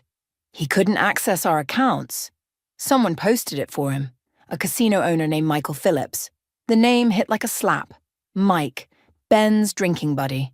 The Phillips account he'd been working on for months. There's more," Lucas said quietly. "They're claiming your mother gave Ben permission to manage her finances. They have documents with her signature." "Forged," I spat. "Probably, but it complicates things." Detective Morris gathered her files. "Mrs. Carter, you should know. Your husband made a call before posting bail to your daughter's workplace." The world tilted. Ella had just started her dream job at an investment firm, a position Ben had helped her secure through his connections. My phone buzzed with Diane's text. "Ella just called. She's been suspended pending an investigation into irregular trading activities." "He's going after her career," I whispered. "It's a warning," Morris said. "He's showing you what he can do." I stood, my chair scraping against the floor. "I need to see my mother." At the hospital, I found Tommy outside Mom's room, arguing with a man in an expensive suit. "You can't just transfer her," Tommy was saying. "She's not stable enough." "I have medical power of attorney," the man replied smoothly, "signed by Mrs. Carter's son-in-law before his recent unfortunate situation." I stepped forward. "When?" The lawyer turned. "Mrs. Carter, 3 months ago, your husband forged documents giving him control over my mother's medical decisions." I pulled out my phone. "Like these banking documents Detective Morris is investigating." He faltered slightly. "These are legitimate." "Get out." My voice was ice. "Before I call security and have them check every signature against my mother's real medical directives." After he left, Tommy gripped my arm. "Savannah, he's systematically destroying everything you care about." "No." I watched Mom through the window, her face peaceful in sleep. "He's showing me exactly what I need to do." My phone lit up with an unknown number. The text made my blood freeze. "Remember that investment property in the Keys? The one in your name? Shame if the IRS found out where that money really came from. Ask Ella how an audit would affect her new career." "What property?" Tommy asked, reading over my shoulder. "One I didn't know existed." I dialed Lucas. "I need everything you can find on Michael Phillips and his casinos. Every transaction, every shell company, every fake account." "Savannah, Ben's not just threatening me anymore. He's trying to destroy Ella's future, Mom's care, everything." I gripped the phone tighter. "So I'm going to destroy him first." "How?" I watched a nurse check Mom's vitals, remembering all the times Ben had dismissed her warnings about him. "By using everything he taught me about patience, about waiting for the perfect moment." Another text arrived. "Dinner tomorrow, for old time's sake. Just you and me, baby. We can fix this." I showed Tommy the message. "He thinks he's still in control." "Are you going?" "Yes." I smiled, and it felt like baring teeth. "But not to fix anything. I'm going to give him exactly what he deserves." Tommy studied my face. "Be careful. Men like Ben are most dangerous when they're cornered." "I know." I touched the window separating me from Mom. "But so are women with nothing left to lose." I typed my response to Ben. "Dinner sounds perfect, just like old times." The plan crystallizing in my mind wasn't about revenge anymore. It was about justice. And tomorrow night, Ben would learn the difference. The restaurant Ben chose was where we'd had our first date 23 years ago. I watched him through the window, already seated at our old table nursing a scotch. The recording device Lucas had given me felt cold against my skin. "You don't have to do this," Tommy said from the driver's seat. "We have enough evidence. Not for the attempted murder charges." I checked my phone one last time. No messages from Ella since Ben's threats had cost her her job. "He needs to confess." Inside, Ben stood as I approached, that familiar, charming smile in place. "You look beautiful." I sat without responding, noting the slight tremor in his hands as he lifted his glass. "No wine?" he asked. "You always loved their Cabernet." "I need a clear head to discuss our daughter's future." His smile tightened. "Ella's situation is unfortunate, but these things happen in finance. Unless what? Drop the investigation into your mother's incident. Sign over your power of attorney. Things could go back to normal." The waiter approached. Ben ordered another scotch. "Normal?" I kept my voice steady. "Like poisoning my mother's medication? Like forging documents to steal her money?" "Careful, baby." His charm vanished. "You're in over your head. Ask Mike Phillips about the last person who threatened his casino operations. Is that what happened to Sarah Winters, the pharmaceutical rep?" Ben's glass froze halfway to his lips. "What do you know about Sarah?" "I know she disappeared 3 months ago, right after Mom started getting sick." Coincidences happen, but his eyes darted to the exit. "Like the coincidence of that property in the Keys? The one you put in my name without telling me? Insurance policy." He leaned forward. "For both of us. Sign the papers I brought, and Ella gets her career back. Refuse." He shrugged. "Well, fraud investigations can destroy whole families." My phone buzzed. A text from Lucas. "Urgent. Phillips found the wire. Get out now." Ben's phone chimed simultaneously. His face transformed as he read the message. "You stupid bitch." He grabbed my wrist. "You're wearing a wire?" I tried to pull away, but his fingers dug deeper. "Ben, you want to play games?" His voice was barely a whisper. "Fine. But remember, I know where your mother's hospital room is. I know which nurses take breaks when. Accidents happen all the time in hospitals. Let go of me. Or what? You'll run to your lawyer boyfriend? To the police?" He laughed softly. "I own half the department through Phillips. Why do you think I made bail so easily?" The restaurant door chimed. Mike Phillips walked in, flanked by 2 men who definitely weren't waiters. "Outside," Ben ordered, yanking me up. "Now." In the parking lot, he shoved me against his car. "The recording, where is it?" "It's already been transmitted," I lied. Phillips approached, his expression cold. "Search her." Hands grabbed me. I fought, but they were too strong. The recording device clattered to the pavement. "Well, well," Phillips said, crushing it under his heel. "Seems your wife's been busy, Ben." "She knows about Sarah," Ben said. "About the medications." Phillips nodded to his men. "Take her for a ride. Make sure she understands the consequences of asking too many questions." "Wait," Ben said. "Not here. Too public." "The warehouse, then?" Phillips checked his watch. "Handle it quickly. We have other problems to solve tonight." As they forced me toward a waiting SUV, I saw Tommy running across the parking lot, phone to his ear. But he was too far away. Ben leaned close, his breath hot against my ear. "I tried to warn you, baby. Some games are too dangerous to play." The SUV door opened.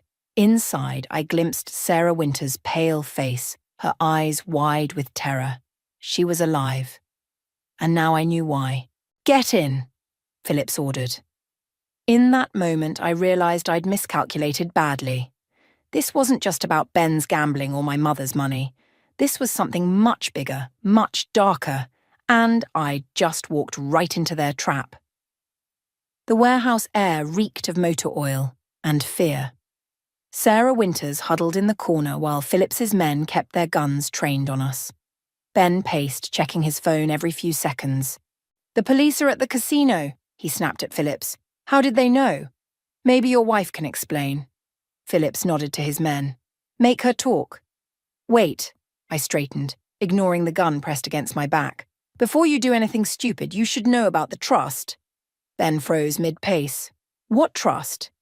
"The one Mom set up 3 months ago, right after she caught you forging her signatures." Phillips stepped closer.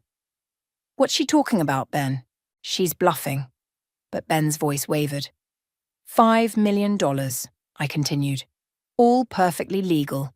All transferred to an offshore account you can't touch. Unless Unless what? Phillips demanded. Unless I die. Then it all goes to a law firm with explicit instructions to investigate both of you.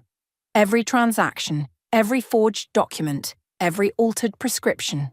Sarah stirred in her corner. They switched my anxiety medication with something else, made me look unstable when I threatened to expose them. Shut up!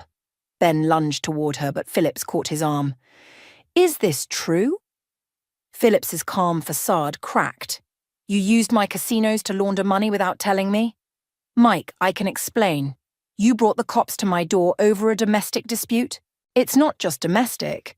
I met Phillips's cold stare. The FBI is investigating Sarah's disappearance. They've been watching your casino for months.